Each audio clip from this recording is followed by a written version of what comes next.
The Bat, Mary Roberts Rinehart, Chapter 1 The Shadow of the Bat. "You've got to get him, boys, get him or bust," said a tired police chief, pounding a heavy fist on a table. The detectives he bellowed the words at looked at the floor. They had done their best and failed. Failure meant resignation for the police chief, return to the hated work of pounding the pavements for them. They knew it, and, knowing it, could summon no gesture of bravado to answer their chiefs.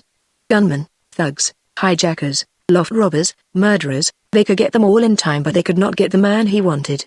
"Get him to hell with expense, I'll give you carte blanche, but get him," said a haggard millionaire in the sedate inner offices of the best private detective firm in the country. The man on the other side of the desk, manhunter extraordinary, old servant of government and state, sleuthhound without a peer, threw up his hands in a gesture of odd hopelessness. "It isn't the money, Mr. De Courcy. I'd give every cent I've made to get the man you want, but I can't promise you results for the first time in my life." The conversation was ended. "Get him? Huh. I'll get him, watch my smoke." It was young ambition speaking in a certain set of rooms in Washington. 3 days later, young ambition lay in a New York gutter with a bullet in his heart and a look of such horror and surprise on his dead face that even the ambulance doctor who found him felt shaken. "We've lost the most promising man I've had in 10 years, said his chief when the news came in. He swore helplessly, "Damn the luck.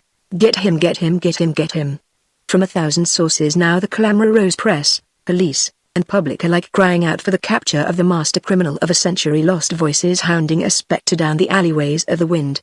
And still the meshes broke and the quarry slipped away before the hounds were well on a scent, leaving behind a trail of shattered safes and rifled jewel cases, while ever the clamor rose higher to get him, get him, get whom, in God's name? Get what?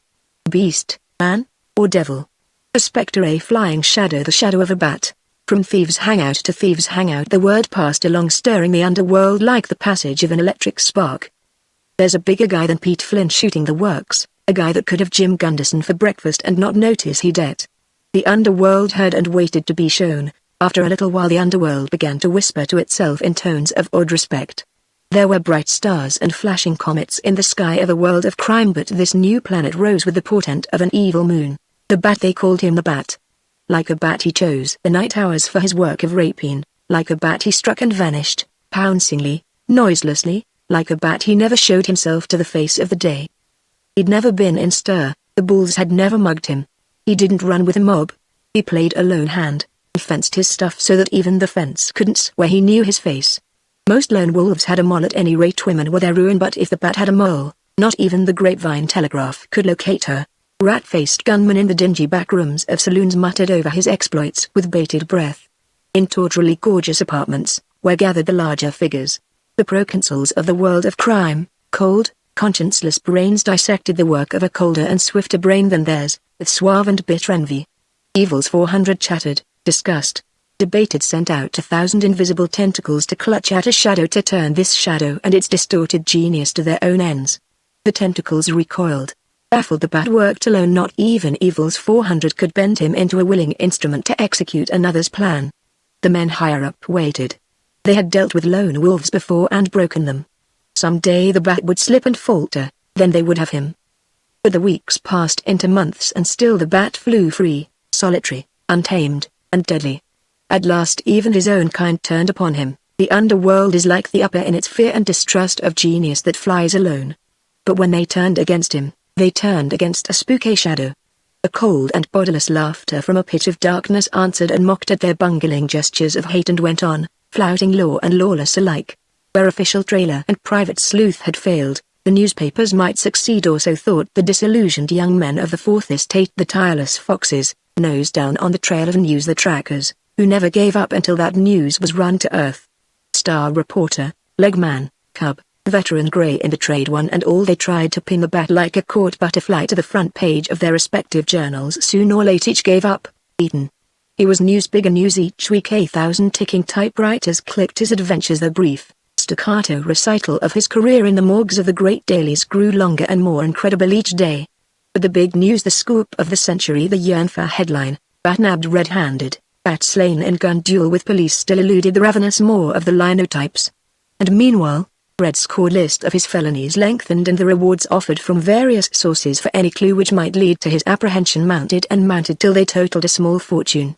Columnists took him up, played with the name and the terror, used the name and the terror as a starting point from which to exhibit their own particular opinions on everything and anything. Ministers mentioned him in sermons, cranks wrote fanatic letters denouncing him as one of the even-headed beasts of the apocalypse and a forerunner of the end of the world. A popular review put on a special bat number wherein 18 beautiful chorus girls appeared masked and black-winged in costumes of Brazilian bat fur. There were bat club sandwiches, bat cigarettes, and a new shade of hosiery called simply and succinctly bat. He became a fad, a catchword, a national figure. And yet he was walking death cold, remorseless. But death itself had become a toy of publicity in these days of limelight and jazz. A city editor, at lunch with a colleague, pulled at his cigarette and talked. "See that Sunday story we had on the bat?" he asked. "Pretty tidy, and yet we didn't have to play it up. It's an amazing list: the Marshall duels, the Allison murder, the mail truck thing, 200,000 he got out of that, all that negotiable, and 2 men dead. I wonder how many people he's really killed. We made it 6 murders and nearly $1 million in loot, didn't even have room for the small stuff, but there must be more." His companion whistled. "And when is the universe's finest newspaper going to burst forth with bat captured by Blade reporter?" he queried sardonically. "Oh, fillet off it, will you?" said the city editor peevishly. The old man's been hopping around about it for 2 months till everybody's plumb cuckoo. Even offered a bonus, a big one, and that shows how crazy he is. He doesn't love a nickel any better than his right eye for any sort of exclusive story. Bonus, huh? And he crushed out his cigarette. "It won't be a Blade reporter that gets that bonus, or any reporter. It'll be Sherlock Holmes from the spirit world." "Well, can't you dig up a Sherlock?" The editor spread out his hands. "Now, look here," he said. "We've got the best staff of any paper in the country, if I do say it. We've got boys that could get a personal signed story from Delilah on how she barbered Samson and find out who struck Billy Patterson and who was the man in the iron mask. But the bat's something else again. Oh, of course. We've panned the police for not getting him. That's always the game. But, personally, I won't pan them. They've done their damnedest. They're up against something new. Scotland Yard wouldn't do any better, or any other bunch of cops that I know about. But look here, Bill, you don't mean to tell me he'll keep on getting away with it indefinitely?" The editor frowned. "Confidentially, I don't know," he said with a chuckle. "The situation's this. For the first time the super crook of fiction, the kind that never makes a mistake, has come to life, real life. And it'll take a cleverer man than any central office dick I've ever met to catch him." "Then you don't think he's just an ordinary crook with a lot of luck?" "I do not." The editor was emphatic. "He's much brainier. Got a ghastly sense of humor, too.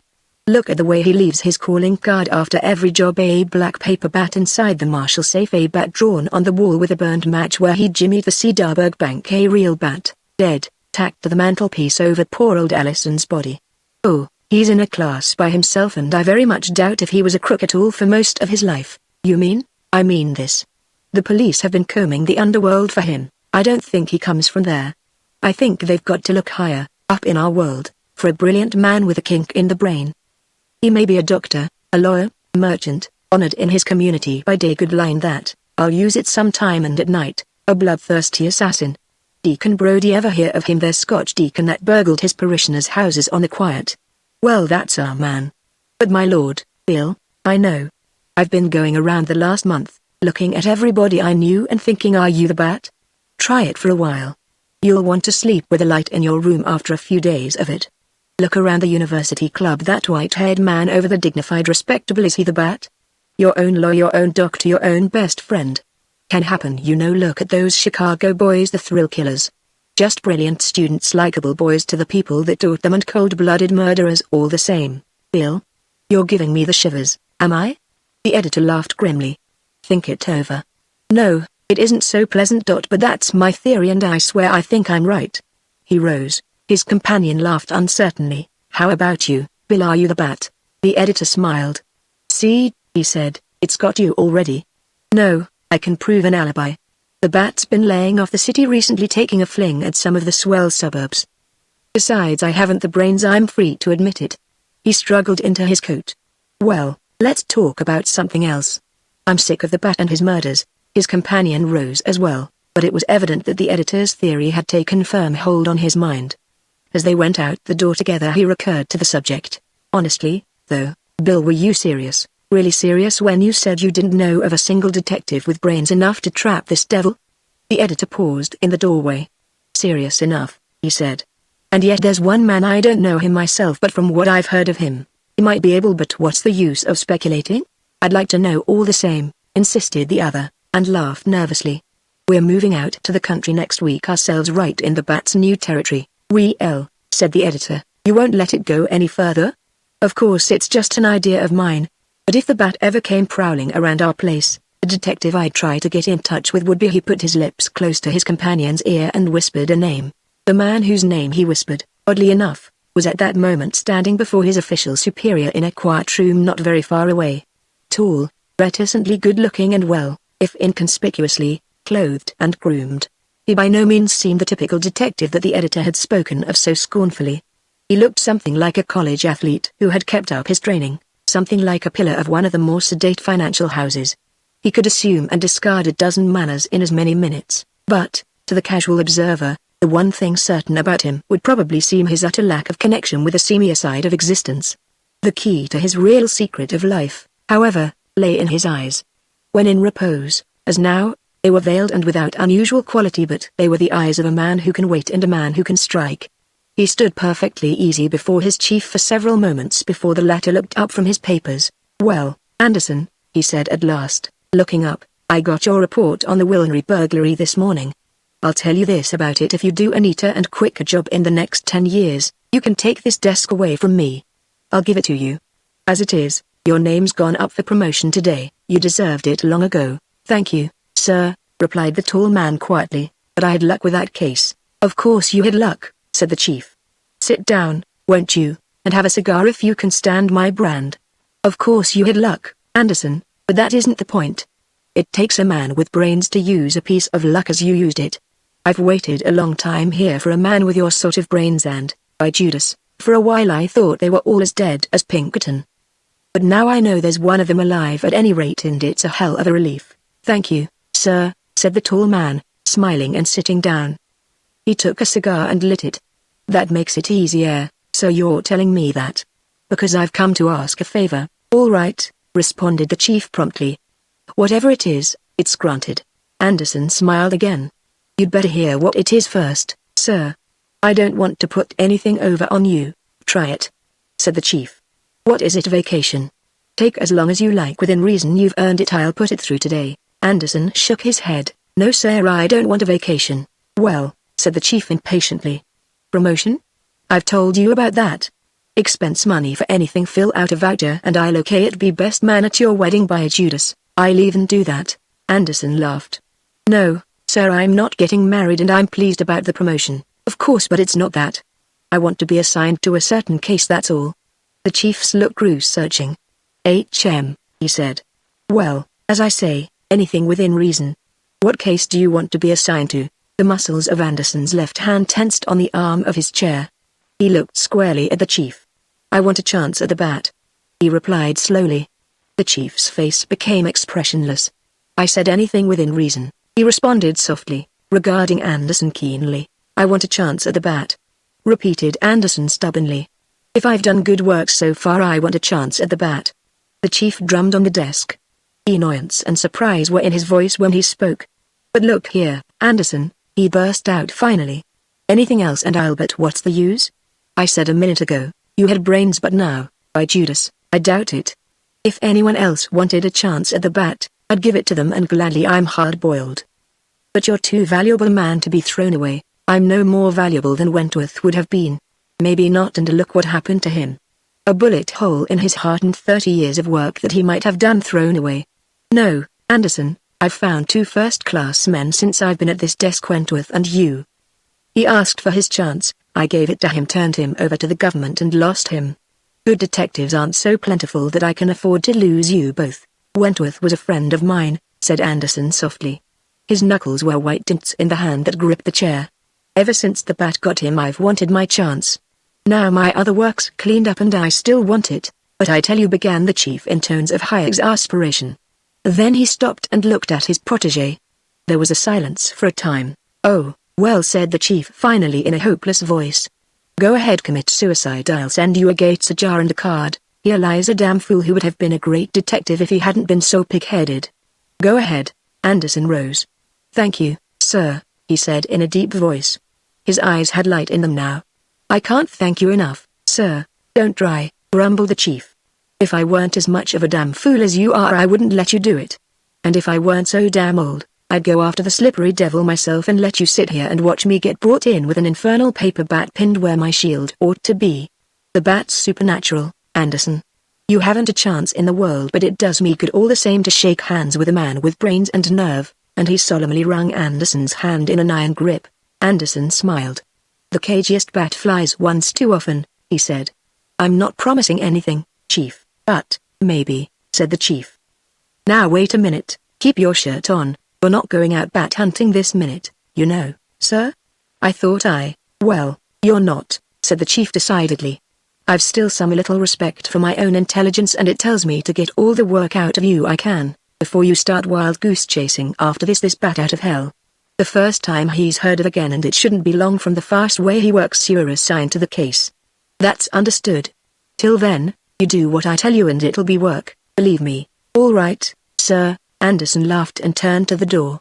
"And thank you again." He went out. The door closed. The chief remained for some minutes looking at the door and shaking his head. "The best man I've had in years except Wentworth," he murmured to himself.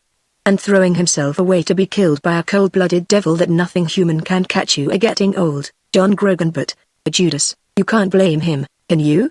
If you were a man in the prime like him, by Judas, you'd be doing it yourself. And yet it'll go hard losing him." He turned back to his desk and his papers. But for some minutes he could not pay attention to the papers. There was a shadow on the May shadow that blurred the typed letters, "The Shadow of Bat Wings." Chapter 2. The Indomitable Miss Van Gorder. Miss Cornelius Van Gorder, indomitable spinster, last bearer of a name which had been great in New York when New York was a red-roofed New Amsterdam, and Peter Stuyvesant a parvenu, sat propped up in bed in the green room of her newly rented country house reading the morning newspaper. Thus seen, with an old soft paisley shawl tucked in about her thin shoulders and without the stately great transformation that adorned her on less intimate occasions, she looked much less formidable and more innocently placid than those could ever have imagined who had only felt the bite of her tart wit at such functions as the state Van Gorder dinners. Patrician to her fingertips, independent to the roots of her hair, she preserved, at 65, a humorous and quenchless curiosity in regard to every side of life, which even the full and crowded years that already lay behind her had not entirely satisfied. She was an age and an attitude, but she was more than that. She had grown old without growing dull or losing touch with youth. Her face had the delicate strength of a fine cameo, and her mild and youthful heart preserved an innocent zest for adventure. Wide travel, social leadership, the world of art and books, a dozen charities, an existence rich with diverse experience, all these she had enjoyed energetically and to the full, but she felt, with ingenious vanity, that there were still sides to her character which even these had not brought to light. As a little girl she had hesitated between wishing to be a locomotive engineer or a famous bandit, and when she had found, at 7, that the accident of sex would probably debar her from either occupation, she had resolved fiercely that some time before she died she would show the world in general, and the Van Gorder clan in particular, that a woman was quite as capable of dangerous exploits as a man. So far her life, while exciting enough at moments, had never actually been dangerous, and time was slipping away without giving her an opportunity to prove her hardiness of heart. Whenever she thought of this the fact annoyed her extremely, and she thought of it now. She threw down the morning paper disgustedly. Here she was at 65, rich, safe, settled for the summer in a delightful country place with a good cook, excellent servants, beautiful gardens and grounds, everything as respectable and comfortable as a limousine. And out in the world people were murdering and robbing each other, floating over Niagara Falls in barrels, rescuing children from burning houses, taming tigers, going to Africa to hunt gorillas, doing all sorts of exciting things. She could not float over Niagara Falls in a barrel. Lizzie Allen, her faithful old maid, would never let her. She could not go to Africa to hunt gorillas. Sally Ogden, her sister, would never let her hear the last of it. She could not even, as she certainly would if there were a man, try and track down this terrible creature, the bat. She sniffed disgruntledly. Things came to her much too easily. Take this very house she was living in. 10 days ago she had decided on the spur of the moment, a decision suddenly crystallized by a weariness of charitable committees and the noise and heat of New York, to take a place in the country for the summer. It was late in the renting season. Even the ordinary difficulties of finding a suitable spot would have added some spice to the quest, but this ideal place had practically fallen into her lap, with no trouble or search at all. Court Leigh Fleming, president of the Union Bank, who had built the house on a scale of comfortable magnificence. Courtleigh E. Fleming had died suddenly in the West when Miss Van Gorder was beginning her house hunting. The day after his death her agent had called her up. Richard Fleming, Courtleigh E. Fleming's nephew and heir, was anxious to rent the Fleming house at once. If she made a quick decision it was hers for the summer, at a bargain. Miss Van Gorder had decided at once. She took an innocent pleasure in bargains. The next day the keys were hers. The servants engaged to stay on. Within a week she had moved. All very pleasant and easy, no doubt adventure pooh. And yet she could not really say that her move to the country had brought her no adventures at all. There had been things. Last night the lights had gone off unexpectedly and Billy, the Japanese butler and handyman, had said that he had seen a face at one of the kitchen windows, a face that vanished when he went to the window. Servants' nonsense, probably, but the servants seemed unusually nervous for people who are used to the country. And Lizzie, of course, had sworn that she had seen a man trying to get up the stairs, but Lizzie could grow hysterical over a creaking door. Still it was queer. And what had that affable Dr. Wells said to her? I respect your courage, Miss Van Gorder, moving out into the Bat's home country, you know. She picked up the paper again. There was a map of the scene of the Bat's most recent exploits and, yes, 3 of his recent crimes had been within a 20-mile radius of this very spot. She thought it over and gave a little shudder of pleasurable fear. Then she dismissed the thought with a shrug. No chance. She might live in a lonely house, 2 miles from the railroad station, all summer long, and the Bat would never disturb her. Nothing ever did. She had skimmed through the paper hurriedly. Now a headline caught her eye. Failure of Union Bank. Wasn't that the bank of which Courtleigh E. Fleming had been president? She settled down to read the article, but it was disappointingly brief. The Union Bank had closed its doors. The cashier, a young man named Bailey, was apparently under suspicion. The article mentioned Courtleigh E. Fleming's recent and tragic death in the best vein of newspaperese. She laid down the paper and thought Bailey. She seemed to have a vague recollection of hearing about a young man named Bailey who worked in a bank, but she could not remember where or by whom his name had been mentioned. Well, it didn't matter. She had other things to think about. She must ring for Lizzie, get up and dress.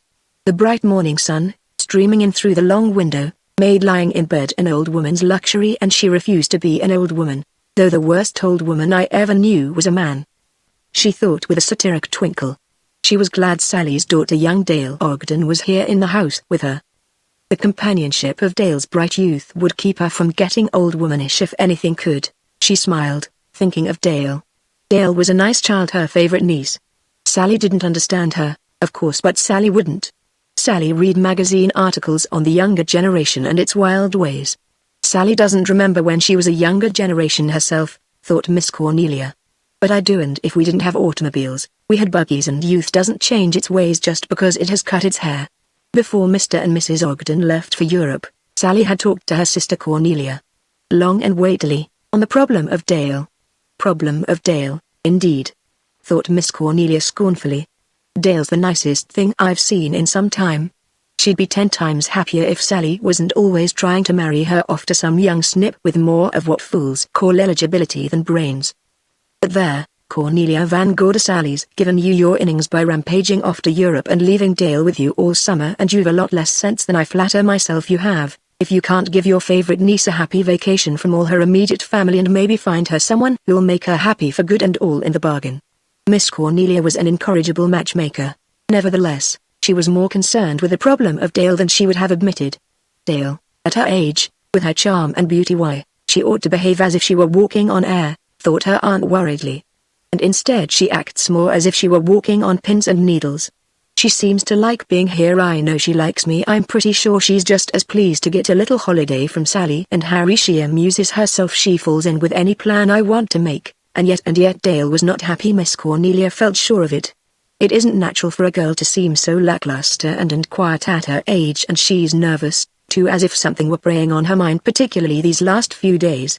If she were in love with somebody Sally didn't approve of particularly well, that would account for it, of course, but Sally didn't say anything that would make me think that, or Dale either, though I don't suppose Dale would, yet, even to me. I haven't seen so much of her in these last 2 years. Then Miss Cornelia's mind seized upon a sentence in a hurried flow of her sister's last instructions, a sentence that had passed almost unnoticed at the time, something about Dale and an unfortunate attachment. But of course, Cornelia, dear, she's so young, and I'm sure it will come to nothing now. Her father and I have made our attitude plain. Sure, I bet that's it, thought Miss Cornelia shrewdly. Dale's fallen in love, or thinks she has, with some decent young man without a penny or an eligibility to his name, and now she's unhappy because her parents don't approve or because she's trying to give him up and finds she can't. Well, and Miss Cornelia's tight little grey curls trembled with the vehemence of her decision. If the young thing ever comes to me for advice, I'll give her a piece of my mind that will surprise her and scandalize Sally Van Gordrogden out of her 7 senses. Sally thinks nobody's worth looking at if they didn't come over to America when our family did. She hasn't gumption enough to realize that if some people hadn't come over later, we'd all still be living on crullers and Dutch punch. She was just stretching out her hand to ring for Lizzie when a knock came at the door. She gathered her paisley shawl more tightly about her shoulders. "Who is it? Oh, it's only you, Lizzie," as a pleasant Irish face, crowned by an old-fashioned pompadour of greying hair, peeped in at the door. "Good morning, Lizzie. I was just going to ring for you.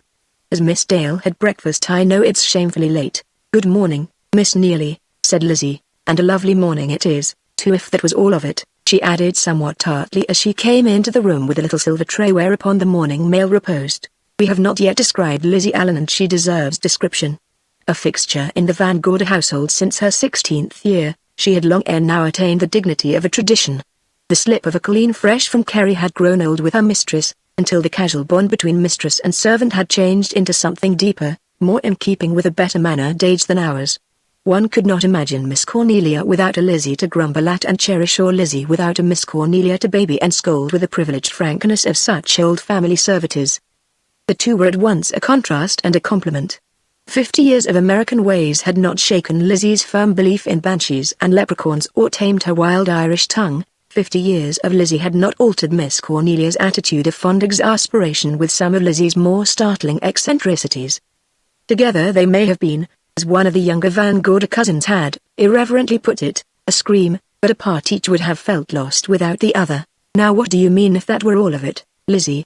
queried Miss Cornelia sharply as she took her letters from the tray. Lizzie's face assumed an expression of doleful reticence. "It's not my place to speak," she said with a grim shake of her head, "but I saw my grandmother last night. God rest her, plain as life she was.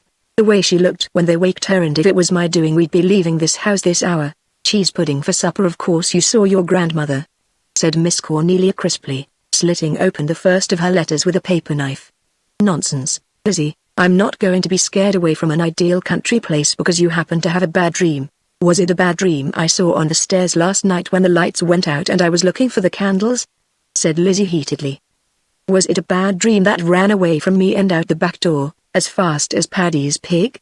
"No, Miss Nearly, it was a man 7 feet tall he was, and eyes that shone in the dark, and Lizzie Allen." "Well, it's true for all that," insisted Lizzie stubbornly. "And why did the lights go out? Tell me that, Miss Nearly." "They never go out in the city." "Well, this isn't the city," said Miss Cornelia decisively. "It's the country, and very nice it is, and we're staying here all summer. I suppose I may be thankful," she went on ironically, "that it was only your grandmother you saw last night. It might have been the bat, and then where would you be this morning?" "I'd be stiff and stark with candles at me head and feet," said Lizzie gloomily. "Oh, Miss Nearly, don't talk of that terrible creature, the bat." She came nearer to her mistress. "There's bats in this house, 2 real bats," she whispered impressively. "I saw one yesterday in the trunk room. The creature. It flew in the window and nearly had the switch off me before I could get away." Miss Cornelia chuckled. "Of course there are bats," she said. "There are always bats in the country. They're perfectly harmless, except to switches, and the bat you were talking of just then, he's harmless too, I suppose?" said Lizzie with mournful satire. "Oh, Miss Nearly, do let's go back to the city before he flies away with us all." "Nonsense, Lizzie," said Miss Cornelia again, but this time less firmly. Her face grew serious. "If I thought for an instant that there was any real possibility of our being in danger here," she said slowly. "But oh, look at the map, Lizzie. The bat has been flying in this district, that's true enough, but he hasn't come within 10 miles of us yet." "What's 10 miles to the bat?" the obdurate Lizzie sighed. "And what of the letter ye had when ye first moved in here? The Fleming house is unhealthy for strangers, it said. Leave it while ye can, some silly boy or some crank." Miss Cornelia's voice was firm. "I never pay any attention to anonymous letters, and there's a funny looking letter this morning, down at the bottom of the pile," persisted Lizzie. "It looked like the other one. I'd half a mind to throw it away before you saw it. Now, Lizzie, That's quite enough. Miss Cornelia had the Van Gorder manner on now. I don't care to discuss your ridiculous fears any further. Where is Miss Dale? Lizzie assumed an attitude of prim rebuff. Miss Dale's gone into the city, Mom. Gone into the city? Yes, Mom. She got a telephone call this morning, early long distance it was. I don't know who it was called her, Lizzie. You didn't listen? Of course not, Miss Nearly. Lizzie's face was a study in injured virtue. Miss Dale took the call in her own room and shut the door. And you were outside the door? Where else would I be just in that time in the morning? Said Lizzie fiercely. But it's yourself knows well enough the doors in this house is thick and not a sound goes past them. I should hope not, said Miss Cornelia rebukingly. But tell me, Lizzie, did Miss Dale seem well this morning? That she did not, said Lizzie promptly. When she came down to breakfast, after the call, she looked like a ghost. I made her the eggs she likes, too, but she wouldn't eat them. Miss Cornelia pondered. I'm sorry if Lizzie, we mustn't meddle in Miss Dale's affairs. No, Mom, but did she say when she would be back? Yes, Miss Nearly. On the 2 o'clock train. Oh, and I was almost forgetting she told me to tell you, particular she said while he was in the city she'd be after engaging the gardener you spoke of. The gardener? Oh, yes, I spoke to her about that the other night. The place is beginning to look run down, so many flowers to attend to. Well, that's very kind of Miss Dale. Yes, Miss Nearly. Lizzie hesitated, obviously with some weighty news on her mind which she wished to impart. Finally she took the plunge. I might have told Miss Dale she could have been looking for a cook as well and a housemaid, she muttered at last, but they hadn't spoken to me then. Miss Cornelia sat bolt upright in bed. A cook and a housemaid? But we have a cook and a housemaid, Lizzie. You don't mean to tell me? Lizzie nodded her head. Yes, they're leaving. Both of them. Today. But good heaven, Lizzie, why on earth didn't you tell me before? Lizzie spoke soothingly, all the blarney of Kerry in her voice. Now, Miss Nearly, as if I'd wake you first thing in the morning with bad news like that. And thinks I, well, maybe 'tis all for the best after all, for when Miss Nearly hears they're leaving and her so particular, maybe she'll go back to the city for just a little and leave this house to its haunts and its bats and go back to the city. I shall do nothing of the sort. I rented this house to live in and live in it I will, with servants or without them. You should have told me at once, Lizzie. I'm really very much annoyed with you because you didn't. I shall get up immediately. I want to give those two a piece of my mind. Is Billy leaving too? Not that I know of, the heathen Japanese, said Lizzie sorrowfully. And yet he'd be better riddance than cook or housemaid. Now, Lizzie, how many times have I told you that you must conquer your prejudices? Billy is an excellent butler. He'd been with Mr. Fleming 10 years and has the very highest recommendations. I am very glad that he is staying, if he is. With you to help him, we shall do very well until I can get other servants. Miss Cornelia had risen now and Lizzie was helping her with the intricacies of her toilet. But it's too annoying, she went on, in the pauses of Lizzie's deft ministrations. What did they say to you, Lizzie? Did they give any reason? It isn't as if they were new to the country like you. They'd been with Mr. Fleming for some time, though not as long as Billy. Oh, yes, Miss Nearly, they had reasons you could choke a goat with, said Lizzie viciously as she arranged Miss Cornelia's transformation. Cook was the first of them. She was up late. I think they'd been talking it over together. She comes into the kitchen with her hat on and her bag in her hand. Good morning, says I. Pleasant enough. You've got your hat on, says I. I'm leaving, says she. Leaving, are you? Says I. Leaving, says she. My sister has twins, says she. I just got word I must go to her right away. What? Says I, all struck in a heap. Twins, says she. You've heard of such things as twins? That I have, says I, and I know a lie on a face when I see it, too, Lizzie. Well, it made me sick at heart, Miss Nearly. Her with her hat and her bag and her talk about twins and no consideration for you. Well, I'll go on. You're a clever woman, aren't you? Says she. The impudence. I can see through a millstone as far as most, says I. I wouldn't put up with her sauce. Well, says she, you can see that Annie the housemaid's leaving, too. Has her sister got twins as well? Says I and looked at her. No, says she as bold as brass, but Annie's got a pain in her side and she's feared it's appendicitis, so she's leaving to go back to her family. Oh, says I, and what about Miss Van Gorder? I'm sorry for Miss Van Gorder, says she. The falseness of her exclamation mark. But she'll have to do the best she can, for twins and appendicitis is acts of God and not to be put aside for even the best of wages. Is that so? says I, and with it I left her, for I knew if I listened to her a minute longer I'd be giving her bonnet a shake and that wouldn't be respectable. So there you are, Miss Neely, and that's the gist of the matter. Miss Cornelia laughed. Lizzie, you're unique, she said. But I'm glad you didn't give her bonnet a shake, though I've no doubt you could, Humphrey, said Lizzie, snorting, the fire of battle in her eye. And is it any black Irish from Ulster would play impudence to a Kerry woman without getting the flat of a hand in? But that's neither here nor there. The truth of it is, Miss Neely, her voice grew solemn, it's my belief they're scared, both of them, by the haunts and the banshees here, and that's all. If they are, they're very silly, said Miss Cornelia practically. No. They may have heard of a better place, though it would seem as if when one pays the present extortionate wages and asks as little as we do here, but it doesn't matter. If they want to go, they may. Am I ready, Lizzie? You look like an angel, Mom, said Lizzie, clasping her hands. Well, I feel very little like one, said Miss Cornelia, rising. As cook and housemaid may discover before I'm through with them. Send them into the living room, Lizzie, when I've gone down. I'll talk to them there. An hour or so later, Miss Cornelia sat in a deep chintz chair in the comfortable living room of the Fleming house, going through the pile of letters which Lizzie's news of domestic revolt had prevented her reading earlier. Cook and housemaid had come and gone civil enough, but so obviously determined upon leaving the house at once that Miss Cornelia had sighed and let them go, though not without caustic comment. Since then, she had devoted herself to calling up various employment agencies without entirely satisfactory results. A new cook and housemaid were promised for the end of the week, but for the next 3 days the Japanese butler, Billy, and Lizzie between them would have to bear the brunt of the service. Oh, yes, and then there's Dale's gardener, if she gets one, thought Miss Cornelia. I wish he could cook, but I don't suppose gardeners can, and Billy's a treasure. Still, it's inconvenient now. Stop, Cornelia Van Gorder, you were asking for an adventure only this morning, and the moment the littlest sort of one comes along, you want to crawl out of it. She had reached the bottom of her pile of letters, these to be thrown away, these to be answered. Here was one she had overlooked somehow. She took it up. It must be the one Lizzie had wanted to throw away. She smiled at Lizzie's fears.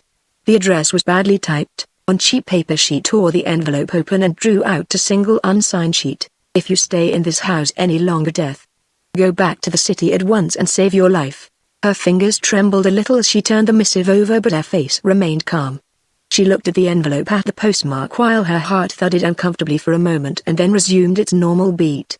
It had come at last, the adventure, and she was not afraid. Chapter 3, Pistol Practice. She knew who it was, of course. The bat. No doubt of it. And yet, did the bat ever threaten before he struck? She could not remember. But it didn't matter. The bat was unprecedented, unique. At any rate, bat or no bat, she must think out a course of action. The defection of cook and housemaid left her alone in the house with Lizzie and Billy and Dale, of course, if Dale returned. 2 old women, a young girl, and a Japanese butler to face the most dangerous criminal in America, she thought grimly. And yet one couldn't be sure.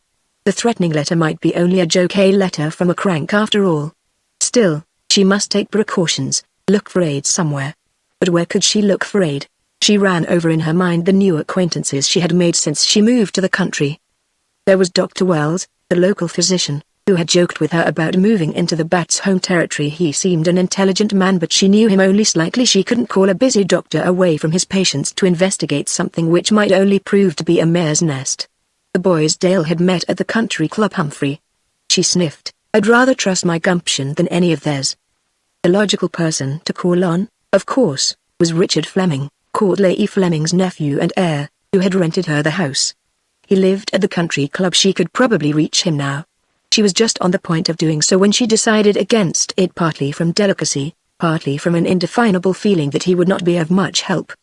Besides, she thought sturdily, it's my house now, not his. He didn't guarantee burglar protection in the lease. As for the local police, her independence revolted at summoning them. They would bombard her with ponderous questions and undoubtedly think she was merely a nervous old spinster. If it was just me, she thought, I swear I wouldn't say a word to anybody, and if the bat flew in he mightn't find it so easy to fly out again. If I am 65 and never shot a burglar in my life. But there's Dale and Lizzie. I've got to be fair to them. For a moment she felt very helpless, very much alone. Then her courage returned. Sure, Cornelia, if you have got to get the help you want and hang the consequences. She assured herself. You've always hankered to see a first-class detective do his detecting well. Get one or decide to do the job yourself. I'll bet you could at that. She tiptoed to the main door of the living room and closed it cautiously, smiling as she did so. Lizzie might be about, and Lizzie would promptly go into hysterics if she got an inkling of her mistress's present intentions. Then she went to the city telephone and asked for long distance. When she had finished her telephoning, she looked at once relieved and a little naughty, like a demure child who has carried out some piece of innocent mischief unobserved. My stars, she muttered to herself. You never can tell what you can do till you try. Then she sat down again and tried to think of other measures of defense. Now if I were the bat, or any criminal, she mused, how would I get into this house? Well, that's it, I might get in most anyway, it's so big and rambling. All the grounds you want to lurk in, too, it'd take a company of police to shut them off. Then there's the house itself. Let's see, third floor trunk room, servants' rooms couldn't get in there very well except with a pretty long ladder, that's all right. Second floor, well, I suppose a man could get into my bedroom from the porch if he were an acrobat, but he'd need to be a very good acrobat and there's no use borrowing trouble. Downstairs is the problem, Cornelia, downstairs is the problem. Take this room now. She rose and examined it carefully. There's the door over there on the right that leads into the billiard room. There's this door over here that leads into the hall. Then there's the other door by the alcove, and all those French windows few. She shook her head. It was true. The room in which she stood, while comfortable and charming, seemed unusually accessible to the night prowler. A row of French windows at the rear gave upon a little terrace. Below the terrace, the drive curved about and beneath the billiard room windows in a hairpin loop, drawing up again at the main entrance on the other side of the house.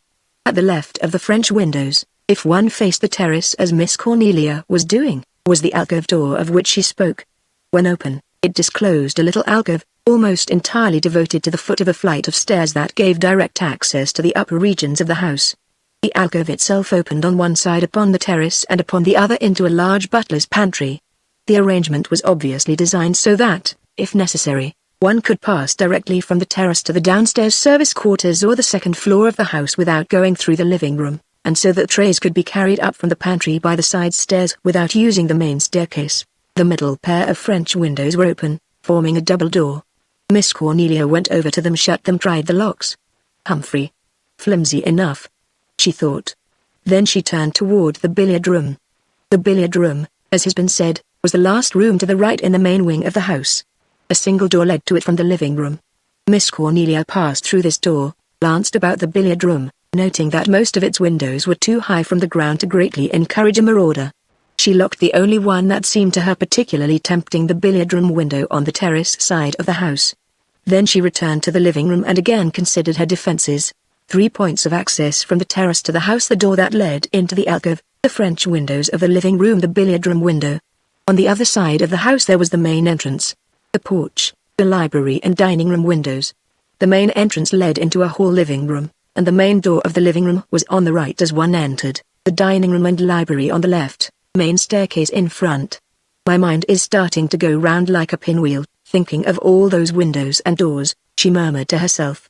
She sat down once more, and taking a pencil and a piece of paper drew a plan of the lower floor of the house. And now I've studied it, she thought after a while, I'm no further than if I hadn't. As far as I can figure out, there are so many ways for a clever man to get into this house that I'd have to be a couple of Siamese twins to watch it properly. The next house I rent in the country, she decided, just isn't going to have any windows and doors, or I'll know the reason why. But of course she was not entirely shut off from the world, even if the worst developed. She considered the telephone instruments on a table near the wall, one the general phone, the other connecting a house line which also connected with the garage and the greenhouses. The garage would not be helpful, since Slocum, her chauffeur for many years, had gone back to England for a visit. Dale had been driving the car. But with an able-bodied man in the gardener's house, she pulled herself together with a jerk. Cornelia Van Gorder, you're going to go crazy before nightfall if you don't take hold of yourself. What you need is lunch and a nap in the afternoon if you can make yourself take it. You'd better look up that revolver of yours, too, that you bought when you thought you were going to take a trip to China. You've never fired it off yet, but you've got to sometime today. There's no other way of telling if it will work. You can shut your eyes when you do it. No, you can't either. That's silly. Call you a spirited old lady, do they? Well, you never had a better time to show your spirit than now. And Miss Van Gorder, sighing, left the living room to reach the kitchen just in time to calm a heated argument between Lizzie and Billy on the relative merits of Japanese and Irish-American cooking. Dale Ogden, taxiing up from the 2 o'clock train some time later, to her surprise discovered the front door locked and rang for some time before she could get an answer. At last, Billy appeared, white-coated, with an inscrutable expression on his face. "Will you take my bag, Billy? Thanks." "Where is Miss Van Gorder taking a nap?" "No," said Billy succinctly. "She take no nap. She out in strawberry shooting." Dale stared at him incredulously. "Shooting, Billy?" "Yes, Mom. At least she not shoot yet, but she say she going to soon." "But, good heavens. Billy shooting what?" "Shooting pistol," said Billy, his yellow mask of a face preserving its impish repose. He waved his hand. "You go strawberry." You see, the scene that met Dale's eyes when she finally found the strawberry was indeed a singular one. Miss Van Gorder, her back firmly planted against the trunk of a large elm tree and an expression of ineffable distaste on her features, was holding out a blunt, deadly-looking revolver at arm's length. Its muzzle wavered, now pointing at the ground, now at the sky. Behind the tree Lizzie sat in a heap, moaning quietly to herself, and now and then appealing to the saints to avert a visioned calamity. As Dale approached, unseen, climax came. The revolver steadied, pointed ferociously at an inoffensive grass blade some 10 yards from Miss Van Gorder and went off. Lizzie promptly gave vent to a shrill Irish scream. Miss Van Gorder dropped the revolver like a hot potato and opened her mouth to tell Lizzie not to be such a fool. Then she saw Dale. Her mouth went into a round O of horror and her hand clutched weakly at her heart. "Good heavens, child!" she gasped. "Didn't Billy tell you what I was doing? I might have shot you like a rabbit." And, overcome with emotion, she sat down on the ground and started to fan herself mechanically with a cartridge. Dale couldn't help laughing, and the longer she looked at her aunt the more she laughed, until that dignified lady joined in the mirth herself. Aunt Cornelia," said Dale when she could get her breath. "That I've lived to see the day and they call the United States the wild generation. Why on earth were you having pistol practice, darling? Has Billy turned into a Japanese spy or what?" Miss Van Gorder rose from the ground with as much stateliness as she could muster under the circumstances. "No, my dear, but there's no fool like an old fool, that's all," she stated. "I've wanted to fire that infernal revolver off ever since I bought it 2 years ago, and now I have and I'm satisfied. Still," she went on thoughtfully, picking up the weapon, "it seems a very good revolver and shooting people must be much easier than I supposed. All you have to do is to point to the front of it like this and, oh, Miss Dale, dear Miss Dale," came in woebegone accents from the other side of the tree. "For the love of heaven, Miss Dale, say no more but take it away from her. She'll have herself all riddled through with bullets like a kitchen sieve, and me too if she's let to have it again." "Lizzie, I'm ashamed of you," said Lizzie's mistress. "Come out from behind that tree and stop wailing like a siren. This weapon is perfectly safe in competent hands," and she seemed on the verge of another demonstration of its powers. "Miss Dale, for the dear love of God, will you make her put it away?" Dale laughed again. "I really think you'd better, Aunt Cornelia. Or both of us will have to put Lizzie to bed with a case of acute hysteria." "Well," said Miss Van Gorder, "perhaps you're right, dear." Her eyes gleamed. "I should have liked to try it just once more though," she confided. "I feel certain that I could hit that tree over there if my eye wouldn't wink so when the thing goes off." "Now, it's winking eyes," said Lizzie on a note of tragic chant, "but next time it'll be bleeding corpses," and Dale added her own protestations to Lizzie's. "Please, darling, if you really want to practice, Billy can fix up some sort of target range, but I don't want my favorite aunt assassinated by a ricocheted bullet before my eyes." "Well, perhaps it would be best to try again another time," admitted Miss Van Gorder. But there was a wistful look in her eyes as she gave the revolver to Dale and the three started back to the house. "I should never have allowed Lizzie to know what I was doing," she confided in a whisper, on the way. "A woman is perfectly capable of managing firearms, but Lizzie is really too nervous to live, sometimes." "I know just how you feel, darling," Dale agreed, suppressed mirth shaking her as the little procession reached the terrace. But oh, she could keep it no longer. "Oh, you did look funny, darling, sitting under that tree, with Lizzie on the other side of it making banshee noises," and Miss Van Gorder laughed too, a little shamefacedly. "I must have," she said. "But oh, you needn't shake your head, Lizzie Allen, I'm going to practice with it. There's no reason I shouldn't, and you never can tell when things like that might be useful," she ended rather vaguely. She did not wish to alarm Dale with her suspicions yet. "There, Dale, yes, put it in the drawer of the table, that will reassure Lizzie. Lizzie, you might make us some lemonade," I think Miss Dale must be thirsty after her long, hot ride. Yes, Miss Cornelia, said Lizzie, recovering her normal calm as the revolver was shut away in the drawer of the large table in the living room. But she could not resist one parting shot. And thank God it's lemonade I'll be making and not bandages for bullet wounds. She muttered darkly as she went toward the service quarters. Miss Van Gorder glared after her departing back. Lizzie is really impossible sometimes, she said with stately ire. Then her voice softened. Oh, of course I couldn't do without her, she added. Dale stretched out on the settee opposite her aunt's chair. I know you couldn't, darling. Thanks for thinking of the lemonade. She passed her hand over her forehead in a gesture of fatigue. I am hot and tired. Miss Van Gorder looked at her keenly. The young face seemed curiously worn and haggard in the clear afternoon light. You don't really feel very well, do you, Dale? Oh, it's nothing. I feel all right really. I could send for Dr. Wells if... Oh, heavens, no, Aunt Cornelia. She managed a wan smile. It isn't as bad as all that. I'm just tired and the city was terribly hot and noisy, and she stole a glance at her aunt from between lowered lids. I got your gardener, by the way, she said casually. Did you, dear? That's splendid, though, but I'll tell you about that later. Where did you get him? That good agency, I can't remember its name. Dale's hand moved restlessly over her eyes, as if remembering details were too great an effort. But I'm sure he'll be satisfactory. He'll be out here this evening. He couldn't get away before, I believe. What have you been doing all day, darling? Miss Cornelia hesitated.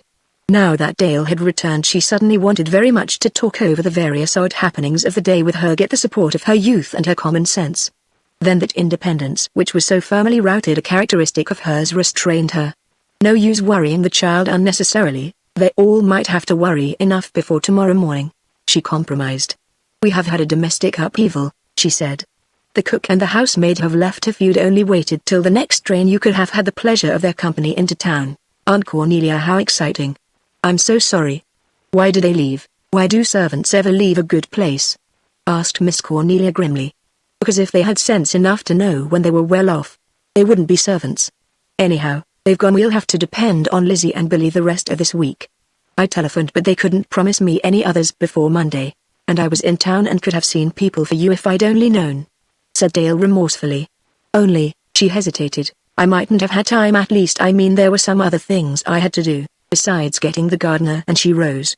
I think I will go and lie down for a little if you don't mind, darling.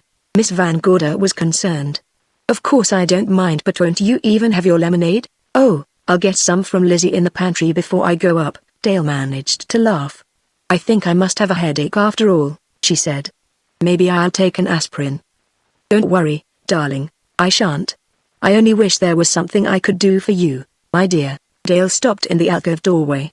There's nothing anybody can do for me, really, she said soberly. At least I don't know what I'm saying. But don't worry.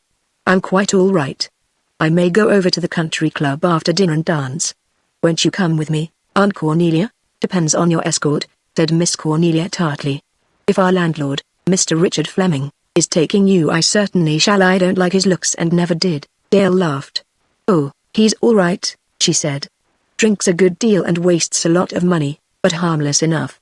No, this is a very sedate party. I'll be home early. Well, in that case, said her aunt, I shall stay here with my Lizzie and my board.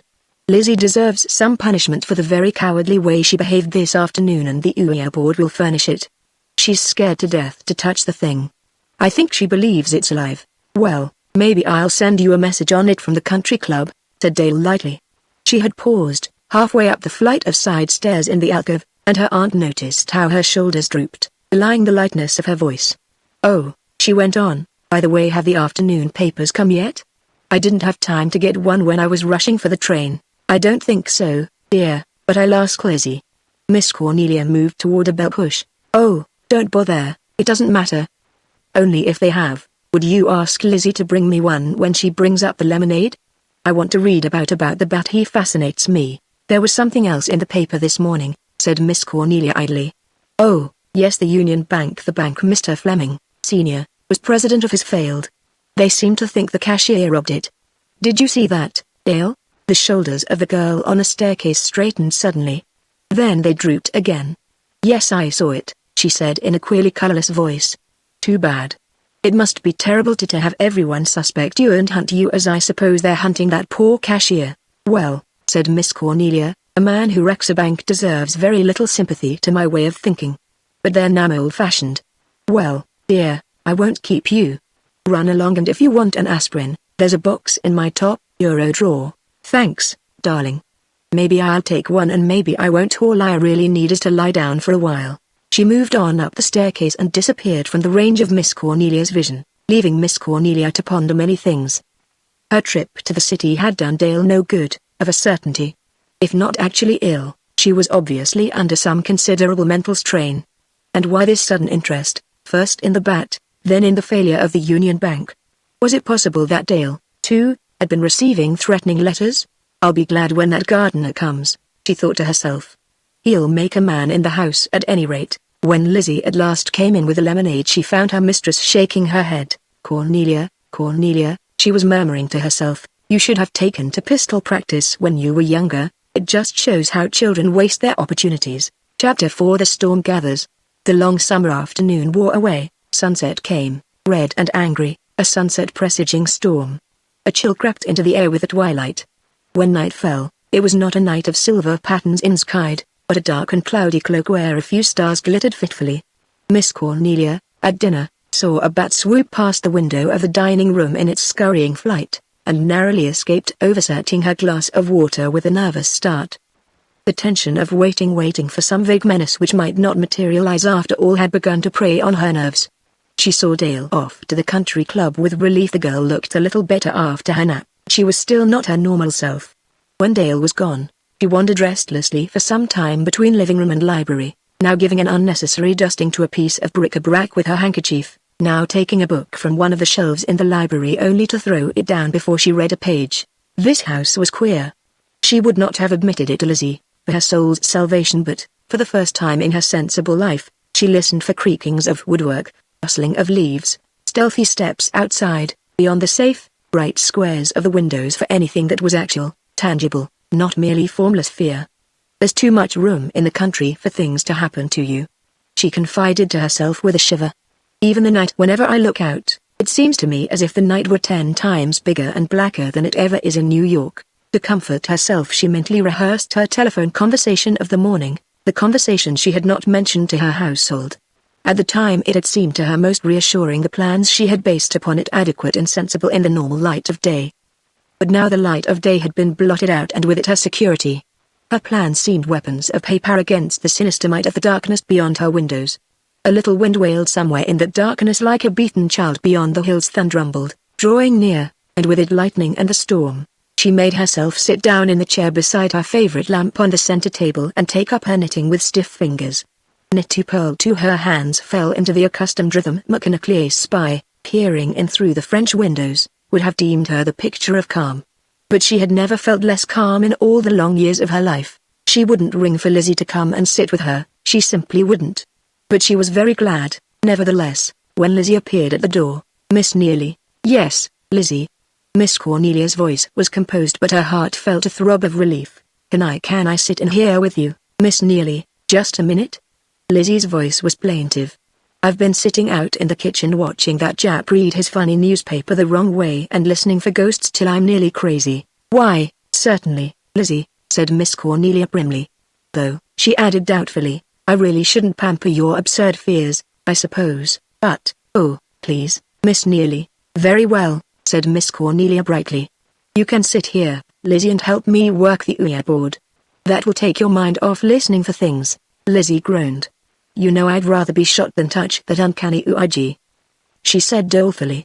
It gives me the creeps every time I put my hands on it. Well, of course, if you'd rather sit in the kitchen, Lizzie. Oh, give me the Ouija, said Lizzie in tones of heartbreak.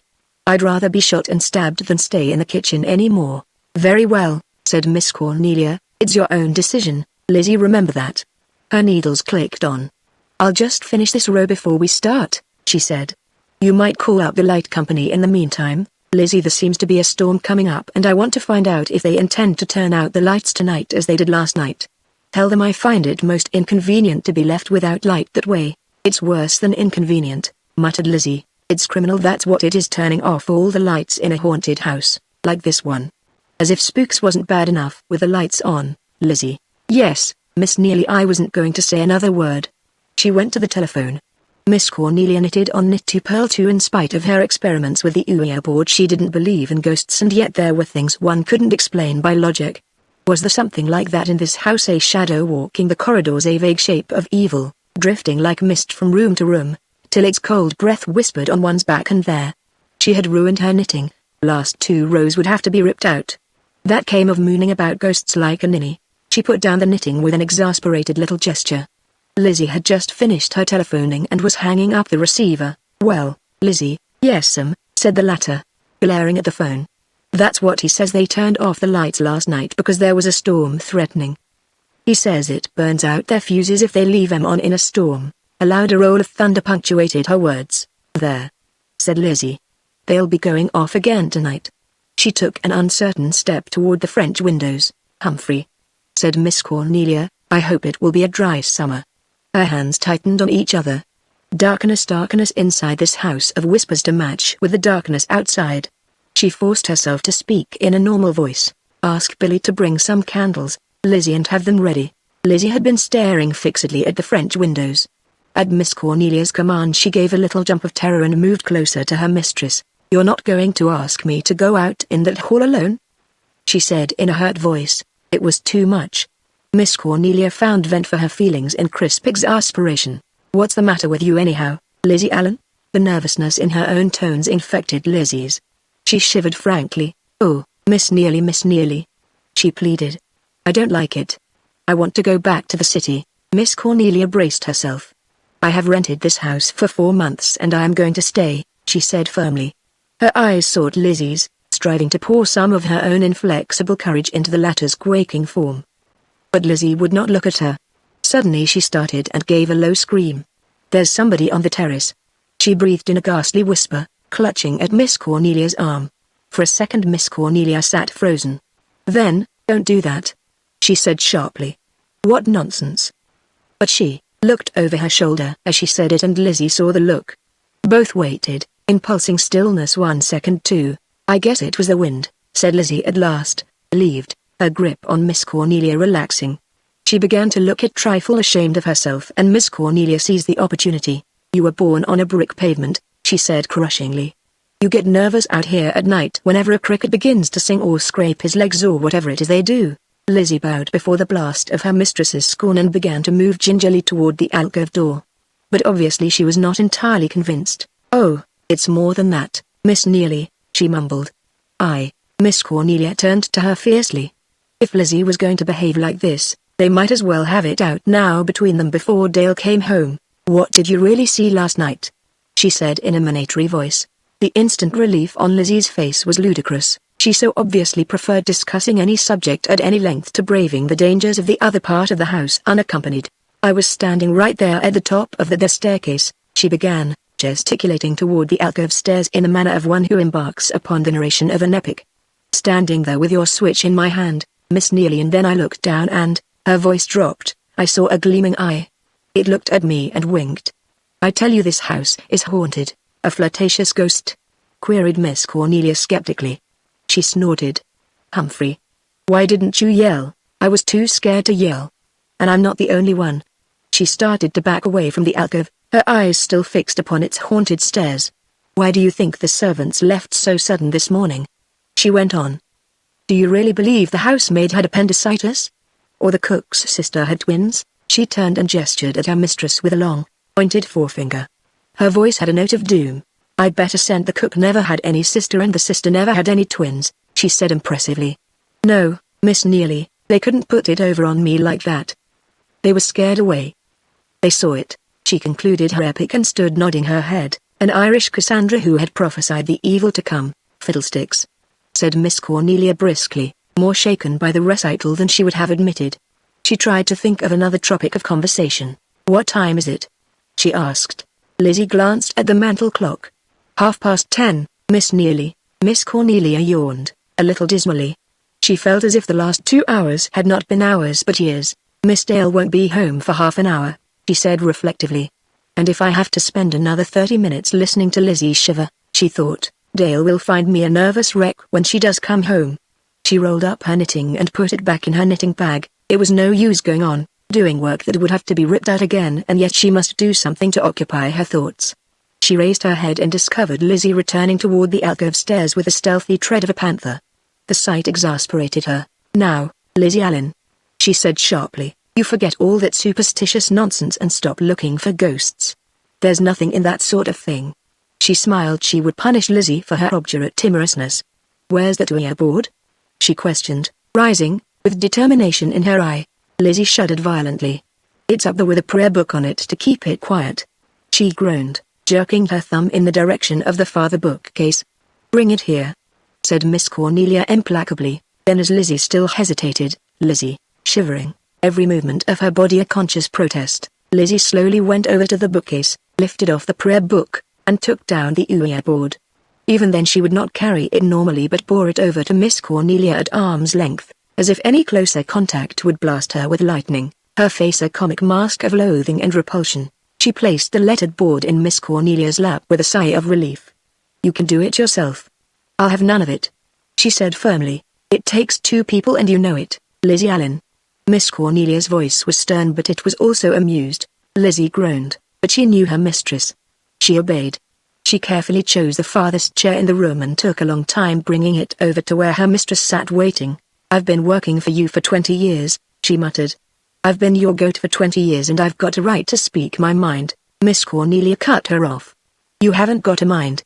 Sit down," she commanded. Lizzie sat, her hands at her sides. With a sigh of tried patience, Miss Cornelia put her unwilling fingers on the little moving table that is used to point to the letters on the board itself. Then she placed her own hands on it, too, the tips of the fingers just touching Lizzie's. "Now make your mind a blank," she commanded her factotum. "You just said I haven't got any mind," complained the latter. "Well," said Miss Cornelia magnificently, "make what you haven't got a blank." The repartee silenced Lizzie for the moment, but only for the moment. As soon as Miss Cornelia had settled herself comfortably and tried to make her mind a suitable receiving station for Leah messages, Lizzie began to mumble the sorrows of her heart. "I've stood by you through thick and thin," she mourned in a low voice. "I stood by you when you were a vegetarian, I stood by you when you were a theosophist, and I seen you through socialism, Fletcherism and rheumatism, but when it comes to carrying on with ghosts, be still," ordered Miss Cornelia. "Nothing will come if you keep chattering." "That's why I'm chattering," said Lizzie, driven to the wall. "My teeth are, too," she added. "I can hardly keep my upper set in," and a desolate clicking of artificial molars attested the truth of the remark. Then, to Miss Cornelia's relief, she was silent for nearly 2 minutes, only to start so violently at the end of the time that she nearly upset the Ouija board on her mistress's toes. "I've got a queer feeling in my fingers all the way up my arms," she whispered in awed accents, wriggling the arms she spoke of violently. "Hush," said Miss Cornelia indignantly. Lizzie always exaggerated, of course, yet now her own fingers felt prickly, uncanny. There was a little pause while both sat tense, staring at the board. "Now, Ouija," said Miss Cornelia defiantly, "is Lizzie Allen right about this house, or is it all stuff and nonsense?" For 1 second tooth Ouija remained anchored to its resting place in the center of the board. Then, "My God! It's moving," said Lizzie in tones of pure horror as the little pointer began to wander among the letters. "You shoved it." "I did not cross my heart, Miss Neely." Lizzie's eyes were round, her fingers glued rigidly and awkwardly to the Ouija. As the movements of the pointer grew more rapid, her mouth dropped open wider and wider, prepared for an ear-piercing scream. "Keep quiet," said Miss Cornelia tensely. There was a pause of a few seconds while the pointer darted from one letter to another wildly. "BMCXPRSKZ," murmured Miss Cornelia, trying to follow the spelled letters. "It's Russian," gasped Lizzie breathlessly, and Miss Cornelia nearly disgraced herself in the eyes of any spirits that might be present by inappropriate laughter. The Ouija continued to move more letters. "What was its spelling? ? It couldn't be. Good heavens, bat," said Miss Cornelia with a tiny catch in her voice. The pointer stopped moving. She took her hands from the board. "That's queer," she said with a forced laugh. She glanced at Lizzie to see how Lizzie was taking it, but the latter seemed too relieved to have her hands off the Ouija board to make the mental connection that her mistress had feared. All she said was, "Bats indeed. That shows its spirits. There's been a bat flying around this house all evening." She got up from her chair tentatively, obviously hoping that the séance was over. "Oh, Miss Neely," she burst out. "Please let me sleep in your room tonight. It's only when my jaw drops that I snore I can tie it up with a handkerchief. I wish you'd tie it up with a handkerchief now, said her mistress absent-mindedly, still pondering the message that the pointer had spelled. B-A-T bat. She murmured. Thought transference warning accident. Whatever it was nerve-shaking. She put the Ouija board aside. Accident or not, she was done with it for the evening. But she could not so easily dispose of the bat. Sending a protesting Lizzie off for her reading glasses, Miss Cornelia got the evening paper and settled down to what by now had become her obsession. She had not far to search for a long black streamer ran across the front page. Bat baffles police again. She skimmed through the article with eerie fascination, reading bits of it aloud for Lizzie's benefit. Unique criminal long baffled. The police record of his crimes shows him to be endowed with an almost diabolical ingenuity. So far there is no clue to his identity. Pleasant reading for an old woman who's just received a threatening letter, she thought ironically. Here was something new in a black bordered box on the front page, a statement by the paper. She read it aloud. We must cease combing the criminal world for the bat and look higher. He may be a merchant, a lawyer, a doctor honored in his community by day and at night, a bloodthirsty assassin. The print blurred before her eyes. She could read no more for the moment. She thought of the revolver in the drawer of the table close at hand and felt glad that it was there, loaded. I'm going to take the butcher knife to bed with me, Lizzie was saying. Miss Cornelia touched the Ouija board. That thing certainly spelled bat, she remarked. I wish I were a man. I'd like to see any lawyer, doctor, or merchant of my acquaintance leading a double life without my suspecting it. Every man leads a double life and some more than that, Lizzie observed. I guess it rests them, like it does me to take off my corset. Miss Cornelia opened her mouth to rebuke her, but just at that moment there was a clink of ice from the hall, and Billy, the Japanese, entered carrying a tray with a pitcher of water and some glasses on it. Miss Cornelia watched his impassive progress, wondering if the Oriental races ever felt terror. She could not imagine all Lizzie's banshees and kelpies producing a single shiver from Billy.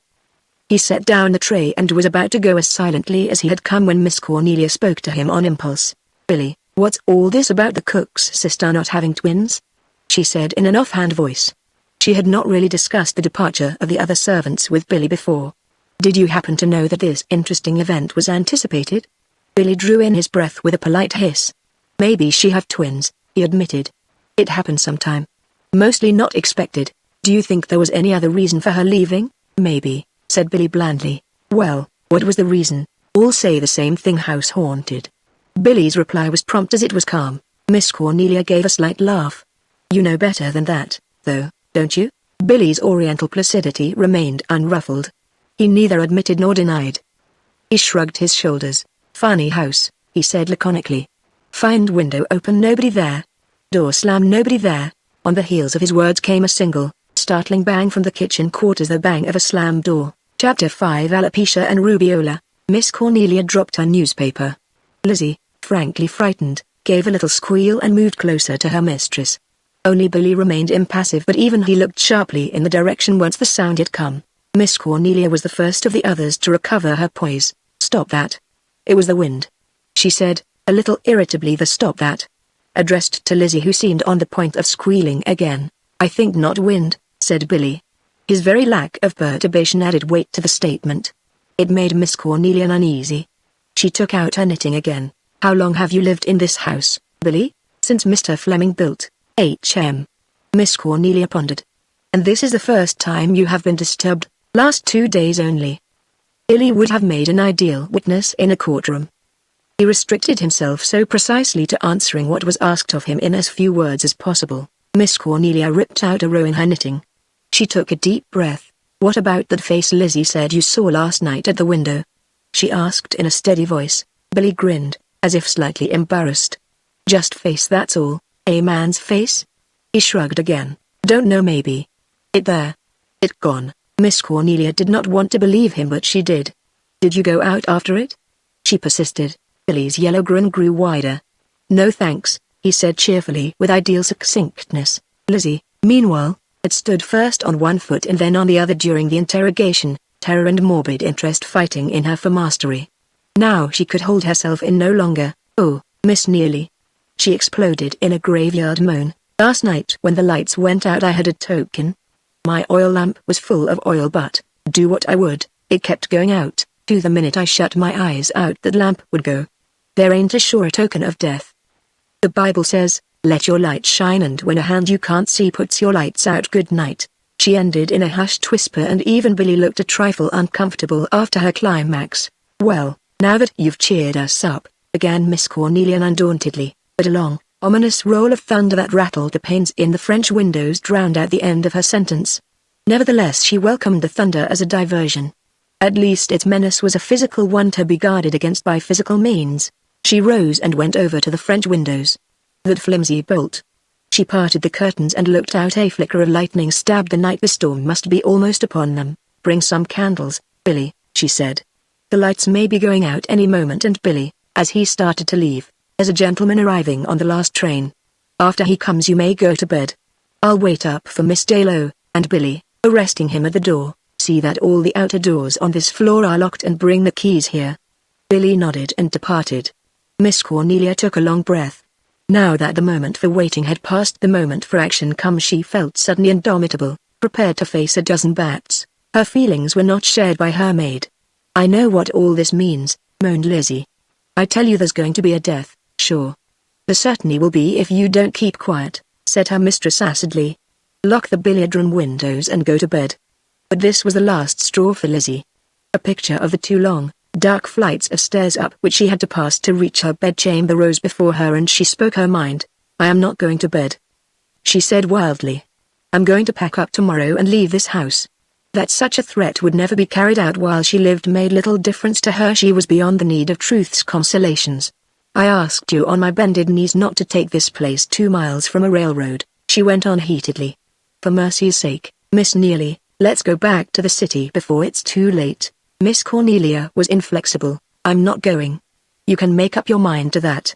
I'm going to find out what's wrong with this place if it takes all summer. I came out to the country for a rest and I'm going to get it." "You'll get your heavenly rest," mourned Lizzie, giving it up.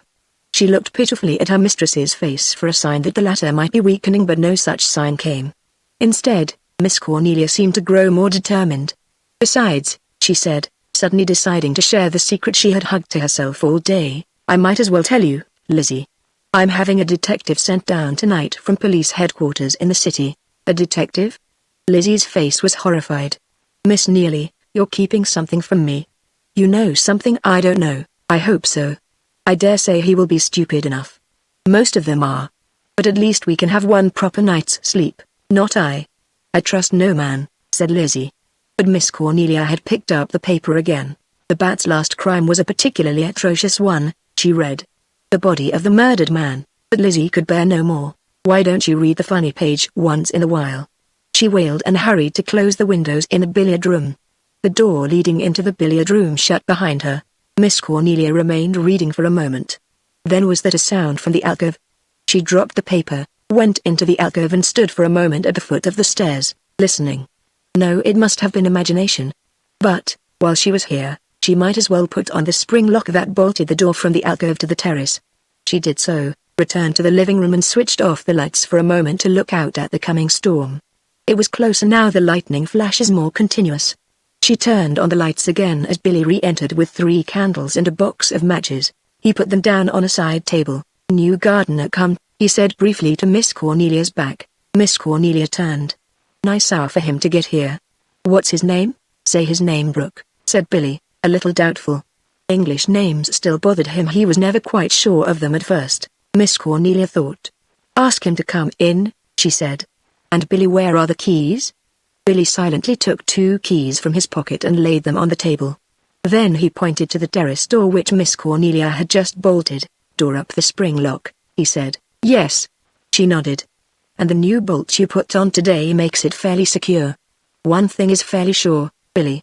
If anyone tries to get in tonight, he will have to break a window and make a certain amount of noise." But he only smiled his curious enigmatic smile and went out.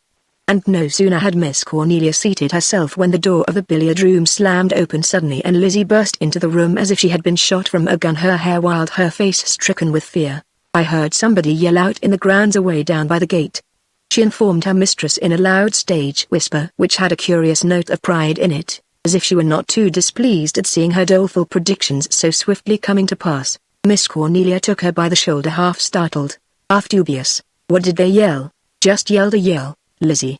I heard them." but she had cried wolf.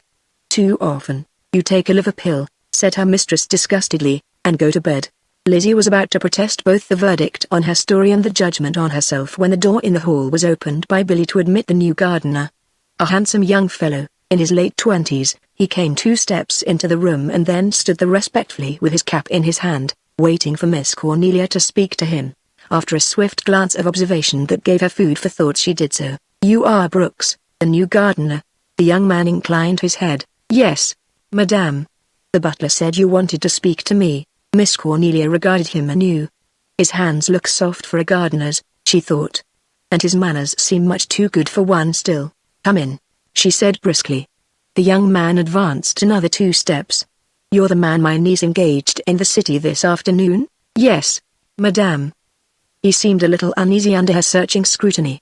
She dropped her eyes. I could not verify your references as the Brays are in Canada, she proceeded. The young man took an eager step forward. I am sure if Mrs. Bray were here, he began, then flushed and stopped, twisting his cap. Were here? Said Miss Cornelia in a curious voice. Are you a professional gardener? Yes. The young man's manner had grown a trifle defiant, but Miss Cornelia's next question followed remorselessly. Know anything about hardy perennials? She said in a soothing voice, while Lizzie regarded the interview with wondering eyes. Oh. Yes, but the young man seemed curiously lacking in confidence. They are the ones that keep their leaves during the winter, aren't they? Come over here closer, said Miss Cornelia imperiously. Once more she scrutinized him, and this time there was no doubt of his discomfort under her stare. Have you had any experience with rubeola? She queried finally. Oh, yes, indeed, the gardener stammered. Yes, and alopecia? Pursued Miss Cornelia. The young man seemed to fumble in his mind for the characteristics of such a flower or shrub. The dry weather is very hard on alopecia, he asserted finally, and was evidently relieved to see Miss Cornelia receive the statement with a pleasant smile. What do you think is the best treatment for urticaria? She propounded with a highly professional manner. It appeared to be a catch question. The young man knotted his brows. Finally a gleam of light seemed to come to him. Urticaria frequently needs thinning, he announced decisively. Needs scratching, you mean? Miss Cornelia rose with a snort of disdain and faced him. Young man, urticaria is hives, rubeola is measles, and alopecia is baldness. She thundered. She waited a moment for his defense. None came. Why did you tell me you were a professional gardener? She went on accusingly. Why have you come here at this hour of night pretending to be something you're not? By all standards of drama, the young man should have wilted before the wrath. Instead he suddenly smiled at her, boyishly, and threw up his hands in a gesture of defeat. I know I shouldn't have done it. He confessed with appealing frankness. You'd have found me out anyhow. I don't know anything about gardening. The truth is, his tone grew somber, I was desperate. I had to have work. The candor of his smile would have disarmed a stonier-hearted person than Miss Cornelia. But her suspicions were still awake. That's all, is it? That's enough when you're down and out. His words had an unmistakable accent of finality. She couldn't help wanting to believe him, and yet, he wasn't what he had pretended to be, and this night of all nights was no time to take people on trust. How do I know you won't steal the spoons? She queried, her voice still gruff. Are they nice spoons? He asked with absurd seriousness. She couldn't help smiling at his tone. Beautiful spoons. Again that engaging, boyish manner of his touched something in her heart. Spoons are a great temptation to me, Miss Van Gorder, but if you'll take me, I'll promise to leave them alone. That's extremely kind of you, she answered with grim humor, knowing herself beaten. She went over to ring for Billy. Lizzie took the opportunity to gain her ear. I don't trust him, Miss Nearly. He's too smooth. She whispered warningly. Miss Cornelia stiffened. I haven't asked for your opinion, Lizzie, she said. But Lizzie was not to be put off by the Van Gorder manner. Oh, she whispered, you're just as bad as all the rest of them. A good-looking man comes in the door and your brains fly out the window. Miss Cornelia quelled her with a gesture and turned back to the young man.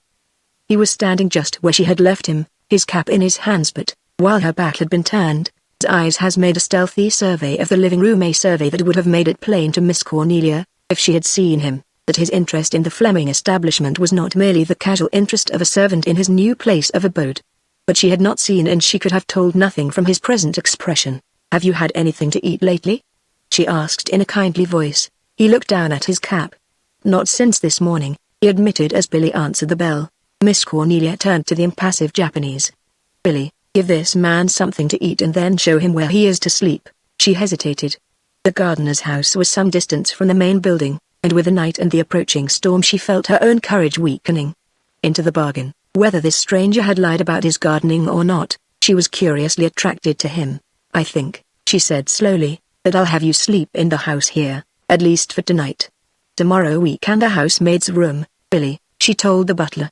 And before their departure she held out a candle and a box of matches. Better take these with you, Brooks, she said. The local light company crawls under its bed every time there is a thunderstorm.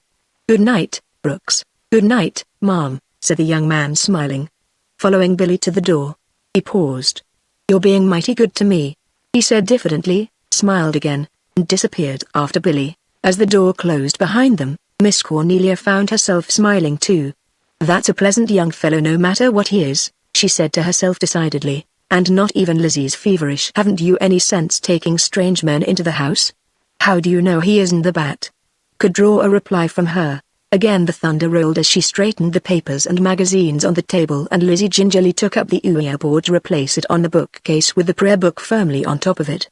And this time, with the roll of the thunder, the lights in the living room blinked uncertainly for an instant before they recovered their normal brilliance. There go the lights, grumbled Lizzie, her fingers still touching the prayer book, as if for protection. Miss Cornelia did not answer her directly. We'll put the detective in the blue room when he comes, she said. You'd better go up and see if it's all ready. Lizzie started to obey, going toward the alcove to ascend to the second floor by the alcove stairs. But Miss Cornelia stopped her. Lizzie, you know that stair rail's just been varnished. Miss Dale got a stain on her sleeve there this afternoon. And Lizzie, yes'm, no one is to know that he is a detective. Not even Billy. Miss Cornelia was very firm. Well, what'll I say he is? It's nobody's business. A detective, moaned Lizzie, opening the hall door to go by the main staircase. Tiptoeing around with his eye to all the keyholes. A body won't be safe in the bathtub. She shut the door with a little slap and disappeared.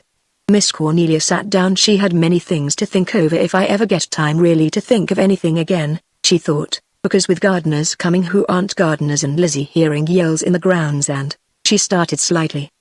The front door bell was ringing, a long drill, uncannily loud in the quiet house. She sat rigid in her chair, waiting. Billy came in. Front door key, please, he asked her banally. She gave him the key. Find out who it is before you unlock the door, she said. He nodded. She heard him at the door, then a murmur of voices, Dale's voice and another's. Won't you come in for a few minutes?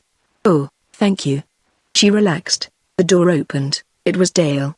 How lovely she looks in that evening wrap, thought Miss Cornelia. But how tired, too. I wish I knew what was worrying her, she smiled. Aren't you back early, Dale? Dale threw off her wrap and stood for a moment patting back into its smooth, smart bob, hair ruffled by the wind. I was tired, she said, sinking into a chair. Not worried about anything? Miss Cornelia's eyes were sharp. No, said Dale without conviction, but I've come here to be company for you and I don't want to run away all the time. She picked up the evening paper and looked at it without apparently seeing it. Miss Cornelia heard voices in the hall, a man's voice affable. How have you been, Billy? Billy's voice in answer, very well, sir. Who's out there, Dale? She queried. Dale looked up from the paper. Dr. Wells, darling, she said in a listless voice. He brought me over from the club. I asked him to come in for a few minutes. Billy's just taking his coat.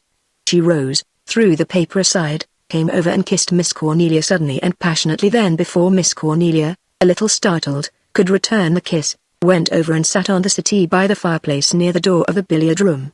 Miss Cornelia turned to her with 1,000 questions on her tongue, but before she could ask any of them, Billy was ushering in Dr. Wells. As she shook hands with the doctor, Miss Cornelia observed him with casual interest, wondering why such a good-looking man, in his early 40s, apparently built for success, should be content with a comparative rustication of his local practice.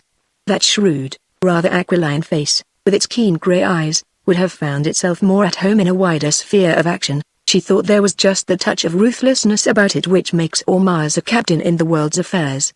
She found herself murmuring the usual conventionalities of greeting. Oh, I'm very well, doctor, thank you.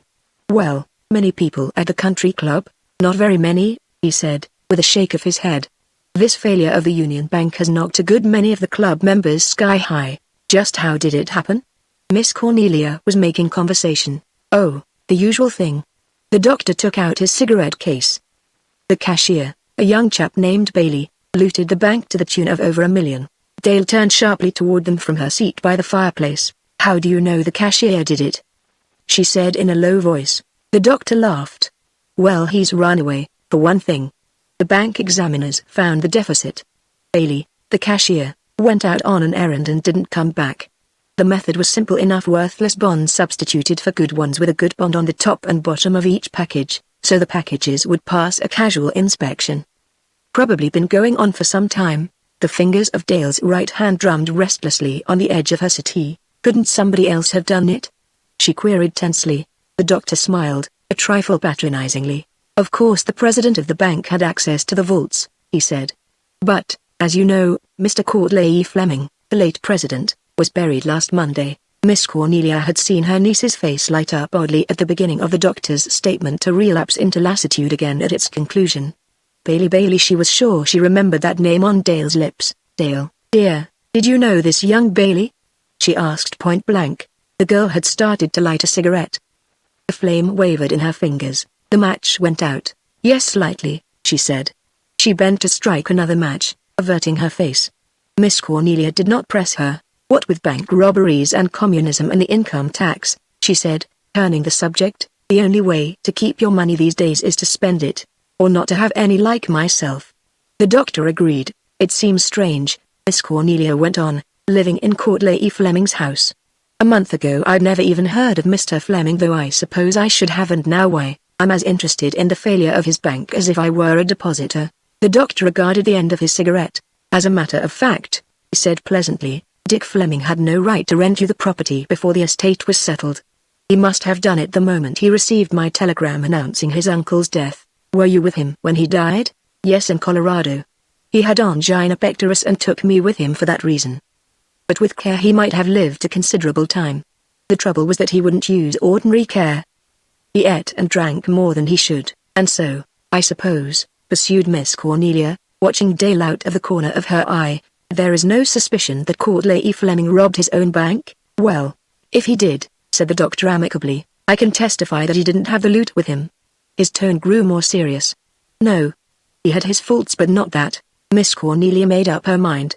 She had resolved before not to summon the doctor for aid in her difficulties, but now that chance had brought him here, the opportunity seemed too good a one to let slip. "Doctor," she said, "I think I ought to tell you something. Last night and the night before, attempts were made to enter this house. Once an intruder actually got in and was frightened away by Lizzie at the top of that staircase." She indicated the alcove stairs. "And twice I have received anonymous communications threatening my life if I did not leave the house and go back to the city." Dale rose from her settee, startled. "I didn't know that, Auntie." "How dreadful!" she gasped. Instantly Miss Cornelia regretted her impulse of confidence. She tried to pass the matter off with tart humor. "Don't tell Lizzie," she said. "She'd yell like a siren. It's the only thing she does like a siren, but she does it superbly." For a moment it seemed as if Miss Cornelia had succeeded. The doctor smiled. Dale sat down again, her expression altering from one of anxiety to one of amusement. Miss Cornelia opened her lips to dilate further upon Lizzie's eccentricities. But just then there was a splintering crash of glass from one of the French windows behind her. Chapter 6 Detective Anderson takes charge. "What's that?" Somebody smashed a window pane, and threw in a stone. "Wait a minute." The doctor, all alert at once, ran into the alcove and jerked at the terrace door. "It's bolted at the top, too," called Miss Cornelia. He nodded, without wasting words on a reply, unbolted the door and dashed out into the darkness of the terrace. Miss Cornelia saw him run past the French windows and disappear into blackness. Meanwhile Dale, her listlessness vanished before the shock of the strange occurrence, had gone to the broken window and picked up the stone. It was wrapped in paper. There seemed to be writing on the paper. She closed the terrace door and brought the stone to her aunt. Miss Cornelia unwrapped the paper and smoothed out the sheet. 2 lines of coarse, round handwriting sprawled across it. "Take warning. Leave this house at once. It is threatened with disaster which will involve you if you remain." There was no signature. "Who do you think wrote it?" asked Dale breathlessly. Miss Cornelia straightened up like a ramrod, indomitable. "A fool, that's who. If anything was calculated to make me stay here forever, this sort of thing would do it." She twitched the sheet of paper angrily. "But something may happen, darling. I hope so. That's the reason she stopped. The doorbell was ringing again, thrilling, insistent. Her niece started at the sound. "Oh, don't let anybody in," she besought Miss Cornelia as Billy came in from the hall with his usual air of walking on velvet. "Key, front door please, bell ring," he explained tersely. Taking the key from the table, Miss Cornelia issued instructions.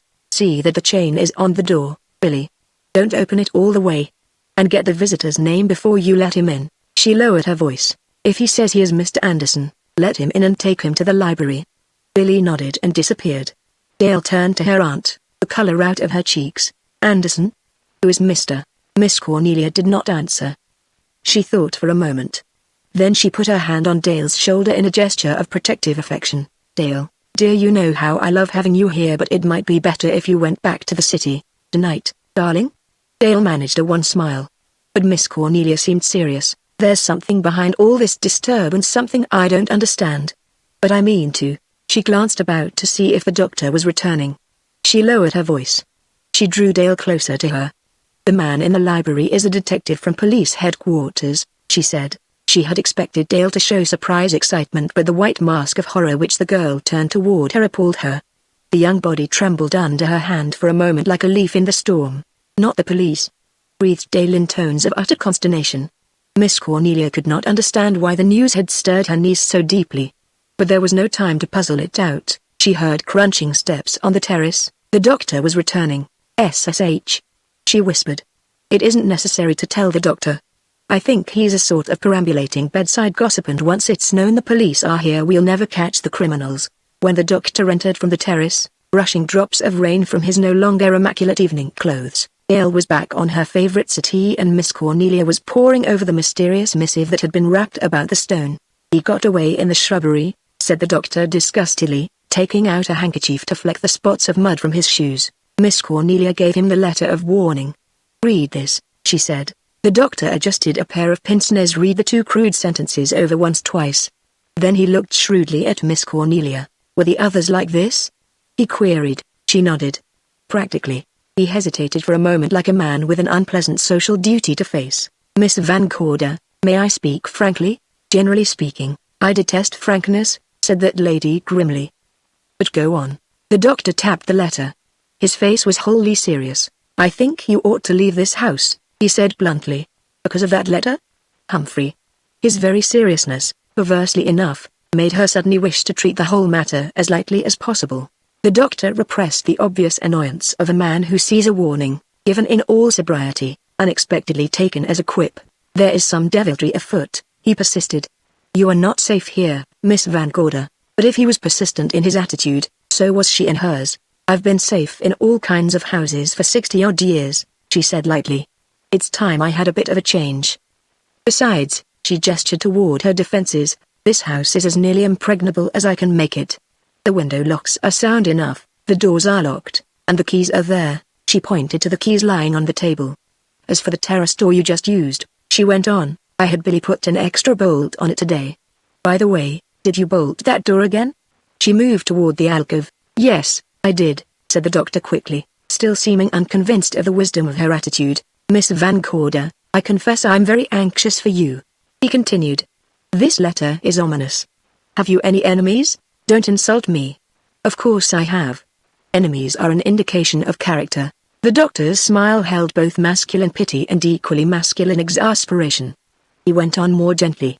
"Why not accept my hospitality in the village tonight?" he proposed reasonably. "It's a little house, but I'll make you comfortable. Or," he threw out his hands in the gesture of one who reasons with a willful child, "if you won't come to me, let me stay here." Miss Cornelia hesitated for an instant. The proposition seemed logical enough, more than that sensible, safe. And yet, some indefinable feeling hardly strong enough to be called a premonition kept her from accepting it. Besides, she knew what the doctor did not, that help was waiting across the hall in the library. "Thank you, no, doctor," she said briskly, before she had time to change her mind. "I'm not easily frightened. And tomorrow I intend to equip this entire house with burglar alarms on doors and windows." She went on defiantly. The incident, as far as she was concerned, was closed. She moved on into the alcove. The doctor stared at her, shaking his head. She tried the terrace door. "There, I knew it," she said triumphantly. "Doctor, you didn't fasten that bolt." The doctor seemed a little taken aback. "Oh, I'm sorry," he said. "You only pushed it part of the way," she explained. She completed the task and stepped back into the living room. "The only thing that worries me now is that broken French window," she said thoughtfully. "Anyone can reach a hand through it and open the latch." She came down toward the settee where Dale was sitting. "Please, doctor." "Oh, what are you going to do?" said the doctor, coming out of a brown study. "I'm going to barricade that window," said Miss Cornelia firmly, already struggling to lift one end of the settee. But now Dale came to her rescue. "Oh, darling, you'll hurt yourself. Let me," and between them, the doctor and Dale moved the heavy settee along until it stood in front of the window in question. The doctor stood up when the dusty task was finished, wiping his hands. "It would take a furniture mover to get in there now," he said airily. Miss Cornelia smiled. "Well, doctor, I'll say good night now and thank you very much," she said, extending her hand to the doctor, who bowed over it silently. "Don't keep this young lady up too late, she looks tired." She flashed a look at Dale, who stood staring out at the night. "I'll only smoke a cigarette," promised the doctor. Once again his voice had a note of plea in it. "You won't change your mind?" he asked anew. Miss Van Corder's smile was obdurate. "I have a great deal of mind," she said. "It takes a long time to change it." Then, having exercised her feminine privilege of the last word, she sailed out of the room, still smiling, and closed the door behind her. The doctor seemed a little nettled by her abrupt departure. "It may be mind," he said, turning back toward Dale, "but forgive me if I say I think it seems more like foolhardy stubbornness." Dale turned away from the window. "Then you think there is really danger?" The doctor's eyes were grave. "Well, those letters," he dropped the letter on the table. "They mean something. Here you are isolated, the village 2 miles away, and enough shrubbery round the place to hide a dozen assassins." If his manner had been in the slightest degree melodramatic, Dale would have found the ominous sentences more easy to discount. But this calm, intense statement of fact was a chill touch at her heart. "And yet, but what enemies can Aunt Cornelia have?" she asked helplessly. "Any man will tell you what I do," said the doctor with increasing seriousness. He took a cigarette from his case and tapped it on the case to emphasize his words. "This is no place for 2 women, practically alone." Dale moved away from him restlessly, to warm her hands at the fire. The doctor gave a quick glance around the room. Then, unseen by her, he stepped noiselessly over to the table, took the matchbox there off its holder and slipped it into his pocket. It seemed a curiously useless and meaningless gesture, but his next words evinced that the action had been deliberate. "I don't seem to be able to find any matches," he said with assumed carelessness, fiddling with the matchbox holder. Dale turned away from the fire. "Oh, aren't there any? I'll get you some," she said with automatic politeness, and departed to search for them. The doctor watched her go, saw the door close behind her. Instantly his face set into tense and wary lines. He glanced about, then ran lightly into the alcove and noiselessly unfastened the bolt on the terrace door which he had pretended to fasten after his search of the shrubbery. When Dale returned with the matches, he was back where he had been when she had left him, glancing at a magazine on the table. He thanked her urbanely as she offered him the box. "So sorry to trouble you, but tobacco is the one drug every doctor forbids his patients and prescribes for himself." Dale smiled at the little joke. He lit his cigarette and drew in the fragrant smoke with apparent gusto. But a moment later he had crushed out the glowing end in an ashtray. "By the way, has Miss Van Gorder a revolver?" he queried casually, glancing at his wristwatch. "Yes, she fired it off this afternoon to see if it would work." Dale smiled at the memory. The doctor, too, seemed amused. "If she tries to shoot anything, for goodness sake stand behind her," he advised. He glanced at the wristwatch again. "Well, I must be going. If anything happens," said Dale slowly, "I shall telephone you at once." Her words seemed to disturb the doctor slightly, but only for a second. He grew even more urbane. "I'll be home shortly after midnight," he said. "I'm stopping at the Johnsons' on my way. One of their children is ill, or supposed to be." He took a step toward the door, then he turned toward Dale again. "Take a parting word of advice," he said. "The thing to do with a midnight prowler is let him alone. Lock your bedroom doors and don't let anything bring you out till morning." He glanced at Dale to see how she took the advice, his hand on the knob of the door. "Thank you," said Dale seriously. "Good night, Dr. Billy will let you out, he has the key." "By Jove!" laughed the doctor. "You are careful, aren't you? The place is like a fortress." "Well, good night, Miss Dale, good night." The door closed behind him. Dale was left alone. Suddenly her composure left her, the fixed smile died. She stood gazing ahead at nothing, her face a mask of terror and apprehension. But it was like a curtain that had lifted for a moment on some secret tragedy and then fallen again. When Billy returned with the front door key, she was as impassive as he was. "Has the new gardener come yet?" "He here," said Billy stolidly. "Name Brooke." She was entirely herself once more when Billy, departing, held the door open wide to admit Miss Cornelia Van Gorder and a tall, strong-featured man, quietly dressed, with reticent, piercing eyes. The detective, Dale's first conscious emotion was one of complete surprise. She had expected a heavy-set, blue-jowled vulgarian with a black cigar, a battered derby, and stubby policeman's shoes. "Why, this man's a gentleman," she thought. "At least he looks like one, and yet you can tell from his face he'd have as little mercy as a steel trap for anyone he had to catch." She shuddered uncontrollably. "Dale, dear," said Miss Cornelia with triumph in her voice. "This is Mr. Anderson." The newcomer bowed politely, glancing at her casually and then looking away. Miss Cornelia, however, was obviously in fine feather and relishing to the utmost the presence of a real detective in the house. "This is the room I spoke of," she said briskly. "All the disturbances have taken place around the terrace door." The detective took 3 swift steps into the alcove, glanced about it searchingly. He indicated the stairs. "That is not the main staircase?" "No, the main staircase is out there." Miss Cornelia waved her hand in the direction of the hall. The detective came out of the alcove and paused by the French windows. "I think there must be a conspiracy between the Architects Association and the Housebreakers Union these days," he said grimly. "Look at all that glass. All a burglar needs is a piece of putty and a diamond cutter to break in. But the curious thing is," continued Miss Cornelia, "that whoever got into the house evidently had a key to that door." Again she indicated the terrace door, but Anderson did not seem to be listening to her. "Hello, what's this?" he said sharply, his eye lighting on the broken glass below the shattered French window. He picked up a piece of glass and examined it. Dale cleared her throat. "It was broken from the outside a few minutes ago," she said. "The outside?" Instantly the detective had pulled aside a blind and was staring out into the darkness. "Yes. And then that letter was thrown in." She pointed to the threatening missive on the center table. Anderson picked it up, glanced through it, laid it down. All his movements were quick and sure, each executed with the minimum expense of effort. "H.M., he said in a calm voice that held a glint of humor. "Curious, the anonymous letter complex. Apparently someone considers you an undesirable tenant." Miss Cornelia took up the tale. "There are some things I haven't told you yet," she said. "This house belonged to the late Courtleigh E. Fleming." He glanced at her sharply. "The Union Bank?" "Yes. I rented it for the summer and moved in last Monday. We have not had a really quiet night since I came. The very first night I saw a man with an electric flashlight making his way through the shrubbery." "You poor dear," from Dale sympathetically. "And you were here alone?" "Well, I had Lizzie." "And," said Miss Cornelia with enormous importance, opening the drawer of the center table, "I had my revolver. I know so little about these things, Mr. Anderson, that if I didn't hit a burglar, I knew I'd hit somebody or something." And she gazed with innocent awe directly down the muzzle of her beloved weapon, then waved it with an airy gesture beneath the detective's nose. Anderson gave an involuntary start, then his eyes lit up with grim mirth. "Would you mind putting that away?" he said suavely.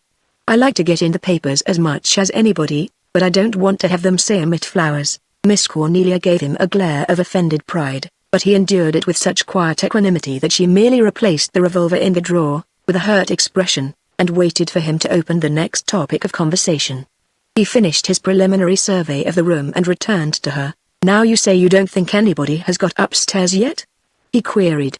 Miss Cornelia regarded the alcove stairs. "I think not. I'm a very light sleeper, especially since the papers have been so full of the exploits of this criminal they call the Bat.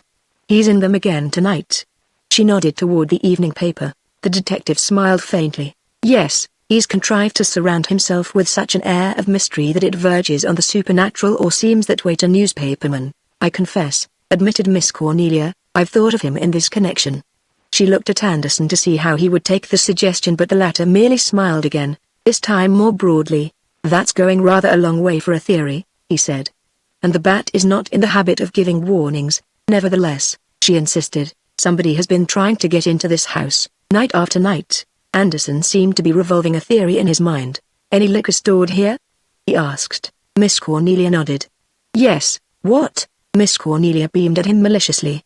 11 bottles of homemade elderberry wine. "You're safe." The detective smiled ruefully.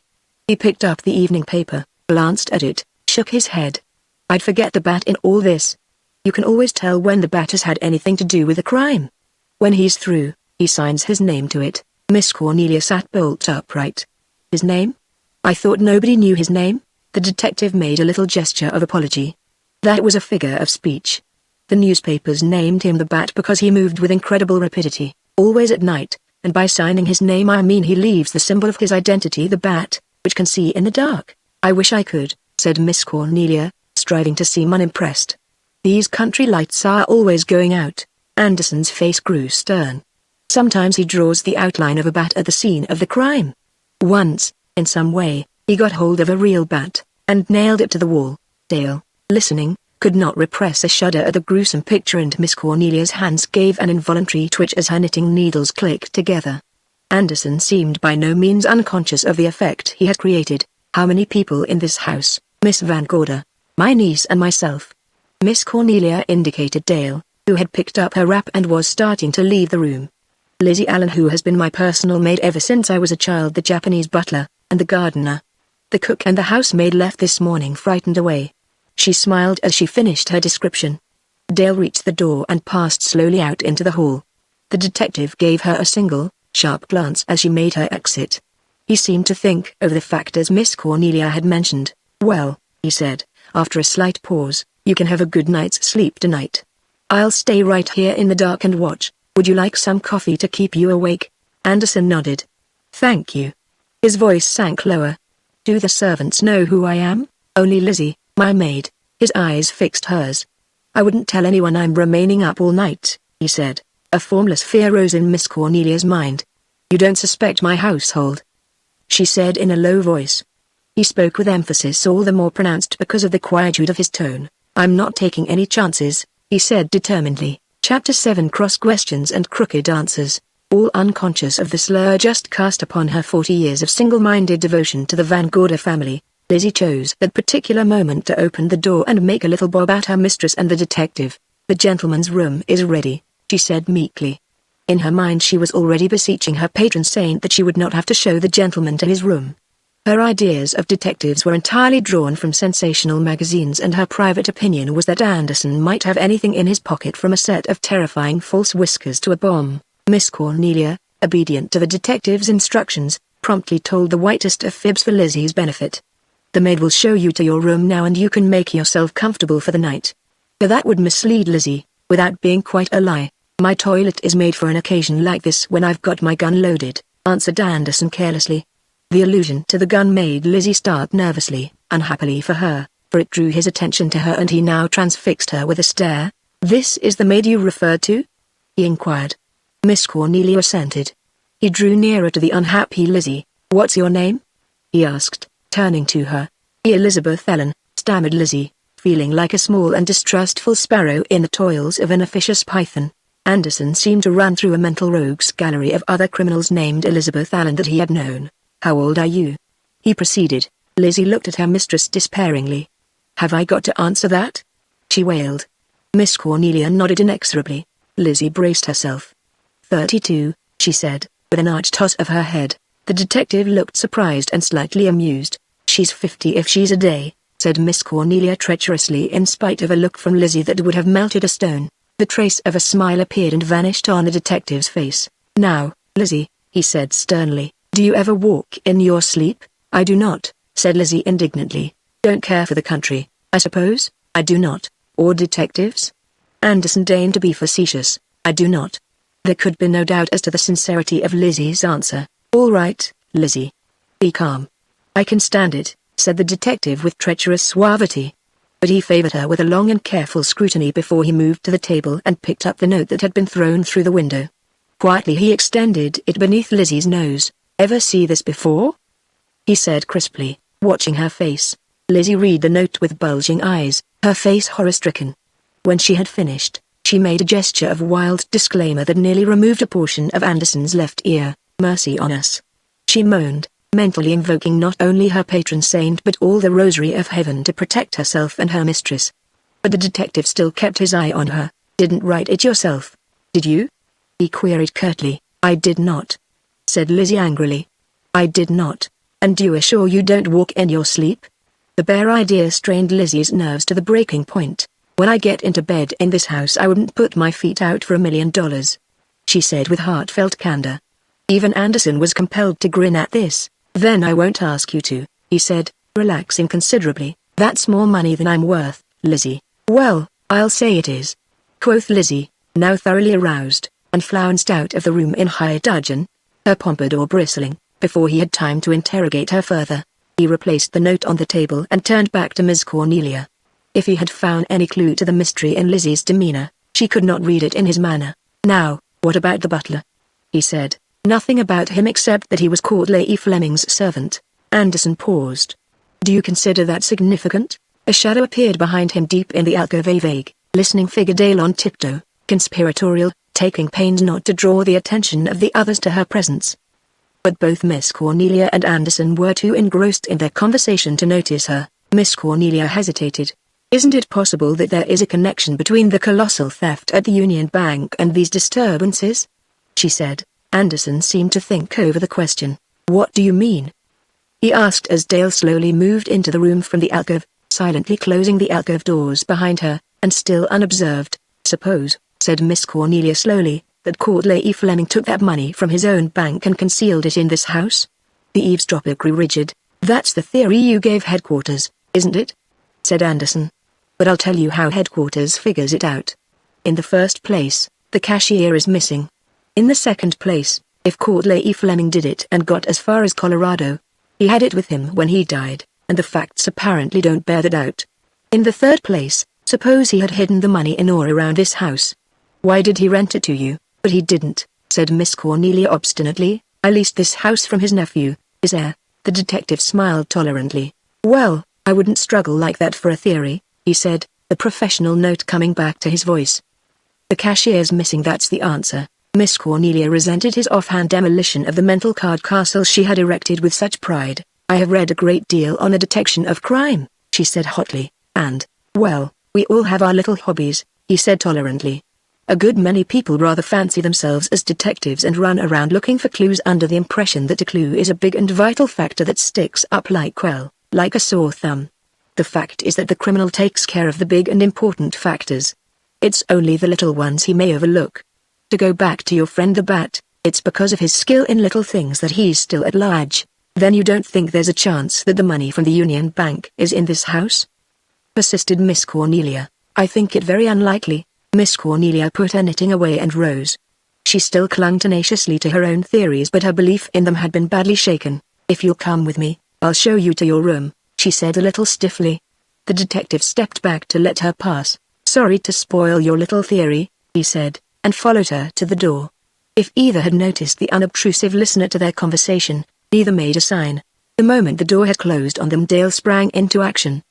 She seemed a different girl from the one who had left the room so inconspicuously such a short time before.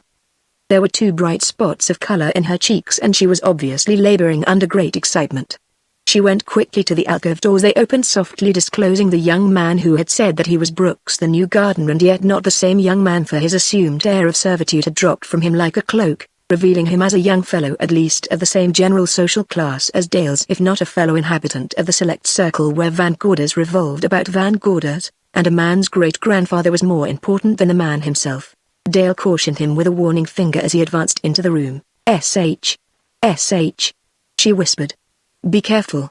That man's a detective. Brooks gave a hunted glance at the door into the hall. Then they've traced me here, he said in a dejected voice. I don't think so. He made a gesture of helplessness. I couldn't get back to my rooms, he said in a whisper. If they've searched them. He paused. As they're sure they'll find your letters to me. He paused again. Your aunt doesn't suspect anything? No, I told her I'd engaged a gardener and that's all there was about it. He came nearer to her. Dale. He murmured in a tense voice. You know I didn't take that money, he said with boyish simplicity. All the loyalty of first love was in her answer. Of course. I believe in you absolutely, she said. He caught her in his arms and kissed her gratefully, passionately. Then the galling memory of the predicament in which he stood, the hunt already on his trail, came back to him. He released her gently, still holding one of her hands. But the police here, he stammered, turning away. What does that mean? Dale swiftly informed him of the situation. Aunt Cornelia says people have been trying to break into this house for days at night. Brooks ran his hand through his hair in a gesture of bewilderment. Then he seemed to catch at a hope. What sort of people? He queried sharply. Dale was puzzled. She doesn't know. The excitement in her lover's manner came to a head.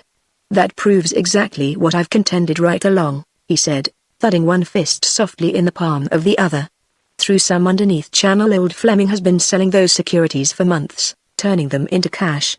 And somebody knows about it, and knows that that money is hidden here. Don't you see? Your Aunt Cornelia has crabbed the game by coming here. Why didn't you tell the police that? Now they think, because you ran away. The only chance I had was a few hours to myself to try to prove what actually happened. Why don't you tell the detective what you think? Said Dale at her wit's end. That Courtleigh Fleming took the money and that it is still here? Her lover's face grew somber. He'd take me into custody at once and I'd have no chance to search. He was searching now. His eyes roved about the living room walls, ceiling, hopefully, desperately looking for a clue, the tiniest clue to support his theory. Why are you so sure it is here? Queried Dale. Brooks explained. You must remember Fleming was no ordinary defaulter and he had no intention of being exiled to a foreign country. He wanted to come back here and take his place in the community while I was in the pen, but even then, he interrupted her. Listen, dear. He crossed to the billiard room door, closed it firmly, turned. The architect that built this house was an old friend of mine, he said in hushed accents. We were together in France, and you know the way fellows get to talking when they're far away and cut off. He paused, seeing the cruel gleam of the flamethrowers. Two figures huddled in a foxhole, whiling away the terrible hours of waiting by muttered talk. Just an hour or two before Rachel got this friend of mine, he resumed. He told me he had built a hidden room in this house. Where? Gasped Dale. Brooks shook his head. I don't know. We never got to finish that conversation. But I remember what he said. He said, you watch old Fleming. If I get mine over here it won't break his heart. He didn't want any living being to know about that room. Now Dale was as excited as he. Then you think the money is in this hidden room? I do, said Brooks decidedly. I don't think Fleming took it away with him. He was too shrewd for that. No, he meant to come back all right, the minute he got the word the bank had been looted. And he'd fixed things so I'd be railroaded to prison. You wouldn't understand, but it was pretty neat. And then the fool nephew rents this house the minute he's dead, and whoever knows about the money, Jack. Why isn't it the nephew who is trying to break in? He wouldn't have to break in. He could make an excuse and come in any time. He clenched his hands despairingly. If I could only get hold of the blueprint of this place, he muttered. Dale's face fell. It was sickening to be so close to the secret and yet not find it. Oh, Jack, I'm so confused and worried, she confessed, with a little sob.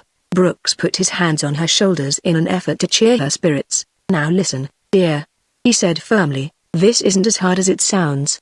I've got a clear night to work in, and as true as I'm standing here, money's in this house. Listen, honey, it's like this. He pantomimed the old nursery rhyme of the house that Jack built. Here's the house that Courtleigh Fleming built. Here, somewhere, is the hidden room in the house that Courtleigh Fleming built, and here, somewhere, pray heaven, is the money in the hidden room in the house that Courtleigh Fleming built. When you're low in your mind, just say that over. She managed a faint smile. I've forgotten it already, she said, drooping. He still strove for an offhand gaiety that he did not feel. Why, look here. And she followed the play of his hands obediently, like a tired child. It's a sort of game, dearest. Money, who's got the money? You know. For the dozenth time he stared at the unrevealing walls of the room. For that matter, he added, a hidden room may be behind these very walls. He looked about for a tool, a poker, anything that would sound the walls and test them for hollow spaces. He had it, that driver in the bag of golf clubs over in the corner. He got the driver and stood wondering where he had best begin. That blank wall above the fireplace looked as promising as any. He tapped it gently with the golf club, afraid to make too much noise and yet anxious to test the wall as thoroughly as possible. A dull, heavy reverberation answered his stroke, nothing hollow there apparently. As he tried another spot, again thunder beat the long roll on its iron drum outside, in the night. The lights blinked, wavered, recovered. The lights are going out again, said Dale dully. Her excitement sunk into a stupefied calm. Let them go. The less light the better for me. The only thing to do is to go over this house room by room. He pointed to the billiard room door. What's in there? The billiard room. She was thinking hard. Jack. Perhaps Courtleigh Fleming's nephew would know where the blueprints are. He looked dubious. It's a chance, but not a very good one, he said. Well, he led the way into the billiard room and began to rap at random upon its walls while Dale listened intently for any echo that might betray the presence of a hidden chamber or sliding panel. Thus it happened that Lizzie received the first real thrill of what was to prove to her and to others a sensational and hideous night. For, coming into the living room to lay a cloth for Mr. Anderson's night suppers, not only did the lights blink threateningly and the thunder roll, but a series of spirit raps was certainly to be heard coming from the region of the billiard room. "Oh, my God!" she wailed. The next instant the lights went out, leaving her in inky darkness. With a loud shriek she bolted out of the room, thunder lightning dashing of rain on the streaming glass of the windows, the storm hallooing its hounds. Dale huddled close to her lover as they groped their way back to the living room, cautiously, doing their best to keep from stumbling against some heavy piece of furniture whose fall would arouse the house. "There's a candle on the table, Jack, if I can find the table." Her outstretched hands touched a familiar object. "Here it is." She fumbled for a moment. "Have you any matches?" "Yes." He struck one another, lit the candle, set it down on the table. In the weak glow of the little taper, whose tiny flame illuminated but a portion of the living room, his face looked tense and strained. "It's pretty nearly hopeless," he said, "if all the walls are paneled like that," as if in mockery of his words and his quest. A muffled knocking that seemed to come from the ceiling of the very room he stood in answered his despair. "What's that?" gasped Dale. They listened. The knocking was repeated. "Knock, knock, knock, knock. Someone else is looking for the hidden room," muttered Brooks, gazing up at the ceiling intently, as if he could tear from it the secret of this new mystery by sheer strength of will. Chapter 8: The Gleaming Eye. "It's upstairs." Dale took a step toward the alcove stairs. Brooks halted her. "Who's in this house besides ourselves?" he queried. "Only the detective, Aunt Cornelia, Lizzie, and Billy." "Billy's the Jap?" "Yes." Brooks paused an instant. "Does he belong to your aunt?" "No. He was Courtleigh Fleming's butler." Knock, knock, knock, knock. The dull, methodical rapping on the ceiling of the living room began again. "Courtleigh Fleming's butler, eh?" muttered Brooks. He put down his candle and stole noiselessly into the alcove. "It may be the Jap," he whispered. "Knock, knock, knock, knock." This time the mysterious rapping seemed to come from the upper hall. "If it is the Jap, I'll get him." Brooks's voice was tense with resolution. He hesitated, made for the hall door, tiptoed out into the darkness around the main staircase, leaving Dale alone in the living room beset by shadowy terrors. Utter silence succeeded his noiseless departure. Even the storm lulled for a moment. Dale stood thinking, wondering, searching desperately for some way to help her lover. At last a resolution formed in her mind. She went to the city telephone. "Hello," she said in a low voice, glancing over her shoulder now and then to make sure she was not overheard. 124 please. "Yes, that's right." "Hello, is at the country club? Is Mr. Richard Fleming there?" "Yes, I'll hold the wire." She looked about nervously. Had something moved in that corner of blackness where her candle did not pierce? No. How silly of her. Buzz buzz on the telephone. She picked up the receiver again. "Hello, is this Mr. Fleming?" "This is Miss Ogden, Dale Ogden. I know it must seem odd my calling you this late, but I wonder if you could come over here for a few minutes." "Yes, tonight." Her voice grew stronger. "I wouldn't trouble you, but it's awfully important." "Hold the wire a moment." She put down the phone and made another swift survey of the room, listened furtively at the door. All clear. She returned to the phone. "Hello, Mr. Fleming, I'll wait outside the house on the drive. It's a confidential matter." "Thank you so much." She hung up the phone, relieved not an instant too soon, for, she crossed toward the fireplace to add a new log to the dying glow of the fire. The hall door opened and Anderson, the detective, came softly in with an unlighted candle in his hand. Her composure almost deserted her. How much had he heard? What deduction would he draw if he had heard? An assignation, perhaps. Well, she could stand that. She could stand anything to secure the next few hours of liberty for Jack. For that length of time she and the law were at war, she and this man were at war, but his first words relieved her fears. "Spooky sort of place in the dark, isn't it?" he said casually. "Yes, rather. If he would only go away before Brooks came back or Richard Fleming arrived. But he seemed in a distressingly chatty frame of mind. Left me upstairs without a match," continued Anderson. "I found my way down by walking part of the way and falling the rest. Don't suppose I'll ever find the room I left my toothbrush in." He laughed, lighting the candle in his hand from the candle on the table. "You're not going to stay up all night, are you?" said Dale nervously, hoping he would take the hint. But he seemed entirely oblivious of such minor considerations as sleep. He took out a cigar. "Oh, I made it a bit," he said. He eyed her with a certain approval. She was a darned pretty girl and she looked intelligent. "I suppose you have a theory of your own about these intrusions you've been having here? Or apparently having. I knew nothing about them until tonight." Still, he persisted conversationally, "You know about them now." But when she remained silent, "Is Miss Van Gorder usually of a nervous temperament? Imagines she sees things, and all that?" "I don't think so." Dale's voice was strained. Where was Brooks? What had happened to him? Anderson puffed on his cigar, pondering. "Know the Flemings?" he asked. "I've met Mr. Richard Fleming once or twice." Something in her tone caused him to glance at her. "Nice fellow." "I don't know him at all well." "Know the cashier of the Union Bank?" He shot at her suddenly. "No." She strove desperately to make the denial convincing, but she could not hide the little tremor in her voice. The detective mused. "Fellow of good family, I understand," he said, eyeing her. "Very popular. That's what's behind most of these bank embezzlements, men getting into society and spending more than they make." Dale hailed the tinkle of the city telephone with an inward sigh of relief. The detective moved to answer the house phone on the wall by the alcove, staking the direction of the ring. Dale corrected him quickly. "No, the other one. That's the house phone." Anderson looked the apparatus over. "No connection with the outside, eh?" "No," said Dale absent-mindedly. "Just from room to room in the house." He accepted her explanation and answered the other telephone. "Hello, hello, what the?" He moved the receiver hook up and down, that result, and gave it up. "This line sounds dead," he said. "It was all right a few minutes ago," said Dale without thinking. "You were using it a few minutes ago?" She hesitated, what use to deny what she had already admitted. For all practical purposes, yes. The city telephone rang again. The detective pounced upon it. "Hello, yes, this is Anderson, go ahead." He paused, while the tiny voice in the receiver buzzed for some seconds. Then he interrupted it impatiently. "You're sure of that, are you?" "I see. All right. Why?" He hung up the receiver and turned swiftly on Dale. "Did I understand you to say that you were not acquainted with the cashier of the Union Bank?" he said to her with a new note in his voice. Dale stared ahead of her blankly. It had come. She did not reply. Anderson went on ruthlessly. "That was headquarters, Miss Ogden.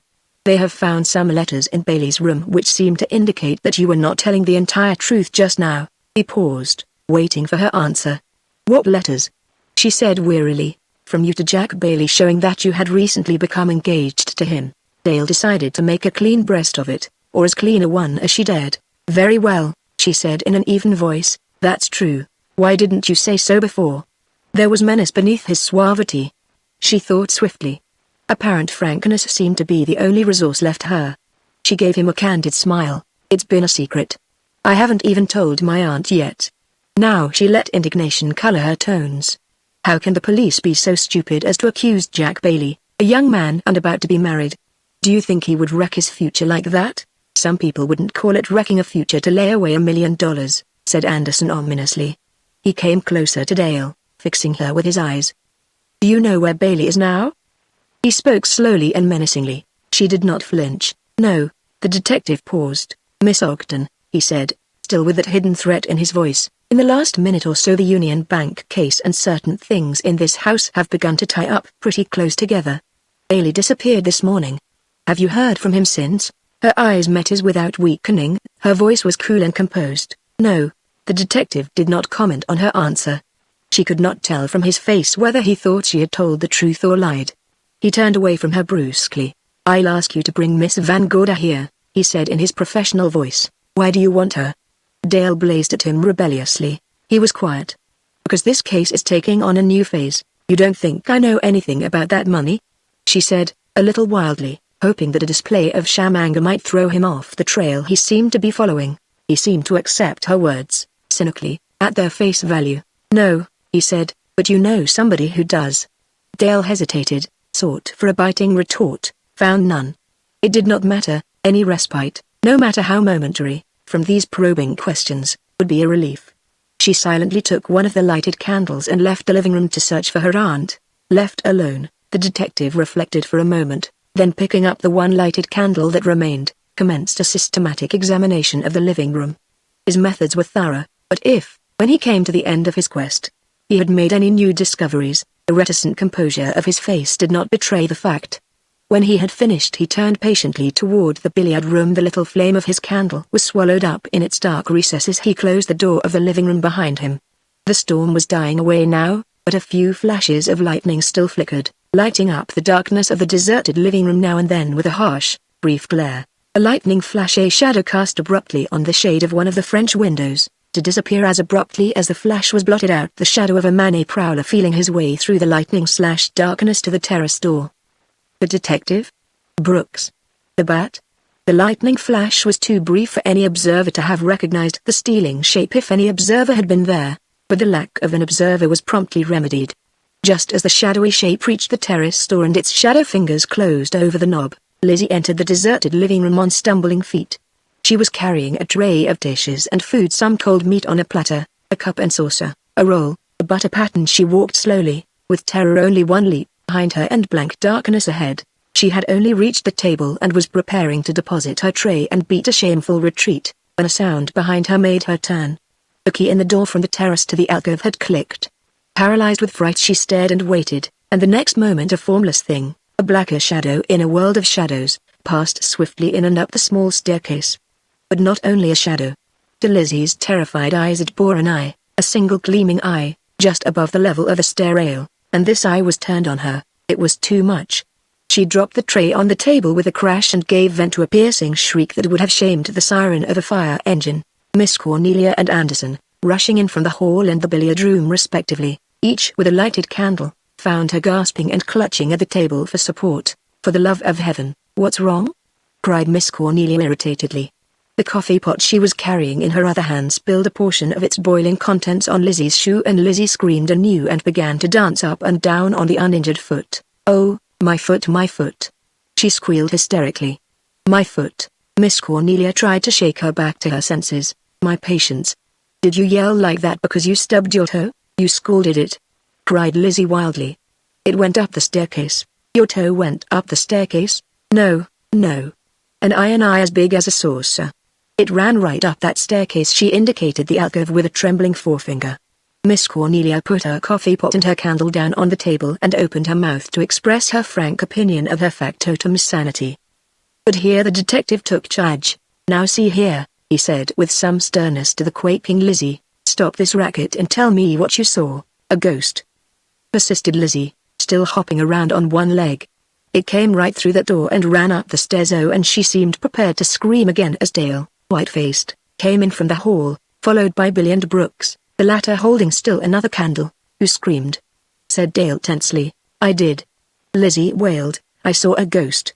She turned to Miss Cornelia. "I begged you not to come here," she vociferated. "I begged you on my bended knees. There's a graveyard not a quarter of a mile away." "Yes, and one more scare like that, Lizzie Allen, you'll have me lying in it," said her mistress unsympathetically.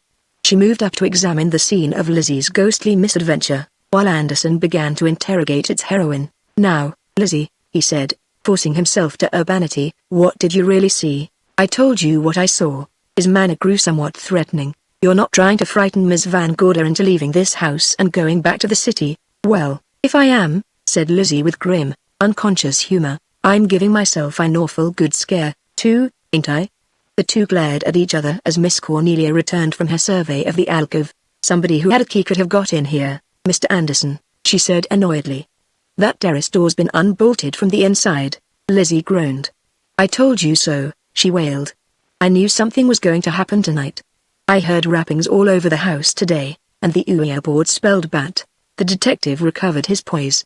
"I think I see the answer to your puzzle, Miss Van Gorder," he said, with a scornful glance at Lizzie. A hysterical and not very reliable woman, anxious to go back to the city and terrified over and over by the shutting off of the electric lights. If looks could slay, his characterization of Lizzie would have laid him dead at her feet at that instant.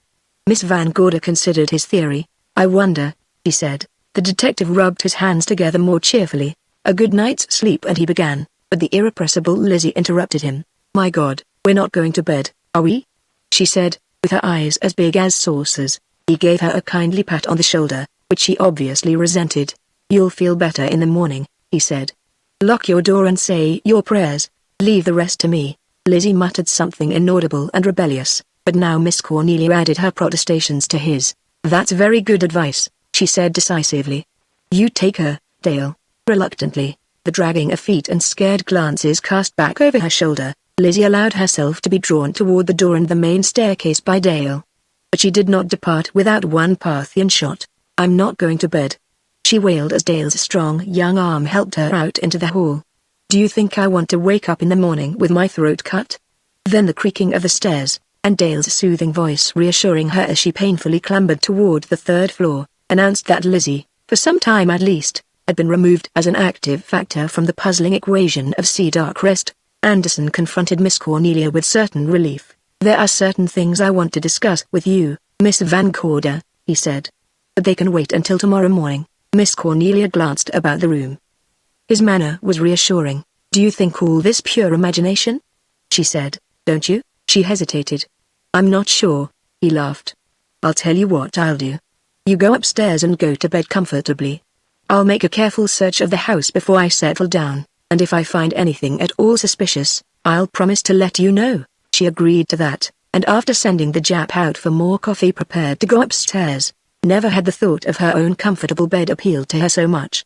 But, in spite of her weariness, she could not quite resign herself to take Lizzie's story as lightly as the detective seemed to. "If what Lizzie says is true," she said, taking her candle, "the upper floors of the house are even less safe than this one.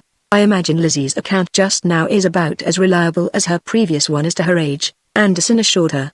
"I'm certain you need not worry. Just go on up and get your beauty sleep, I'm sure you need it." On which ambiguous remark Miss Van Gorder took her leave, rather grimmily smiling. It was after she had gone that Anderson's glance fell on Brooks, standing warily in the doorway. "What are you?" "The gardener." But Brooks was prepared for him. "Ordinarily I drive a car," he said. "Just now I'm working on the place here." Anderson was observing him closely, with the ease of a man ransacking his memory for a name picture. "I've seen you somewhere," he went on slowly. "And I'll place you before long." There was a little threat in his shrewd scrutiny. He took a step toward Brooks. "Not in the portrait gallery at headquarters, are you?" "Not yet." Brooks's voice was resentful. Then he remembered his pose and his back grew supple, his whole attitude that of the respectful servant. "Well, we slip up now and then," said the detective slowly. Then, apparently, he gave up his search for the name the pictured face. But his manner was still suspicious. "All right, Brooks," he said tersely, "if you're needed in the night, you'll be called." Brooks bowed. "Very well, sir." He closed the door softly behind him, glad to have escaped as well as he had. But that he had not entirely lulled the detective's watchfulness to rest was evident as soon as he had gone. Anderson waited a few seconds, then moved noiselessly over to the hall door, listened, opened it, suddenly closed it again. Then he proceeded to examine the alcove of the stairs, where the gleaming eye had wavered like a corpse candle before Lizzie's affrighted vision. He tested the terrace door and bolted it. How much truth had there been in her story? He could not decide, but he drew out his revolver nevertheless and gave it a quick inspection to see if it was in working order. A smile crept over his face, the smile of a man who has dangerous work to do and does not shrink from the prospect. He put the revolver back in his pocket and, taking the one lighted candle remaining, went out by the hall door. As the storm burst forth in fresh fury and the window panes of the living room rattled before a new reverberation of thunder. For a moment, in the living room, except for the thunder, all was silence. Then the creak of surreptitious footsteps broke the stillness, light footsteps descending the alcove stairs where the gleaming eye had passed. It was Dale slipping out of the house to keep her appointment with Richard Fleming. She carried a raincoat over her arm and a pair of rubbers in one hand. Her other hand held a candle. By the terrace door she paused, unbolted it, glanced out into the streaming night with a shiver. Then she came into the living room and sat down to put on her rubbers. Hardly had she begun to do so when she started up again. A muffled knocking sounded at the terrace door. It was ominous and determined, and in a panic of terror she rose to her feet. If it was the law, come after Jack, what should she do? Or again, suppose it was the unknown who had threatened them with death? Not coherent thoughts these, but chaotic, bringing panic with them. Almost unconscious of what she was doing, she reached into the drawer beside her, secured the revolver there and leveled it at the door. Chapter 9: A Shot in the Dark. A key clicked in the terrace door. A voice swore muffledly at the rain. Dale lowered her revolver slowly. It was Richard Fleming come to meet her here, instead of down by the drive. She had telephoned him on an impulse. But now, as she looked at him in the light of her single candle, She wondered if this rather dissipated, rather foppish young man about town, in his early 30s, could possibly understand and appreciate the motives that had driven her to seek his aid. Still, it was for Jack. She clenched her teeth and resolved to go through with the plan mapped out in her mind.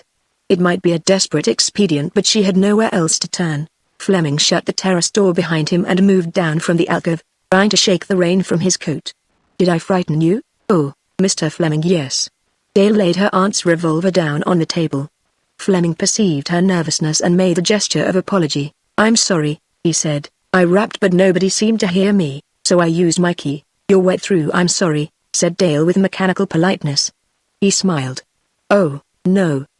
He stripped off his cap and raincoat and placed them on a chair, brushing himself off as he did so with finicky little movements of his hands. "Reggie Beresford brought me over in his car," he said. "He's waiting down the drive." Dale decided not to waste words in the usual commonplaces of social greeting. "Mr. Fleming, I'm in dreadful trouble," she said, facing him squarely, with a courageous appeal in her eyes. He made a polite movement. "Oh, I say. That's too bad," she plunged on. "You know the Union Bank closed today." He laughed lightly. "Yes, I know it. I didn't have anything in it or any other bank for that matter," he admitted ruefully, "but I hate to see the old thing go to smash." Dale wondered which angle was best from which to present her appeal. "Well, even if you haven't lost anything in this bank failure, a lot of your friends have surely?" she went on. "I'll say so," said Fleming, debonairly. "Beresford is sitting down the road in his Packard now, writhing with pain." Dale hesitated. Fleming's lightness seemed so incorrigible that, for a moment, she was on the verge of giving her project up entirely. Then, waster or not, he's the only man who can help us, she told herself and continued. "Lots of awfully poor people are going to suffer, too," she said wistfully. Fleming chuckled, dismissing the poor with a wave of his hand. "Oh, well, the poor are always in trouble," he said with airy heartlessness. "They specialize in suffering." He extracted a monogrammed cigarette from a thin gold case. "But look here," went on, moving closer to Dale, "you didn't send for me to discuss this hypothetical poor depositor, did you? Mind if I smoke?" "No." He lit his cigarette and puffed at it with enjoyment while Dale paused, summoning up her courage. Finally the words came in a rush. "Mr. Fleming, I'm going to say something rather brutal. Please don't mind. I'm merely desperate. You see, I happen to be engaged to the cashier, Jack Bailey." Fleming whistled. "I see. And he's beat it." Dale blazed with indignation. "He has not. I'm going to tell you something. He's here, now, in this house," she continued fierily, all her defenses thrown aside. "My aunt thinks he's a new gardener. He is here, Mr. Fleming, because he knows he didn't take the money. The only person who could have done it was your uncle." Dick Fleming dropped his cigarette in a convenient ashtray and crushed it out there, absently, not seeming to notice whether it scorched his fingers or not. He rose and took a turn about the room. Then he came back to Dale. "That's a pretty strong indictment to bring against a dead man," he said slowly, seriously. "It's true."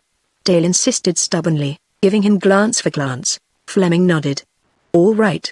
He smiled a smile that Dale didn't like. "Suppose it's true, where do I come in?" he said. "You don't think I know where the money is?" "No," admitted Dale, "but I think you might help to find it." She went swiftly over to the hall door and listened tensely for an instant. Then she came back to Fleming. "If anybody comes in, you've just come to get something of yours," she said in a low voice. He nodded understandingly. She dropped her voice still lower. "Do you know anything about a hidden room in this house?" she asked. Dick Fleming stared at her for a moment. Then he burst into laughter. "A hidden room, that's rich," he said, still laughing. "Never heard of it. Now, let me get this straight. The idea is a hidden room and the money is in it, is that it?" Dale nodded a yes. "The architect who built this house told Jack Bailey that he had built a hidden room in it," she persisted. For a moment Dick Fleming stared at her as if he could not believe his ears. Then, slowly, his expression changed. Beneath the well-fed, debonair mask of the clubman about town, other lines appeared, lines of avarice and calculation, wolf marks, tokening the craft and petty ruthlessness of the small soul within the gentlemanly shell. His eyes took on a shifty, uncertain stare. They no longer looked at Dale, their gaze seemed turned inward, beholding a visioned treasure, a glittering pile of gold. And yet, the change in his look was not so pronounced as to give Dale pause. She felt a vague uneasiness steal over her. true, but it would have taken a shrewd and long-experienced woman of the world to read the secret behind Fleming's A's at first glance, and Dale, for all her courage and common sense, was a young and headstrong girl. She watched him, puzzled, wondering why he made no comment on her last statement. "Do you know where there are any blueprints of the house?" she asked at last. An odd light glittered in Fleming's eyes for a moment. Then it vanished. He held himself in check. The casual idler again. "Blueprints?" He seemed to think it over. "Why, there may be some. Have you looked in the old secretary in the library? My uncle used to keep all sorts of papers there," he said with apparent helpfulness. "Why, don't you remember you locked it when we took the house?" "So I did." Fleming took out his key ring, selected a key. "Suppose you go and look," he said. "Don't you think I'd better stay here?" "Oh, yes," said Dale, blinded to everything else by the rising hope in her heart. "Oh, I can hardly thank you enough." And before he could even reply, she had taken the key and was hurrying toward the hall door. He watched her leave the room, a bleak smile on his face. As soon as she had closed the door behind her, his languor dropped from him. He became a hound, a ferret questing for its prey. He ran lightly over to the bookcase by the hall door. A moment's inspection. He shook his head. Perhaps the other bookcase near the French windows. No, it wasn't there. Ah, the bookcase over the fireplace. He remembered now. He made for it, hastily swept the books from the top shelf, reached groping fingers into the space behind the second row of books. There. A dusty roll of 3 blueprints. He unrolled them hurriedly and tried to make out the white tracings by the light of the fire. No better take them over to the candle on the table. He peered at them hungrily in the little spot of light thrown by the candle. The first one no, nor the second, but the third, the bottom one. Good heavens. He took in the significance of the blurred white lines with greedy eyes, his lips opening in a silent exclamation of triumph. Then he pondered for an instant. The blueprint itself was an awkward size. Bulky. Good, he had it. He carefully tore a small portion from the third blueprint and was about to stuff it in the inside pocket of his dinner jacket when Dale, returning, caught him before he had time to conceal his find. She took in the situation at once. "Oh, you found it," she said in tones of rejoicing, giving him back the key to the secretary. Then, as he still made no move to transfer the scrap of blue paper to her, "Please let me have it, Mr. Fleming." "I know that's it," Dick Fleming's lips set in a thin line. "Just a moment," he said, putting the table between them with a swift movement. Once more he stole a glance at the scrap of paper in his hand by the flickering light of the candle. Then he faced Dale boldly. "Do you suppose, if that money is actually here, that I can simply turn this over to you and let you give it to Bailey?" he said. "Every man has his price. How do I know that Bailey's isn't $1 million? Dale felt as if he had dashed cold water in her face. "What do you mean to do with it then?" she said. Fleming turned the blueprint over in his hand. "I don't know," he said. "What is it you want me to do?" But by now Dale's vague distrust in him had grown very definite. "Aren't you going to give it to me?" he put her off. "I'll have to think about that." He looked at the blueprint again. "So the missing cashier is in this house posing as a gardener," he said with a sneer in his tones. Dale's temper was rising. "If you won't give it to me, there's a detective in this house," she said, with a stamp of her foot. She made a movement as if to call Anderson, then, remembering Jack, turned back to Fleming. "Give it to the detective and let him search," she pleaded. "A detective?" said Fleming, startled. "What's a detective doing here? People have been trying to break in." "What people?" "I don't know." Fleming stared out beyond Dale, into the night. "Then it is here," he muttered to himself. Behind his back was it a gust of air that moved them? The double doors of the alcove swung open just a crack. Was a listener crouched behind those doors, or was it only a trick of carpentry, a gesture of chance? The mask of the clubman dropped from Fleming completely. His lips drew back from his teeth in the snarl of a predatory animal that clings to its prey at the cost of life or death. Before Dale could stop him, he picked up the discarded blueprints and threw them on the fire, retaining only the precious scrap in his hand. The roll blackened and burst into flame. He watched it, smiling. "I'm not going to give this to any detective," he said quietly, tapping the piece of paper in his hand. Dale's heart pounded sickeningly, but she kept her courage up. "What do you mean?" she said fiercely. "What are you going to do?" He faced her across the fireplace, his airy manner coming back to him just enough to add an additional touch of the sinister to the cold self-revelation of his words. "Let us suppose a few things, Miss Ogden," he said. "Suppose my price is $1 million. Suppose I need money very badly and my uncle has left me a house containing that amount in cash. Suppose I choose to consider that that money is mine. Then it wouldn't be hard to suppose, would it, that I'd make a pretty sincere attempt to get away with it. Dale summoned all her fortitude. If you go out of this room with that paper, I'll scream for help, she said defiantly. Fleming made a little mock bow of courtesy. He smiled. To carry on our little game of supposing, he said easily, suppose there is a detective in this house and that, if I were cornered, I should tell him where to lay his hands on Jack Bailey. Do you suppose you would scream? Dale's hands dropped, powerless, at her sides. If only she hadn't told him too late! She was helpless. She could not call the detective without ruining Jack, and yet, if Fleming escaped with the money, how could Jack ever prove his innocence? Fleming watched her for an instant, smiling. Then, seeing she made no move, he darted hastily toward the double doors of the alcove, flung them open, seemed about to dash up the alcove stairs. The sight of him escaping with the only existing clue to the hidden room galvanized Dale into action.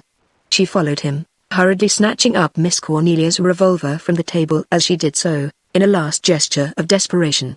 No. No. Give it to me. Give it to me. And she sprang after him, clutching a revolver.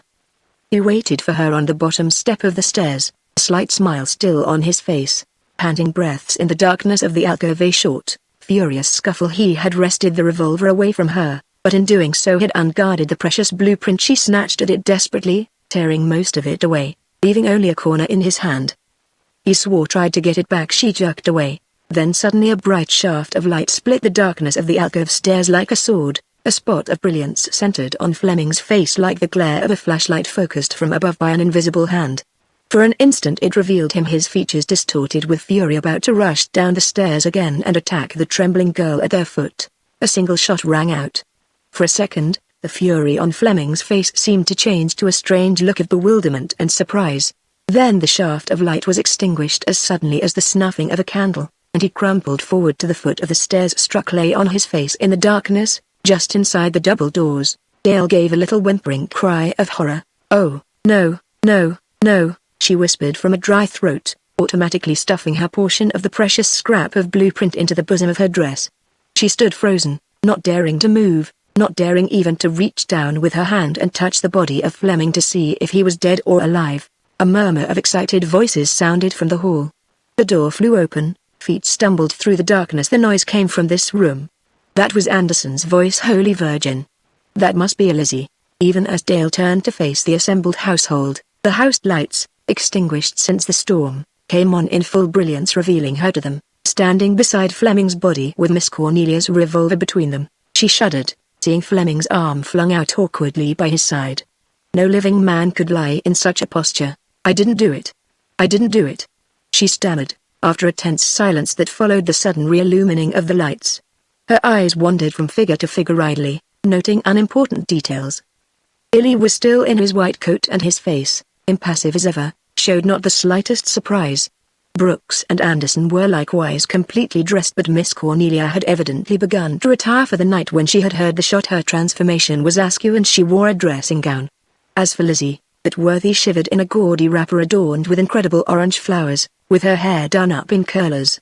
Dale saw it all and was never after to forget one single detail of it. The detective was beside her now, examining Fleming's body with professional thoroughness. At last he rose. He's dead, he said quietly. A shiver ran through the watching group. Dale felt a stifling hand constrict about her heart. There was a pause. Anderson picked up the revolver beside Fleming's body and examined it swiftly, careful not to confuse his own fingerprints with any that might already be on the polished steel. Then he looked at Dale. Who is he? He said bluntly. Dale fought hysteria for some seconds before she could speak. Richard Fleming. Somebody shot him.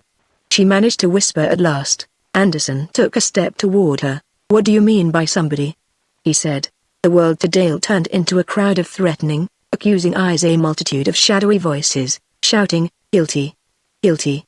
Prove that you're innocent. You can't. I don't know, she said wildly. Somebody on the staircase. Did you see anybody? Anderson's voice was as passionless and cold as a bar of steel.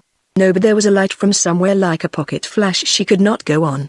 She saw Fleming's face before her, furious at first, then changing to that strange look of bewildered surprise. She put her hands over her eyes to shut the vision out. Lizzie made a welcome interruption. I told you I saw a man go up that staircase, she wailed, jabbing her forefinger in the direction of the alcove stairs. Miss Cornelia, now recovered from the first shock of the discovery, supported her gallantly. "That's the only explanation, Mr. Anderson," she said decidedly. The detective looked at the stairs at the terrace door. His eyes made a circuit of the room and came back to Fleming's body. "I've been all over the house," he said. "There's nobody there." A pause followed. Dale found herself helplessly looking toward her lover for comfort he could not give without revealing his own secret. Eerily, through the tense silence, a sudden tinkling sounded, the sharp, persistent ringing of a telephone bell. Miss Cornelia rose to answer it automatically. "The house phone," she said. Then she stopped. "But we're all here." They looked at each other aghast. It was true. And yet somehow somewhere one of the other phones on the circuit was calling the living room. Miss Cornelia summoned every ounce of inherited Vanguard pride she possessed and went to the phone. She took off the receiver. The ringing stopped. "Hello, hello," she said, while the others stood rigid, listening. Then she gasped. An expression of wondering horror came over her face. Chapter 10. The phone call from nowhere. Somebody groaning. Gasped Miss Cornelia. "It's horrible." The detective stepped up and took the receiver from her. He listened anxiously for a moment. "I don't hear anything," he said. "I heard it. I couldn't imagine such a dreadful sound. I tell you, somebody in this house is in terrible distress." "Where does this phone connect?" queried Anderson practically. Miss Cornelia made a hopeless little gesture. "Practically every room in this house." The detective put the receiver to his ear again. "Just what did you hear?" he said stolidly. Miss Cornelia's voice shook. Dreadful groans and what seemed to be an inarticulate effort to speak. Lizzie drew her gaudy wrapper closer about her shuddering form. "I'd go somewhere," she wailed in the voice of a lost soul, "if I only had somewhere to go." Miss Cornelia quelled her with a glare and turned back to the detective. "Won't you send these men to investigate or go yourself?" she said, indicating Brooks and Billy. The detective thought swiftly. "My place is here," he said. "You two men." Brooks and Billy moved forward to take his orders. "Take another look through the house. Don't leave the building. I'll want you pretty soon." Brooks, or Jack Bailey, as we may as well call him through the remainder of this narrative, started to obey. Then his eye fell on Miss Cornelia's revolver, which Anderson had taken from beside Fleming's body and still held clasped in his hand. "If you'll give me that revolver," he began in an offhand tone, hoping Anderson would not see through his little ruse. Once wiped clean of fingerprints, the revolver would not be such telling evidence against Dale Ogden, but Anderson was not to be caught napping. "That revolver will stay where it is," he said with a grim smile. Jack Bailey knew better than to try and argue the point. He followed Billy reluctantly out of the door, giving Dale a surreptitious glance of encouragement and faith as he did so. The Japanese and he mounted to the second floor as stealthily as possible, prying into dark corners and searching unused rooms for any clue that might betray the source of the startling phone call from nowhere. But Bailey's heart was not in the search. His mind kept going back to the figure of Dale, nervous, shaken, undergoing the terrors of the third degree at Anderson's hands. She couldn't have shot Fleming, of course, and yet, unless he and Billy found something to substantiate her story of how the killing had happened, it was her own, unsupported word against a damning mass of circumstantial evidence. He plunged with renewed vigor into his quest. Back in the living room, as he had feared, Anderson was subjecting Dale to a merciless interrogation. "Now I want the real story," he began with calculated brutality. "You lied before. That's no tone to use. You'll only terrify her," cried Miss Cornelia indignantly. The detective paid no attention. His face had hardened. He seemed every inch the remorseless sleuth-hound of the law. He turned on Miss Cornelia for a moment. "Where were you when this happened?" he said. "Upstairs in my room." Miss Cornelia's tones were icy. "And you?" badgeringly, to Lizzie. "In my room," said the latter pertly, brushing Miss Cornelia's hair. Anderson broke open the revolver and gave a swift glance at the bullet chambers. "One shot has been fired from this revolver." Miss Cornelia sprang to her niece's defense. "I fired it myself this afternoon," she said. The detective regarded her with grudging admiration. "You're a quick thinker," he said with obvious unbelief in his voice. He put the revolver down on the table. Miss Cornelia followed up her advantage. "I demand that you get the coroner here," she said. "Dr. Wells is the coroner," offered Lizzie eagerly. Anderson brushed their suggestions aside. "I'm going to ask you some questions," he said menacingly to Dale. But Miss Cornelia stuck to her guns. Dale was not going to be bullied into any sort of confession, true or false, if she could help, hidden from the way that the girl's eyes returned with fascinated horror to the ghastly heap on the floor that had been Fleming. She knew that Dale was on the edge of violent hysteria. "Do you mind covering that body first?" she asked crisply. The detective eyed her for a moment in a rather ugly fashion, then grunted ungraciously and, taking Fleming's raincoat from the chair, threw it over the body. Dale's eyes telegraphed her aunt a silent message of gratitude. "Now shall I telephone for the coroner?" persisted Miss Cornelia. The detective obviously resented her interference with his methods, but he could not well refuse such a customary request. "I'll do it," he said with a snort, going over to the city telephone. "What's his number?" "He's not at his office, he's at the Johnsons'," murmured Dale. Miss Cornelia took the telephone from Anderson's hands. "I'll get the Johnsons, Mr. Anderson," she said firmly. The detective seemed about to rebuke her. Then his manner recovered some of its former suavity. He relinquished the telephone and turned back toward his prey. "Now, what was Fleming doing here?" he asked Dale in a gentler voice. Should she tell him the truth? No, Jack Bailey's safety was too inextricably bound up with the whole sinister business. She must lie, and lie again, while there was any chance of her lies being believed. "I don't know," she said weakly, trying to avoid the detective's eyes. Anderson took thought. "Well, I'll ask that question another way," he said. "How did he get into the house?" Dale brightened. "No need for a lie here. He had a key." "Key to what door?" "That door over there." Dale indicated the terrace door of the alcove. The detective was about to ask another question, then he paused. Miss Cornelia was talking on the phone. "Hello, is that Mr. Johnson's residence?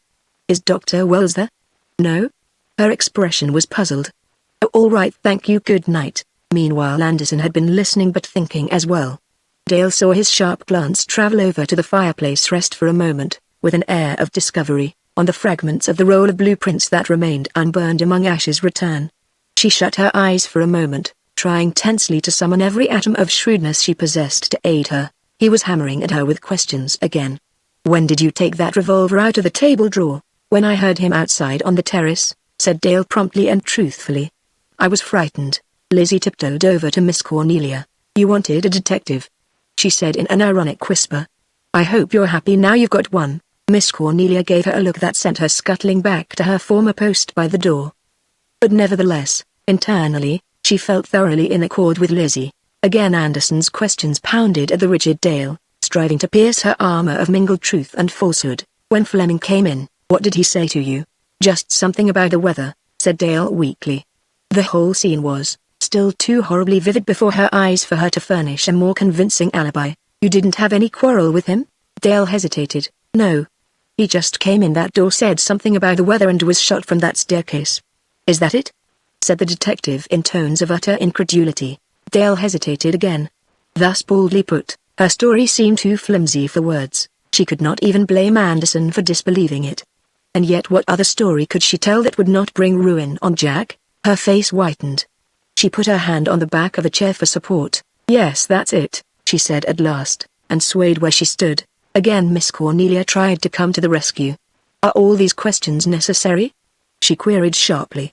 "You can't for a moment believe that Miss Ogden shot that man."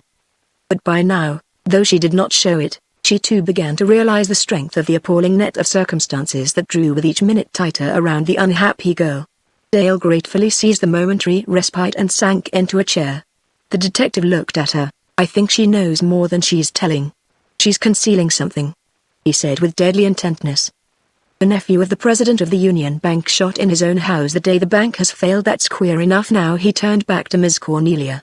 "But when the only person present at his murder is the girl who's engaged to the guilty cashier," he continued, watching Miss Cornelia's face as the full force of his words sank into her mind. "I want to know more about it." He stopped. His right hand moved idly over the edge of the table, halted beside an ashtray closed upon something. Miss Cornelia rose. "Is that true, Dale?" she said sorrowfully. Dale nodded. "Yes." She could not trust herself to explain at greater length. Then Miss Cornelia made one of the most magnificent gestures of her life. "Well, even if it is, what has that got to do with it?" she said, turning upon Anderson fiercely, all her protective instinct for those whom she loved aroused. Anderson seemed somewhat impressed by the fierceness of her query. When he went on, it was with less harshness in his manner. "I'm not accusing this girl," he said more gently. "But behind every crime there is a motive. When we've found the motive for this crime, we'll have found the criminal." Unobserved, Dale's hand instinctively went to her bosom. There it lay, the motive, the precious fragment of blueprint which she had torn from Fleming's grasp but an instant before he was shot down. Once Anderson found it in her possession, the case was closed. The evidence against her overwhelming. She could not destroy it. It was the only clue to the hidden room and the truth that might clear Jack Bailey. But, somehow, she must hide it, get it out of her hands before Anderson's third-degree methods broke her down or he insisted on a search of her person. Her eyes roved wildly about the room, looking for a hiding place. The rain of Anderson's questions began anew. What papers did Fleming burn in that grate? He asked abruptly, turning back to Dale. Papers. She faltered. Papers. The ashes are still there. Miss Cornelia made an unavailing interruption. Miss Ogden has said he didn't come into this room. The detective smiled. I hold in my hand proof that he was in this room for some time, he said coldly, displaying the half-burned cigarette he had taken from the ashtray a moment before. His cigarette with his monogram on it. He put the fragment of tobacco and paper carefully away in an envelope and then marched over to the fireplace. There he rummaged among the ashes for a moment, like a dog uncovering a bone. He returned to the center of the room with a fragment of black and blue paper fluttering between his fingers. A fragment of what is technically known as a blueprint, he announced. What were you and Richard Fleming doing with the blueprint? His eyes bored into Dale's. Dale hesitated, shut her lips. Now think it over. He warned. The truth will come out, sooner or later. Better be frank now. If he only knew how I wanted to be, he wouldn't be so cruel, thought Dale wearily. But I can't. Then her heart gave a throb of relief. Jack had come back into the room. Jack and Billy. Jack would protect her. But even as she thought of this, her heart sank again. Protect her, indeed. Poor Jack. He would find it hard enough to protect himself if once this terrible man with the cold smile and steely eyes started questioning him. She looked up anxiously. Bailey made his report breathlessly. Nothing in the house, sir. Billy's impassive lips confirmed him. We go all over house. Nobody in the house. And yet their mysterious ringing of the phone, the groans Miss Cornelia had heard. Were old wives' tales and witches' fables true after all? Did a power merciless evil exists outside the barriers of the flesh, blasting that trembling flesh with a cold breath from beyond the portals of the grave? There seemed to be no other explanation. You men stay here, said the detective. I want to ask you some questions. He doggedly returned to his third degreeing of Dale. Now what about this blueprint? He queried sharply. Dale stiffened in her chair. Her lies had failed. Now she would tell a portion of the truth, as much of it as she could without menacing Jack. I'll tell you just what happened, she began. I sent for Richard Fleming, and when he came, I asked him if he knew where there were any blueprints of the house. The detective pounced eagerly upon her admission. Why did you want blueprints? He thundered. Because, Dale took a long breath, I believe old Mr. Fleming took the money himself from the Union Bank and hid it here. Where did you get that idea? Dale's jaw set. I won't tell you. What had the blueprints to do with it? She could think of no plausible explanation but the true one. Because I'd heard there was a hidden room in this house. The detective leaned forward intently. Did you locate that room? Dale hesitated. No. Then why did you burn the blueprints? Dale's nerve was grumbling, breaking under the repeated, monotonous impact of his questions. He burned them. She cried wildly. I don't know why. The detective paused an instant, then returned to a previous query. Then you didn't locate this hidden room? Dale's lips formed a pale no. Did he? Went on Anderson inexorably. Dale stared at him. Dully the breaking point had come. Another question, another, and she would no longer be able to control herself. She would sob out the truth hysterically that Brooks, the gardener, was Jack Bailey. The missing cashier, that the scrap of blueprint hidden in the bosom of her dress might unravel the secret of the hidden room that, but just as she felt herself, sucked of strength, beginning to slide toward a black, tingling pit of merciful oblivion, Miss Cornelia provided a diversion. What's that? She said in a startled voice. The detective turned away from his quarry for an instant. What's what? I heard something, averred Miss Cornelia, staring toward the French windows. All eyes followed the direction of her stare. There was an instant of silence. Then, suddenly, traveling swiftly from right to left across the shades of the French windows, there appeared a glowing circle of brilliant white light. Inside the circle was a black, distorted shadow, a shadow like the shadow of a gigantic black bat. It was then a second later, it was gone. Oh, my God! Wailed Lizzie from her corner. It's the bat, that's his sign. Jack Bailey made a dash for the terrace door. But Miss Cornelia halted him peremptorily. Wait, Brooks. She turned to the detective. Mr. Anderson, you are familiar with the sign of the bat. Did that look like it? The detective seemed both puzzled and disturbed. Well, it looked like the shadow of a bat. I'll say that for it, he said finally. On the heels of his words, the front door bell began to ring. All turned in the direction of the hall. "I'll answer that," said Jack Bailey eagerly. Miss Cornelia gave him the key to the front door. "Don't admit anyone till you know who it is," she said. Bailey nodded and disappeared into the hall. The others waited tensely. Miss Cornelia's hand crept toward the revolver lying on the table where Anderson had put it down. There was the click of an opening door, the noise of a little scuffle, then men's voices raised in an angry dispute. "What do I know about a flashlight?" cried an irritated voice. "I haven't got a pocket flash, take your hands off me." Bailey's voice answered the other voice, grim, threatening. The scuffle resumed. Then Dr. Wells burst suddenly into the room, closely followed by Bailey. The doctor's tie was askew. He looked ruffled and enraged. Bailey followed him vigilantly, seeming not quite sure whether to allow him to enter or not. "My dear Miss Van Corder," began the doctor in tones of high dudgeon, "won't you instruct your servants that even if I do make a late call, I am not to be received with violence? I asked you if you had a pocket flash about you," answered Bailey indignantly. "If you call a question like that violence," he seemed about to restrain the doctor by physical force. Miss Cornelia quelled the teapot tempest. "It's all right, Brooks," she said, taking the front door key from his hand and putting it back on the table.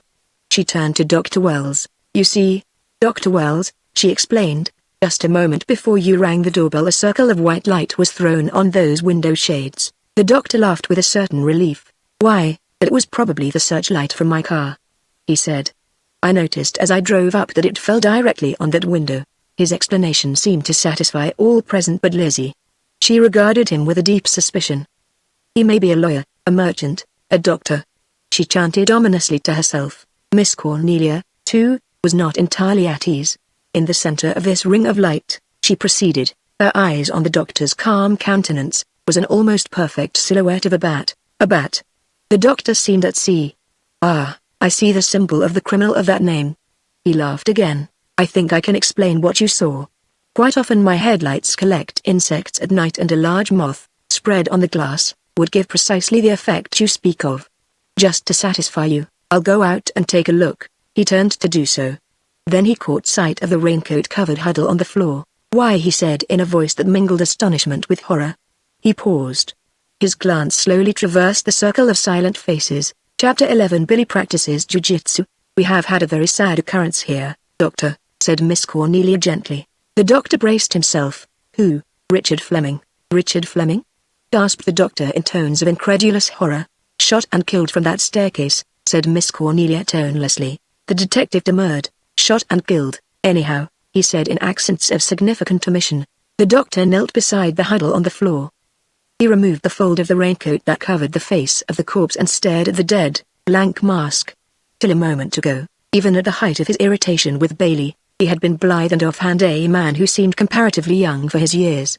Now age seemed to fall upon him. Suddenly, like a grey, clinging dust, he looked stricken and feeble under the impact of this unexpected shock. "Shot and killed from that stairway," he repeated dully.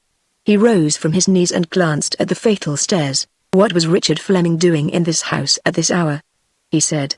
He spoke to Miss Cornelia, but Anderson answered the question. "That's what I'm trying to find out," he said with a saturnine smile. The doctor gave him a look of astonished inquiry. Miss Cornelia remembered her manners. "Doctor, this is Mr. Anderson, headquarters," said Anderson tersely, shaking hands. It was Lizzie's turn to play her part in the tangled game of mutual suspicion that by now made each member of the party at Sea Dark Rest watch every other member with nervous distrust. She crossed to her mistress on tiptoe. "Don't you let him fool you with any of that moth business," she said in a thrilling whisper, jerking her thumb in the direction of the doctor. "He's the bat." Ordinarily Miss Cornelia would have dismissed her words with a smile. But by now her brain felt as if it had begun to revolve like a pinwheel in her efforts to fathom the uncanny mystery of the various events of the night. She addressed Dr. Wells. "I didn't tell you. Dr. I sent for a detective this afternoon. Then, with mounting suspicion, you happened in very opportunely. After I left the Johnsons I felt very uneasy," he explained. "I determined to make one more effort to get you away from this house. As this shows my fears were justified." He shook his head sadly. Miss Cornelia sat down. His last words had given her food for thought. She wanted to mull them over for a moment. The doctor removed muffler and topcoat, stuffed the former in his topcoat pocket and threw the latter on the settee. He took out his handkerchief and began to mop his face. as if to wipe away some strain of mental excitement under which he was laboring. His breath came quickly. The muscles of his jaw stood out. Died instantly, I suppose? He said, looking over at the body. Didn't have time to say anything? Asked the young lady, said Anderson, with a jerk of his head. She was here when it happened. The doctor gave Dale a feverish glance of inquiry. He just fell over, said the latter pitifully. Her answer seemed to relieve the doctor of some unseen weight on his mind. He drew a long breath and turned back toward Fleming's body with comparative calm. Poor Dick has proved my case for me better than I expected, he said, regarding the still, unbreathing heap beneath the raincoat. He swerved toward the detective. Mr. Anderson, he said with dignified pleading, I ask you to use your influence, to see that these two ladies find some safer spot than this for the night. Lizzie bounced up from her chair, instanter. Two? She wailed. If you know any safe spot, lead me to it. The doctor overlooked her sudden eruption into the scene.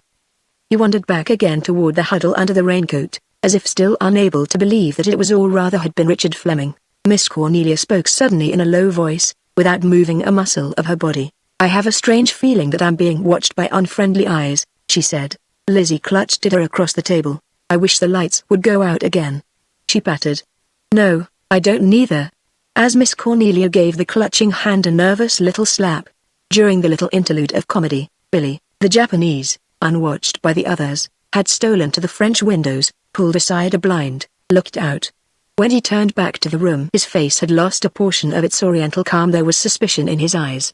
Softly, under cover of pretending to arrange the tray of food that lay untouched on the table, he possessed himself of the key to the front door, unperceived by the rest, and slipped out of the room like a ghost. Meanwhile the detective confronted Dr. Wells. You say, Doctor, that you came back to take these women away from the house. Why? The doctor gave him a dignified stare. Miss Van Gorder has already explained, Miss Cornelia elucidated. Mr. Anderson has already formed a theory of the crime, she said with a trace of sarcasm in her tones. The detective turned on her quickly. I haven't said that. He started. It had come again, tinkling persistent. The phone call from nowhere, the ringing of the bell of the house telephone. The house telephone again, breathed Dale. Miss Cornelia made a movement to answer the tinkling, inexplicable bell. But Anderson was before her. I'll answer that, he barked. He sprang to the phone. Hello, hello. All eyes were bent on him nervously. The doctor's face, in particular, seemed a very study in fear and amazement. He clutched the back of a chair to support himself. His hand was the trembling hand of a sick, old man. Hello, hello. Anderson swore impatiently. He hung up the phone. There's nobody there. Again, a chill breath from another world than ours seemed to brush across the faces of the little group in the living room. Dale, sensitive, impressionable, felt a cold, uncanny prickling at the roots of her hair. A light came into Anderson's eyes. Where's the Jap? He almost shouted. He just went out, said Miss Cornelia. The cold fear, the fear of the unearthly, subsided from around Dale's heart, leaving her shaken but more at peace. The detective turned swiftly to the doctor, as if to put his case before the eyes of an unprejudiced witness. That Jap rang the phone, he said decisively. Miss Van Gorder believed that this murder is the culmination of the series of mysterious happenings that caused her to send for me. I do not. Then what is the significance of the anonymous letters? Broke in Miss Cornelia heatedly. Of the man Lizzie saw going up the stairs, of the attempt to break into this house, of the ringing of that telephone bell? Anderson replied with one deliberate word. Terrorization, he said. The doctor moistened his dry lips in an effort to speak. By whom? He asked. Anderson's voice was an icicle. I imagine by Miss Van Gorder's servants. By that woman there. He pointed at Lizzie, who rose indignantly to deny the charge. But he gave her no time for denial. He rushed on. Who probably writes the letters? He continued. By the gardener. His pointing finger found Bailey, who may have been the man Lizzie saw slipping up the stairs. By the Jap, who goes out and rings the telephone, he concluded triumphantly. Miss Cornelia seemed unimpressed by his fervor. With what object? She queried smoothly. That's what I'm going to find out. There was determination in Anderson's reply. Miss Cornelia sniffed. Absurd. The butler was in this room when the telephone rang for the first time. The thrust pierced Anderson's armor. For once he seemed at a loss. Here was something he had omitted from his calculations. But he did not give up. He was about to retort when crash. Third exclamation marked the noise of a violent struggle in the hall outside, drew all eyes to the hall door. An instant later the door slammed open and a disheveled young man in evening clothes was catapulted into the living room as if slung there by a giant's arm. He tripped and fell to the floor in the center of the room. Billy stood in the doorway behind him, inscrutable, arms folded, on his face an expression of mild satisfaction as if he were demurely pleased with a neat piece of housework, neatly carried out. The young man picked himself up, brushed off his clothes, sought for his hat, which had rolled under the table. Then he turned on Billy furiously. "Damn you, what do you mean by this, jiu-jitsu?" said Billy, his yellow face quite untroubled. "Pretty good stuff. Found on terrace with searchlight," he added. "With searchlight?" barked Anderson. The young man turned to face this new enemy. "Well, why shouldn't I be on the terrace with a searchlight?" he demanded. The detective moved toward him menacingly. "Who are you? Who are you?" said the young man with cool impertinence, giving him stare for stare. Anderson did not deign to reply, in so many words. Instead he displayed the police badge which glittered on the inside of the right lapel of his coat. The young man examined it coolly. "HM," he said. "Very pretty, nice, neat design, very chaste." He took out a cigarette case and opened it, seemingly entirely unimpressed by both the badge and Anderson. The detective chafed. "If you've finished admiring my badge," he said with heavy sarcasm, "I'd like to know what you were doing on the terrace." The young man hesitated, shot an odd, swift glance at Dale, who ever since his abrupt entrance into the room, had been sitting rigid in her chair with her hands clenched tightly together. "I've had some trouble with my car down the road," he said finally. He glanced at Dale again. "I came to ask if I might telephone." "Did it require a flashlight to find the house?" Miss Cornelia asked suspiciously. "Look here," the young man blustered, "why are you asking me all these questions?" He tapped his cigarette case with an irritated air. Miss Cornelia stepped closer to him. "Do you mind letting me see that flashlight?" she said. The young man gave it to her with a little, mocking bow. She turned it over, examined it, passed it to Anderson, who examined it also, seeming to devote particular attention to the lens. The young man stood puffing his cigarette a little nervously while the examination was in progress. He did not look at Dale again. Anderson handed back the flashlight to its owner. "Now what's your name?" he said sternly. "Beresford, Reginald Beresford," said the young man sulkily. "If you doubt it, I've probably got a card somewhere." He began to search through his pockets. "What's your business?" went on the detective. "What's my business here?" queried the young man, obviously fencing with his interrogator. "No, how do you earn your living?" said Anderson sharply. "I don't," said the young man flippantly. "I may have to begin now, if that is of any interest to you. As a matter of fact, I've studied law, but..." One word was enough to start Lizzie off on another trail of distrust. "He may be a lawyer," she quoted to herself sepulchrally from the evening newspaper article that had dealt with the mysterious identity of the bat. "And you came here to telephone about your car?" persisted the detective. Dale rose from her chair with a hopeless little sigh. "Oh, don't you see he's trying to protect me," she said wearily. She turned to the young man. "It's no use, Mr. Beresford." Beresford's air of flippancy vanished. "I see," he said. He turned to the other, frankly. "Well, the plain truth is I didn't know the situation and I thought I'd play safe for Miss Ogden's sake." Miss Cornelia moved over to her niece protectingly. She put a hand on Dale's shoulder to reassure her. But Dale was quite composed now. She had gone through so many shocks already that one more or less seemed to make very little difference to her override nerves. She turned to Anderson calmly. "He doesn't know anything about this," she said, indicating Beresford. "He brought Mr. Fleming here in his car, that's all." Anderson looked to Beresford for confirmation. "Is that true?" "Yes," said Beresford. He started to explain. "I got tired of waiting and so The detective broke in curtly. "All right." He took a step toward the alcove. "Now, doctor." He nodded at the huddle beneath the raincoat. Beresford followed his glance and saw the ominous heap for the first time. "What's that?" he said tensely. No one answered him. The doctor was already on his knees beside the body, drawing the raincoat gently aside. Beresford stared at the shape thus revealed with frightened eyes. The color left his face. "That's not Dick Fleming, is it?" he said thickly. Anderson slowly nodded his head. Beresford seemed unable to believe his eyes. "If you've looked over the ground," said the doctor in a low voice to Anderson, "I'll move the body where we can have a better light." His right hand fluttered swiftly over Fleming's still, clenched fist, extracted from it a torn corner of paper. Still Beresford did not seem to be able to take in what had happened. He took another step toward the body. "Do you mean to say that Dick Fleming?" he began. Anderson silenced him with an uplifted hand. "What have you got there, doctor?" he said in a still voice. The doctor, still on his knees beside the corpse, lifted his head. "What do you mean? You took something, just then, out of Fleming's hand," said the detective. "I took nothing out of his hand," said the doctor firmly. Anderson's manner grew peremptory. "I warn you not to obstruct the course of justice," he said forcibly. "Give it here." The doctor rose slowly, dusting off his knees. His eyes tried to meet Anderson's and failed. He produced a torn corner of blueprint. "Why, it's only a scrap of paper, nothing at all," he said evasively. Anderson looked at him meaningly. "Scraps of paper are sometimes very important," said with a side glance at Dale. Beresford approached the two angrily. "Look here," he burst out, "I've got a right to know about this thing. I brought Fleming over here and I want to know what happened to him.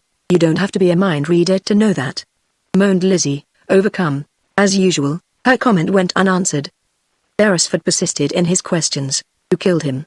That's what I want to know," he continued, nervously puffing his cigarette. "Well, you're not alone in that," said Anderson in his grimmily humorous vein. The doctor motioned nervously to them both. "As the coroner, if Mr. Anderson is satisfied, I suggest that the body be taken where I can make a thorough examination," he said haltingly. Once more Anderson bent over the shell that had been Richard Fleming. He turned the body half over, let it sink back on its face. For a moment he glanced at the corner of the blueprint in his hand, then at the doctor. Then he stood aside. "All right," he said laconically. So Richard Fleming left the room where he had been struck down so suddenly and strangely borne out by Beresford, the doctor, and Jack Bailey. The little procession moved as swiftly and softly as circumstances would permit. Anderson followed its passage with watchful eyes. Billy went mechanically to pick up the stained rug which the detective had kicked aside and carried it off after the body. When the burden and its bearers, with Anderson in the rear, reached the doorway into the hall, Lizzie shrank before the sight, affrighted, and turned toward the alcove while Miss Cornelia stared unseeingly out toward the front windows. So, for perhaps a dozen ticks of time Dale was left unwatched, and she made the most of her opportunity. Her fingers fumbled at the bosom of her dress. She took out the precious, dangerous fragment of blueprint that Anderson must not find in her possession, but where to hide it, before her chance had passed? Her eyes fell on the bread roll that had fallen from the detective's supper tray to the floor when Lizzie had seen the gleaming eye on the stairs and had lain there unnoticed ever since. She bent over swiftly and secreted the tantalizing scrap of blue paper in the body of the roll, smoothing the crust back above it with trembling fingers. Then she replaced the roll where it had fallen originally and straightened up just as Billy and the detective returned. Billy went immediately to the tray, picked it up, and started to go out again. Then he noticed the roll on the floor, stooped for it, and replaced it upon the tray. He looked at Miss Cornelia for instructions. "Take that tray out to the dining room," she said mechanically. But Anderson's attention had already been drawn to the tiny incident. "Wait, I'll look at that tray," he said briskly. Dale, her heart in her mouth, watched him examine the knives, the plates, even shake out the napkin to see that nothing was hidden in its folds. At last he seemed satisfied. "All right, take it away," he commanded. Billy nodded and vanished toward the dining room with tray and roll. Dale breathed again. The sight of the tray had made Miss Cornelia's thoughts return to practical affairs. "Lizzie," she commanded now, "go out in the kitchen and make some coffee."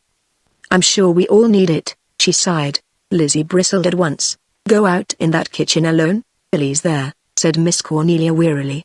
The thought of Billy seemed to bring little solace to Lizzie's heart. "That Jap and his jujitsu," she muttered viciously.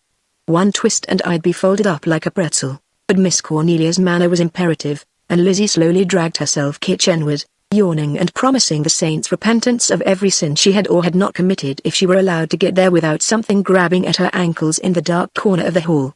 When the door had shut behind her, Anderson turned to Dale, the corner of blueprint which he had taken from the doctor in his hand. "Now, Miss Ogden," he said tensely, "I have here a scrap of blueprint which was in Dick Fleming's hand when he was killed. I'll trouble you for the rest of it, if you please." Chapter 12. I didn't kill him. "The rest of it?" queried Dale with a show of bewilderment, silently thanking her stars that, for the moment at least, the incriminating fragment had passed out of her possession. Her reply seemed only to infuriate the detective. "Don't tell me Fleming started to go out of this house with a blank scrap of paper in his hand," he threatened. "He didn't start to go out at all." Dale rose. Was Anderson trying a chance shot in the dark, or had he stumbled upon some fresh evidence against her? She could not tell from his manner. "Why do you say that?" She fainted. "His cap's there on that table," said the detective with crushing terseness. Dale started. She had not remembered the cap. Why hadn't she burned it, concealed it as she had concealed the blueprint? She passed a hand over her forehead wearily. Miss Cornelia watched her niece. "It's you're keeping anything back, Dale. Tell him," she said. "She's keeping something back, all right," he said. "She's told part of the truth, but not all." He hammered at Dale again. "You and Fleming located that room by means of a blueprint of the house. He started not to go out but, probably, to go up that staircase. And he had in his hand the rest of this."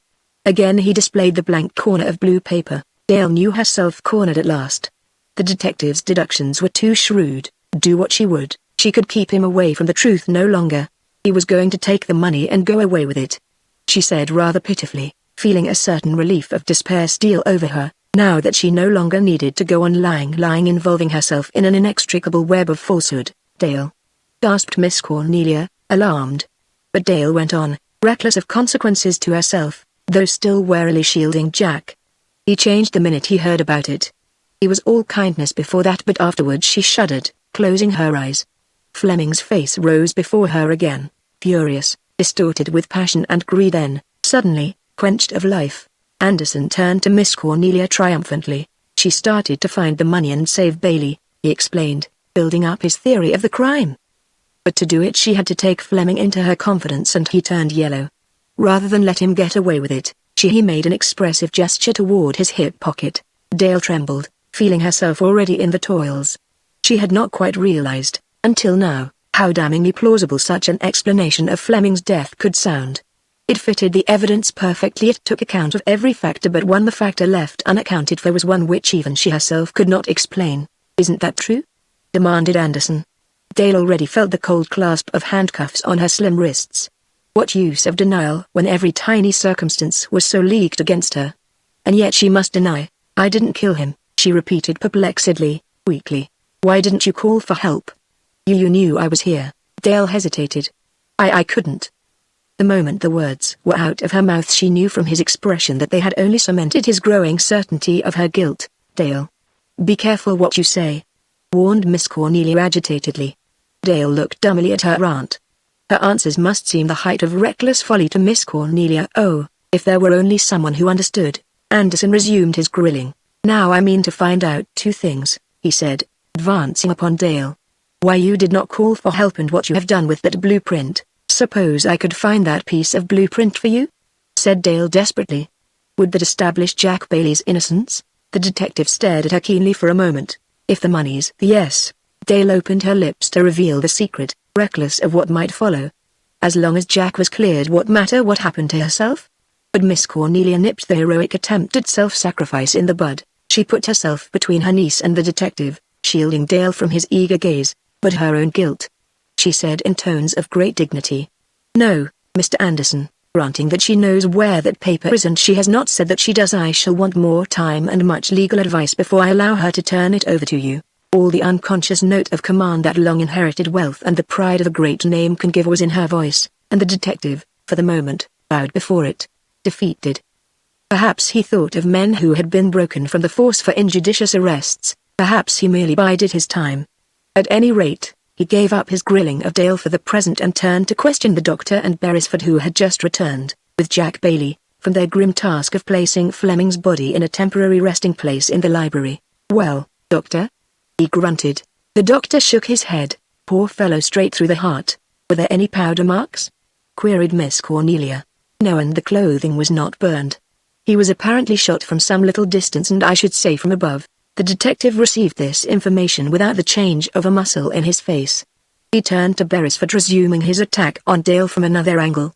"Beresford, did Fleming tell you why he came here tonight?" Beresford considered the question. "No. He seemed in a great hurry. Said Miss Ogden had telephoned him, and asked me to drive him over." "Why did you come up to the house?" "Well," said Beresford with seeming candor, "I thought it was putting rather a premium on friendship to keep me sitting out in the rain all night, so I came up the drive and, by the way." He snapped his fingers irritatedly, as if recalling some significant incident that had slipped his memory, and drew a battered object from his pocket.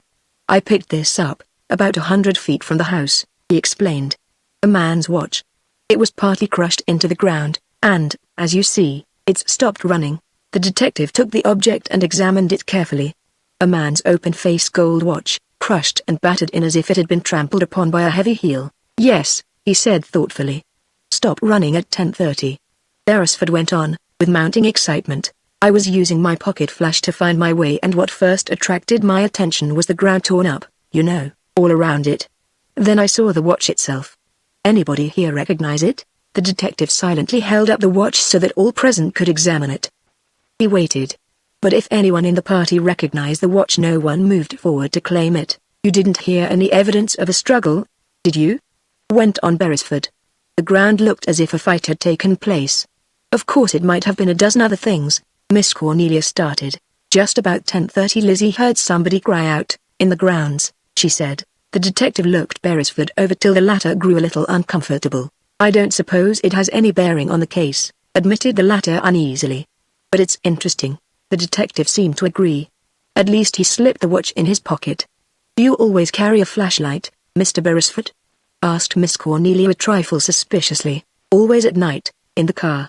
His reply was prompt and certain. This is all you found? Queried the detective, a curious note in his voice. Yes. Beresford sat down, relieved. Miss Cornelia followed his example. Another clue had led into a blind alley, leaving the mystery of the night's affairs as impenetrable as ever. Someday I hope to meet the real estate agent who promised me that I would sleep here as I never slept before. She murmured acridly. He's right.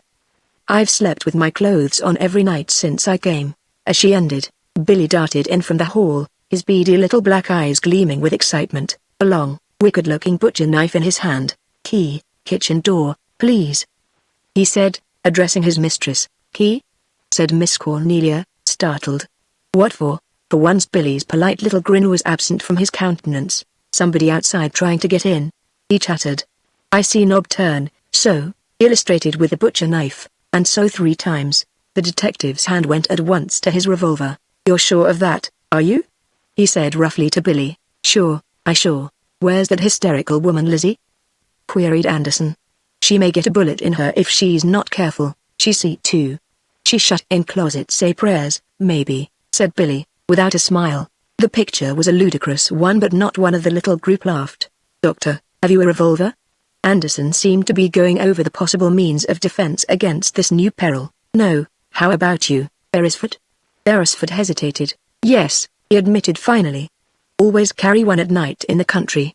The statement seemed reasonable enough, but Miss Cornelia gave him a sharp glance of mistrust. Nevertheless, the detective seemed to have more confidence in the young idler. Beresford, will you go with this jab to the kitchen? As Billy, grimly clutching his butcher knife, retraced his steps toward the hall. If anyone's working at the knob, shoot through the door. I'm going round to take a look outside. Beresford started to obey. Then he paused. I advise you not to turn the doorknob yourself, then, he said flippantly. The detective nodded. Much obliged, he said, with a grin. He ran lightly into the alcove and tiptoed out of the terrace door, closing the door behind him. Beresford and Billy departed to take up their posts in the kitchen. I'll go with you, if you don't mind, and Jack Bailey had followed them, leaving Miss Cornelia and Dale alone with the doctor. Miss Cornelia, glad of the opportunity to get the doctor's theories on the mystery without Anderson's interference, started to question him at once. Doctor, yes. The doctor turned, lightly. Have you any theory about this occurrence tonight? She watched him eagerly as she asked the question. He made a gesture of bafflement. None whatever, it's beyond me, he confessed. And yet you warned me to leave this house, said Miss Cornelia cannily. You didn't have any reason to believe that the situation was even as serious as it has proved to be? I did the perfectly obvious thing when I warned you, said the doctor easily. Those letters made a distinct threat. Miss Cornelia could not deny the truth in his words. And yet she felt decidedly unsatisfied with the way things were progressing. You said Fleming had probably been shot from above? She queried, thinking hard. The doctor nodded. Yes. Have you a pocket flash, doctor? She asked him suddenly. Why yes, the doctor did not seem to perceive the significance of the query. A flashlight is more important to a country doctor than castor oil, he added, with a little smile. Miss Cornelia decided upon an experiment. She turned to Dale. Dale, you said you saw a white light shining down from above? Yes, said Dale in a minor voice. Miss Cornelia rose. May I borrow your flashlight, doctor? Now that fool detective is out of the way, she continued somewhat acidly, I want to do something. The doctor gave her his flashlight with a stare of bewilderment. She took it and moved into the alcove. "Doctor, I shall ask you to stand at the foot of the small staircase, facing up. Now?" queried the doctor with some reluctance. "Now, please." The doctor slowly followed her into the alcove and took up the position she assigned him at the foot of the stairs. "Now, Dale," said Miss Cornelia briskly, "when I give the word, you put out the lights here and then tell me when I have reached the point on the staircase from which the flashlight seemed to come. All ready?" Two silent nods gave assent. Miss Cornelia left the room to seek the second floor by the main staircase and then slowly returned by the alcove stairs, her flashlight poised, in her reconstruction of the events of the crime. At the foot of the alcove stairs the doctor waited uneasily for her arrival. He glanced up the stairs. Were those her footsteps now? He peered more closely into the darkness. An expression of surprise and apprehension came over his face. He glanced swiftly at Dale. Was she watching him? No, she sat in her chair, musing.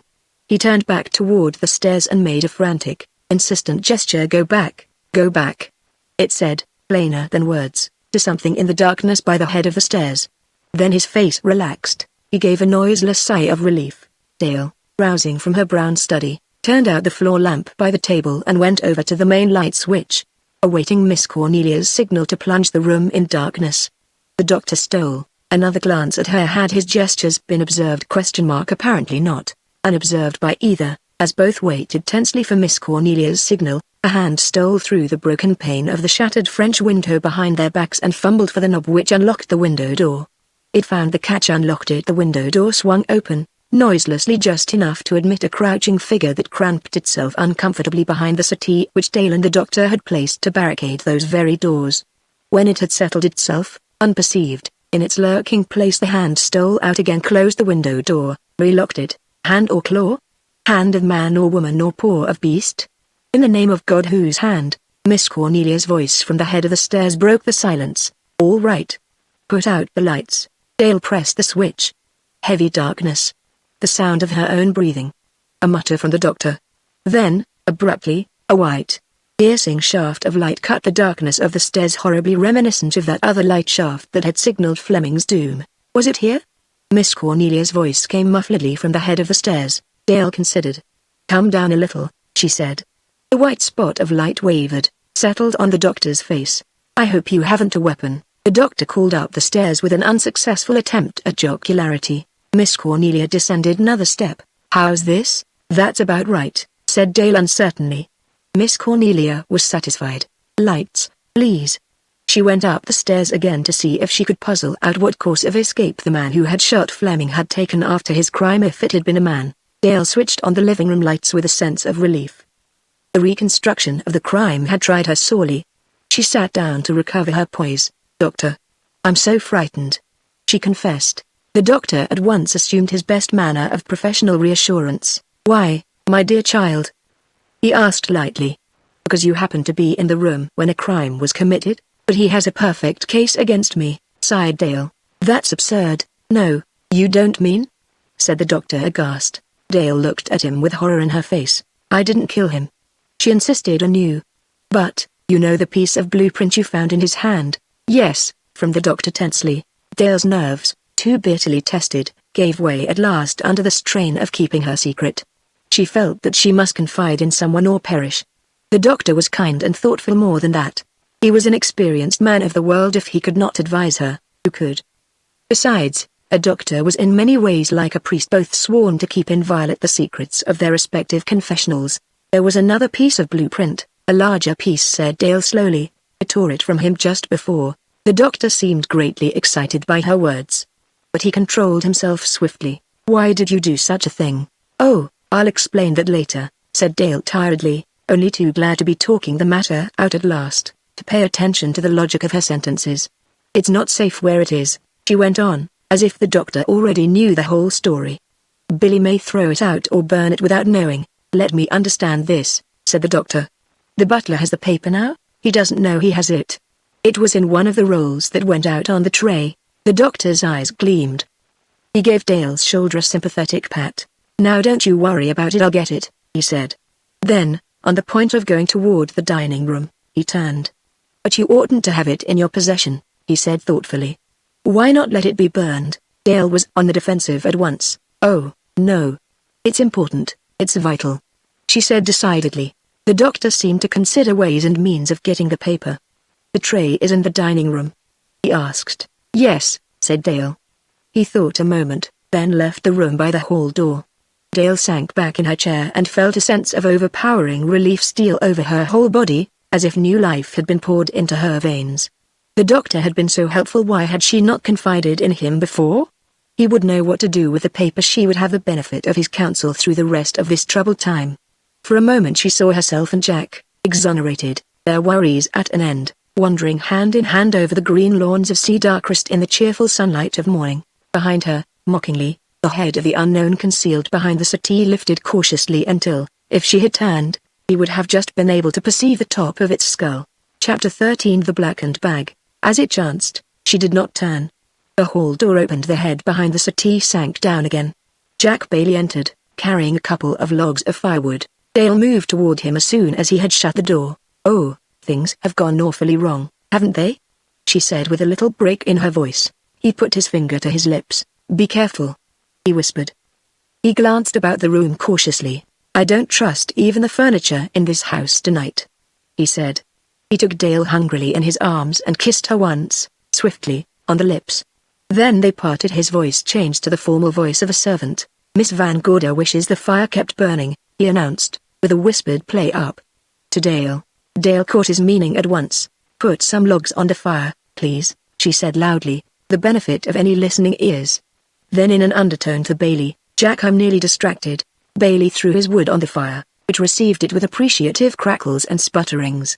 Then again, for a moment, he clasped his sweetheart closely to him. "Dale, pull yourself together," he whispered warningly.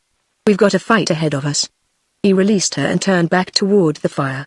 "These old-fashioned fireplaces eat up a lot of wood," he said in casual tones, pretending to arrange the logs with the poker so the fire would draw more cleanly. But Dale felt that she must settle one point between them before they took up their game of pretense again. "You know why I sent for Richard Fleming, don't you?"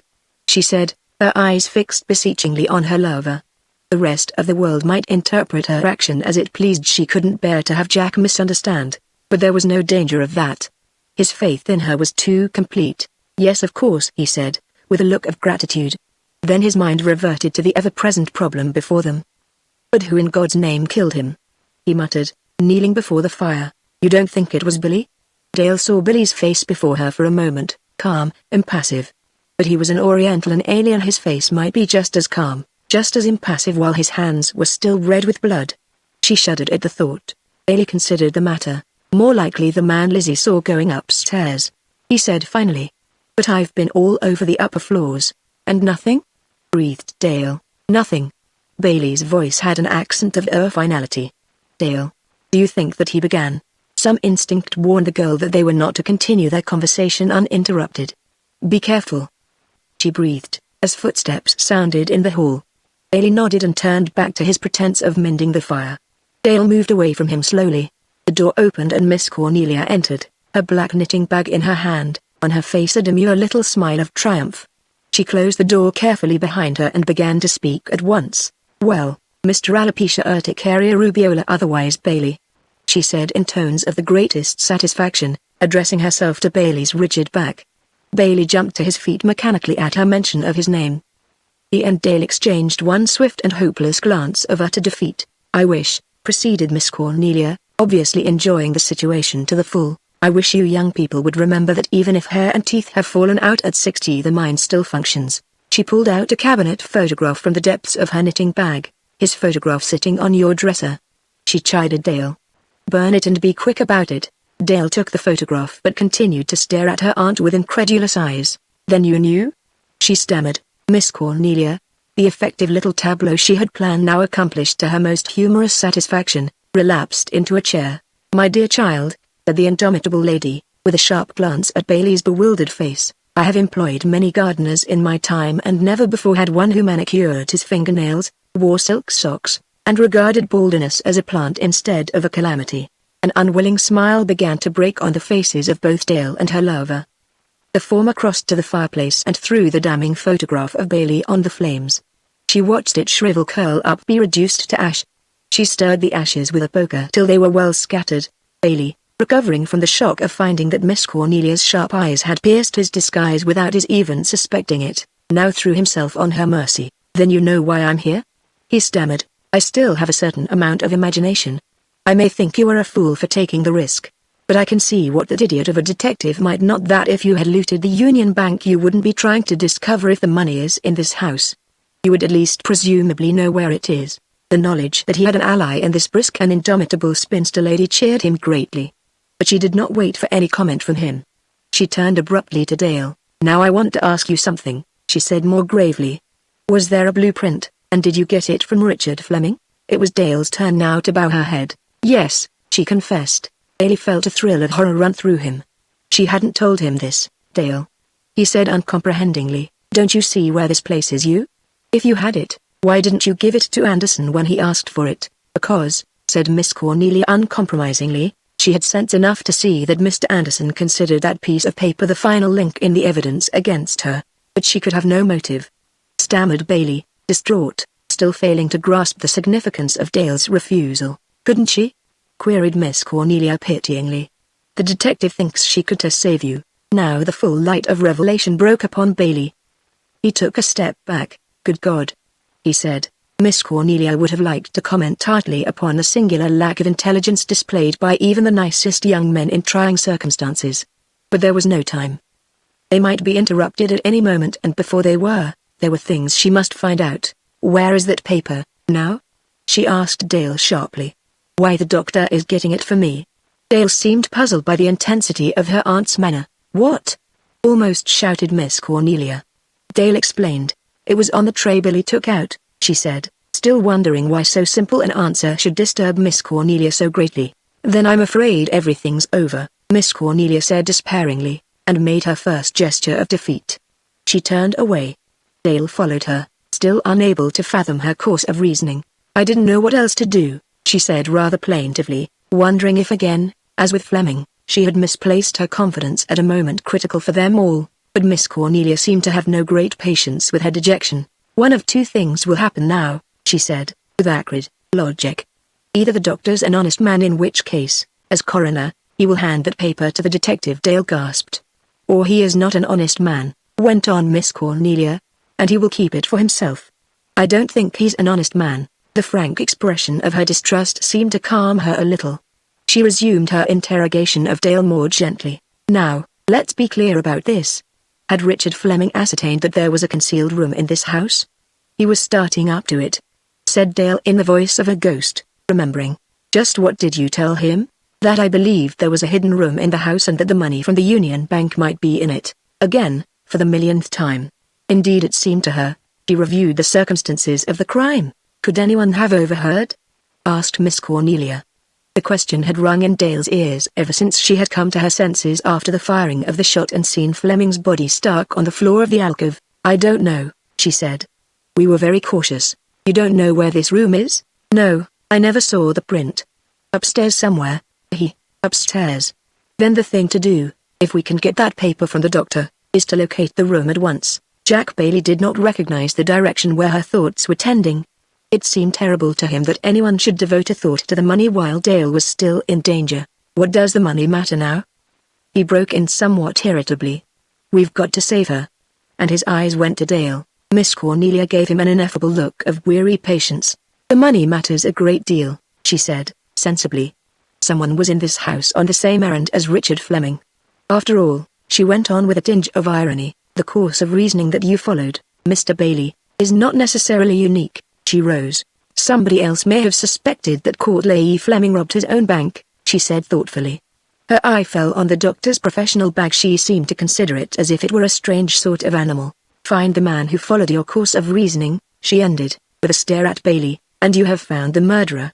With that reasoning you might suspect me," said the latter a trifle touchily. Miss Cornelia did not give an inch. "I have," she said. Dale shot a swift, sympathetic glance at her lover, another less sympathetic and more indignant at her aunt. Miss Cornelia smiled. "However, I now suspect somebody else," she said. They waited for her to reveal the name of the suspect, but she kept her own counsel. By now she had entirely given up confidence, if not in the probity at least in the intelligence of all persons, male or female, under the age of 65. She rang the bell for Billy. But Dale was still worrying over the possible effects of the confidence she had given Dr. Wells. "Then you think the doctor may give this paper to Mr. Anderson?" she asked. "He may or he may not. It is entirely possible that he may elect to search for this room himself. He may even already have gone upstairs." She moved quickly to the door and glanced across toward the dining room, but so far apparently all was safe. The doctor was at the table making a pretense of drinking a cup of coffee and Billy was in close attendance. That the doctor already had the paper she was certain. It was the use he intended to make of it that was her concern. She signaled to the Jap and he came out into the hall. Beresford, she learned, was still in the kitchen with his revolver, waiting for another attempt on the door, and the detective was still outside in his search. To Billy she gave her order in a low voice. "If the doctor attempts to go upstairs," she said, "let me know at once. Don't seem to be watching. You can be in the pantry. But let me know instantly." Once back in the living room, the vague outlines of a Plan A test formed slowly in Miss Cornelia's mind, grew more definite. "Dale, watch the door and warn me if anyone is coming," she commanded, indicating the door into the hall. Dale obeyed, marveling silently at her aunt's extraordinary force of character. Most of Miss Cornelia's contemporaries would have called for a quiet ambulance to take them to a sanatorium some hours ere this, but Miss Cornelia was not merely, comparatively speaking, as fresh as a daisy. Her manner bore every evidence of a firm intention to play Sherlock Holmes to the mysteries that surrounded her, in spite of doctors, detectives, dubious noises, or even the Bat himself. The last of the Van Gorder spinsters turned to Bailey now. "Get some soot from that fireplace," she ordered. "Be quick. Scrape it off with a knife or a piece of paper. Anything." Bailey wondered and obeyed. As he was engaged in his grimy task, Miss Cornelia got out a piece of writing paper from a drawer and placed it on the center table, with a lead pencil beside it. Bailey emerged from the fireplace with a handful of sooty flakes. "Is this all right?" "Yes. Now rub it on the handle of that bag." She indicated the little black bag in which Dr. Wells carried the usual paraphernalia of a country doctor. A private suspicion grew in Bailey's mind as to whether Miss Cornelia's fine but eccentric brain had not suffered too sorely under the shocks of the night. But he did not dare disobey. He blackened the handle of the doctor's bag with painstaking thoroughness and awaited further instructions. "Somebody's coming," Dale whispered, warning from her post by the door. Bailey quickly went to the fireplace and resumed his pretended labors with the fire. Miss Cornelia moved away from the doctor's bag and spoke for the benefit of whoever might be coming. "We all need sleep," she began, as if ending a conversation with Dale, "and I think—" The door opened, admitting Billy. "Doctor, just go upstairs," he said, and went out again, leaving the door open. A flash passed across Miss Cornelia's face. She stepped to the door. She called, "Doctor." "Oh, doctor." "Yes," answered the doctor's voice from the main staircase. His steps clattered down the stairs. He entered the room. Perhaps he read something in Miss Cornelia's manner that demanded an explanation of his action. At any rate, he forestalled her, just as she was about to question him. "I was about to look around above," he said. "I don't like to leave if there is the possibility of some assassin still hidden in the house." "That is very considerate of you. But we are well protected now. And besides, why should this person remain in the house? The murder is done. The police are here." "True," he said. "I only thought—" But a knocking at the terrace door interrupted him. While the attention of the others was turned in that direction, Dale, less cynical than her aunt, made a small plea to him and realized before she had finished with it that the doctor too had his price. "Doctor, did you get it?" she repeated, drawing the doctor aside. The doctor gave her a look of apparent bewilderment. "My dear child," he said softly, "are you sure that you put it there?" Dale felt as if she had received a blow in the face. "Why, yes," she began in tones of utter dismay. Then she stopped. The doctor's seeming bewilderment was too plausible. Of course she was sure, and, though possible, it seemed extremely unlikely that anyone else could have discovered the hiding place of the blueprint in the few moments that had elapsed between the time when Billy took the tray from the room and the time when the doctor ostensibly went to find it. A cold wave of distrust swept over her. She turned away from the doctor silently. Meanwhile Anderson had entered, slamming the terrace door behind him. "I couldn't find anybody," he said in an irritated voice. "I think that Jap's crazy." The doctor began to struggle into his top coat, avoiding any look at Dale. "Well," he said, "I believe I've fulfilled all the legal requirements. I think I must be going." He turned toward the door, but the detective halted him. "Doctor," he said, "did you ever hear Courtleigh Fleming mention a hidden room in this house?" If the doctor started, the movement passed apparently unnoted by Anderson. and his reply was coolly made. No, and I knew him rather well. You don't think then, persisted the detective, that such a room and the money in it could be the motive for this crime? The doctor's voice grew a little curt. I don't believe Courtleigh Fleming robbed his own bank, if that's what you mean, he said with nicely calculated emphasis, real or feigned. He crossed over to get his bag and spoke to Miss Cornelia. Well, Miss Van Corder, he said, picking up the bag by its blackened handle, I can't wish you a comfortable night, but I can wish you a quiet one. Miss Cornelia watched him silently. As he turned to go, she spoke.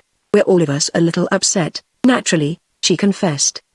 Perhaps you could write a prescription, a sleeping powder or a bromide of some sort. Why, certainly, agreed the doctor at once.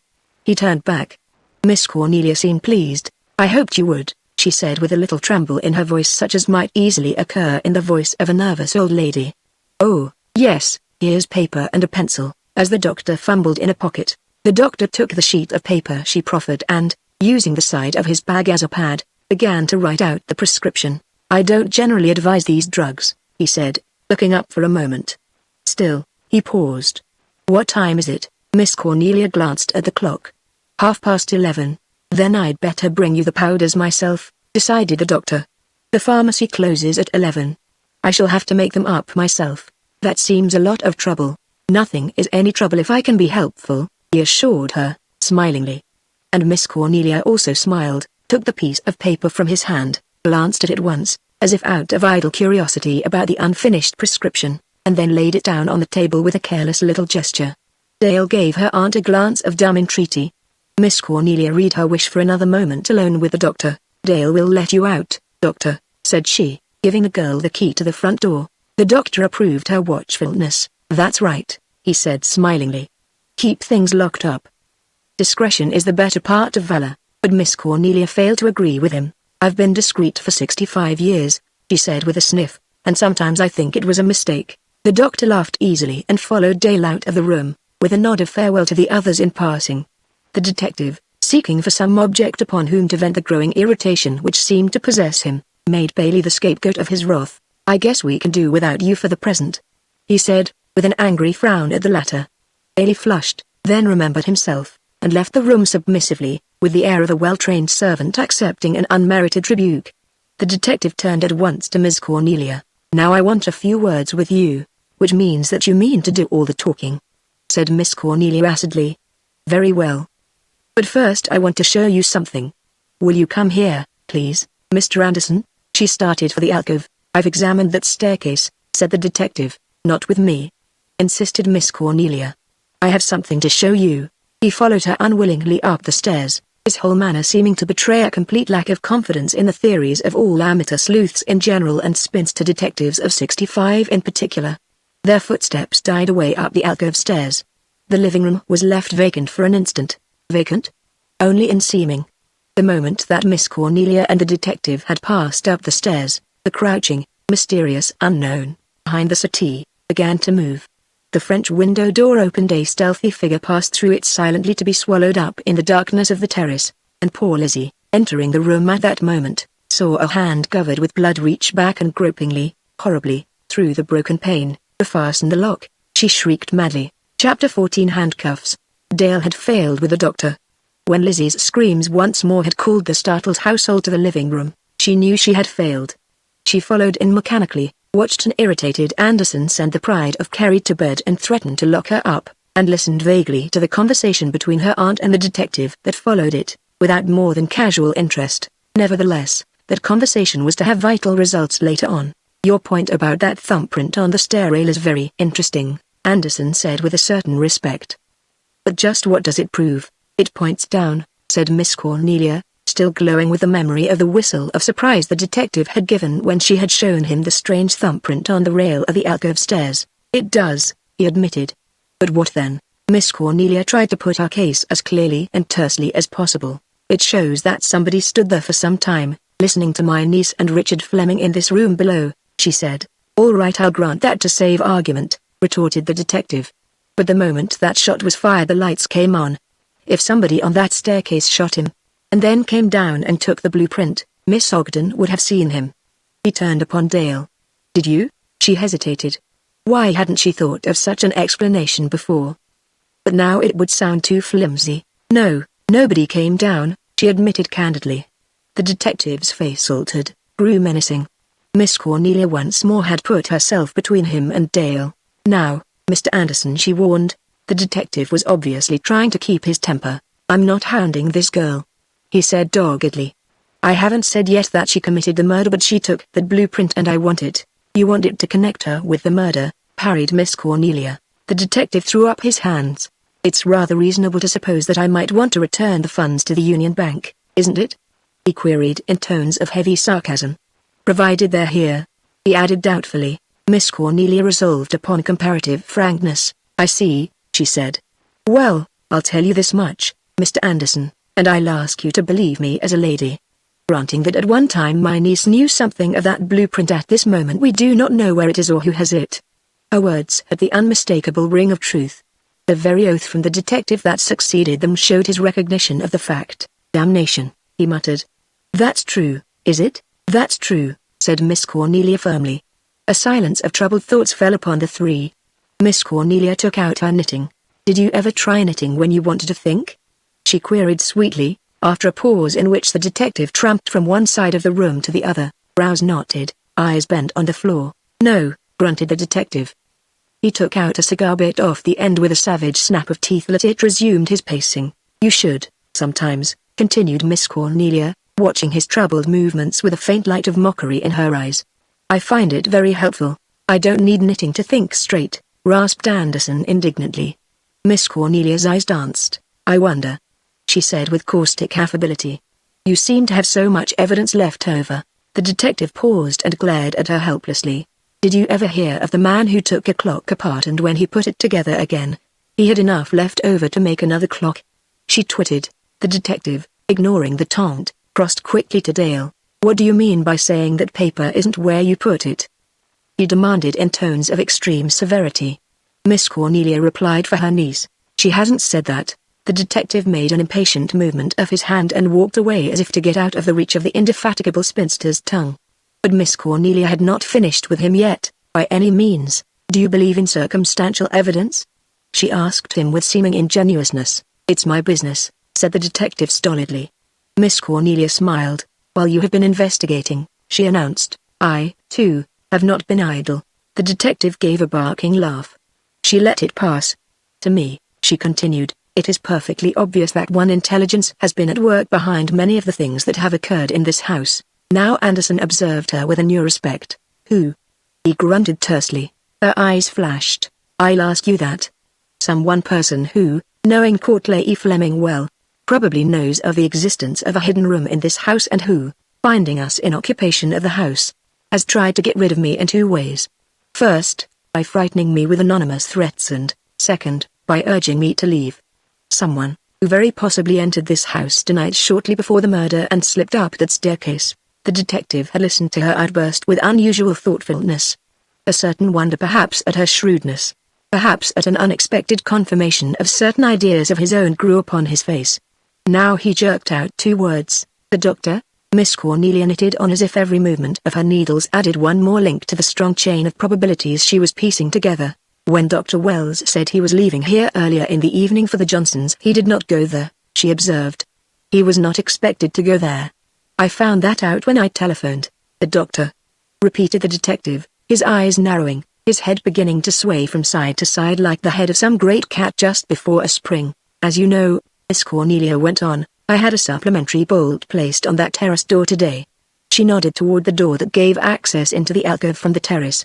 Earlier this evening Dr. Wells said that he had bolted it, when he had left it open purposely, as I now realize, in order that he might return later. You may also recall that Dr. Wells took a scrap of paper from Richard Fleming's hand and tried to conceal it. Why did he do that? She paused for a second. Then she changed her tone a little. May I ask you to look at this?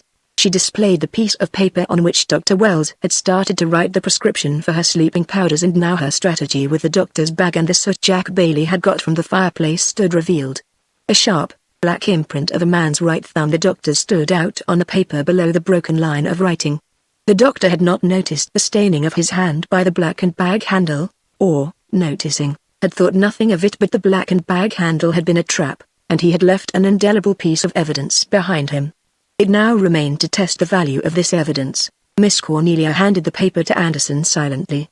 But her eyes were bright with pardonable vanity at the success of her little piece of strategy. "A thumbprint," muttered Anderson. "Whose is it?" "Dr. Wells," said Miss Cornelia with what might have been a little crow of triumph in anyone not a Van Gorder. Anderson looked thoughtful. Then he felt in his pocket for a magnifying glass, failed to find it, muttered, and took the reading glass Miss Cornelia offered him. "Try this," she said. "My whole case hangs on my conviction that that print and the one out there on the stair rail are the same." He put down the paper and smiled at her ironically. "Your case," he said. "You don't really believe you need a detective at all, do you? I will only say that so far your views and mine have failed to coincide. If I am right about that fingerprint, then you may be right about my private opinion." And on that he went out, rather grimly, paper and reading glass in hand, to make his comparison. It was then that Beresford came in, a new and slightly rigid Beresford, and crossed to her at once. "Miss Van Gorder," he said, all the flippancy gone from his voice, "may I ask you to make an excuse and call your gardener here?"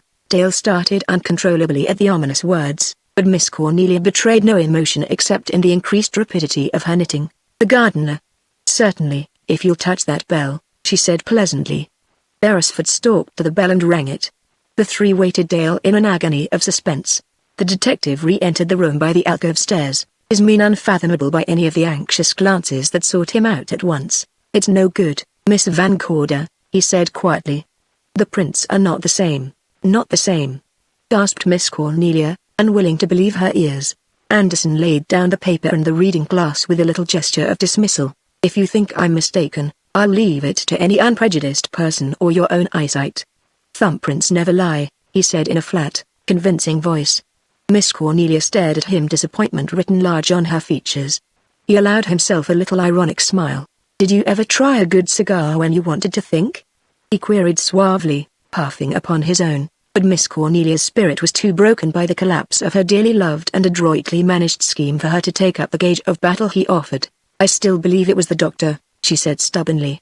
But her tones were not the tones of utter conviction which she had used before. "And yet," said the detective, ruthlessly demolishing another link in her broken chain of evidence, "the doctor was in this room tonight, according to your own statement, when the anonymous letter came through the window." Miss Cornelia gazed at him blankly, for the first time in her life at a loss for an appropriately sharp retort. It was true the doctor had been here in the room beside her when the stone bearing the last anonymous warning had crashed through the window pane. And yet, Billy's entrance in answer to Beresford's ring made her mind turn to other matters for the moment. Why had Beresford's manner changed so, and what was he saying to Billy now? "Tell the gardener Miss Van Gorder wants him and don't say we're all here," the young lawyer commanded the butler sharply. Billy nodded and disappeared.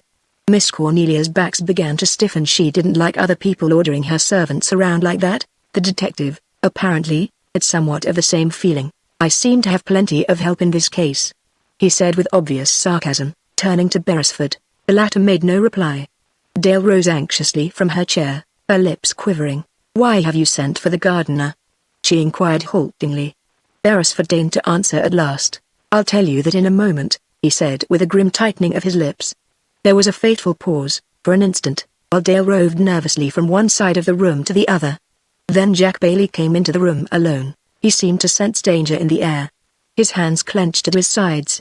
But except for that tiny betrayal of emotion, he still kept his servant's pose. "You sent for me?" he queried of Miss Cornelia submissively, ignoring the glowering Beresford. But Beresford would be ignored no longer. He came between them before Miss Cornelia had time to answer. "How long has this man been in your employ?" he asked brusquely, manner tense. Miss Cornelia made one final attempt at evasion. "Why should that interest you?" she parried, answering his question with an icy question of her own. It was too late. Already Bailey had read the truth in Beresford's eyes. "I came this evening," he admitted, still hoping against hope that his cringing posture of a servitor might give Beresford pause for the moment, but the promptness of his answer only crystallized Beresford's suspicions. "Exactly," he said with terse finality. He turned to the detective. "I've been trying to recall this man's face ever since I came in tonight," he said with grim triumph. "Now, I know who he is." "Who is he?" Bailey straightened up. He had lost his game with chance, and the loss, coming when it did, seemed bitterer than even he had thought it could be. But before they took him away he would speak his mind. "It's all right, Beresford," he said with a fatigue so deep that it colored his voice like flakes of iron rust. I know you think you're doing your duty, but I wish to God you could have restrained your sense of duty for about 3 hours more, to let you get away." The young lawyer sneered, unconvinced. "No," said Bailey with quiet defiance. "To let me finish what I came here to do. Don't you think you have done enough?" Beresford's voice flicked him with righteous scorn, no less telling because of its youthfulness. He turned back to the detective soberly enough. "This man has imposed upon the credulity of these women, I am quite sure without their knowledge," he said with a trace of his former gallantry. "He is Bailey of the Union Bank, the missing cashier." The detective slowly put down his cigar on an ashtray. "That's the truth, is it?" he demanded. Dale's hand flew to her breast. If Jack would only deny it even now. But even as she thought this, she realized the uselessness of any such denial. Bailey realized it, too. "It's true, all right," he admitted hopelessly. He closed his eyes for a moment. Let them come with the handcuffs now and get it over. Every moment the scene dragged out was a moment of unnecessary torture for Dale. But Beresford had not finished with his indictment.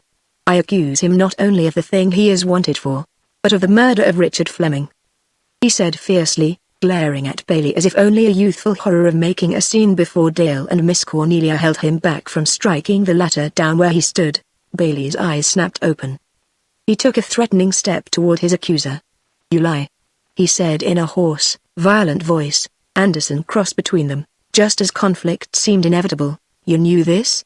he queried sharply in Dale's direction. Dale set her lips in a line. She did not answer. He turned to Miss Cornelia. "Did you?"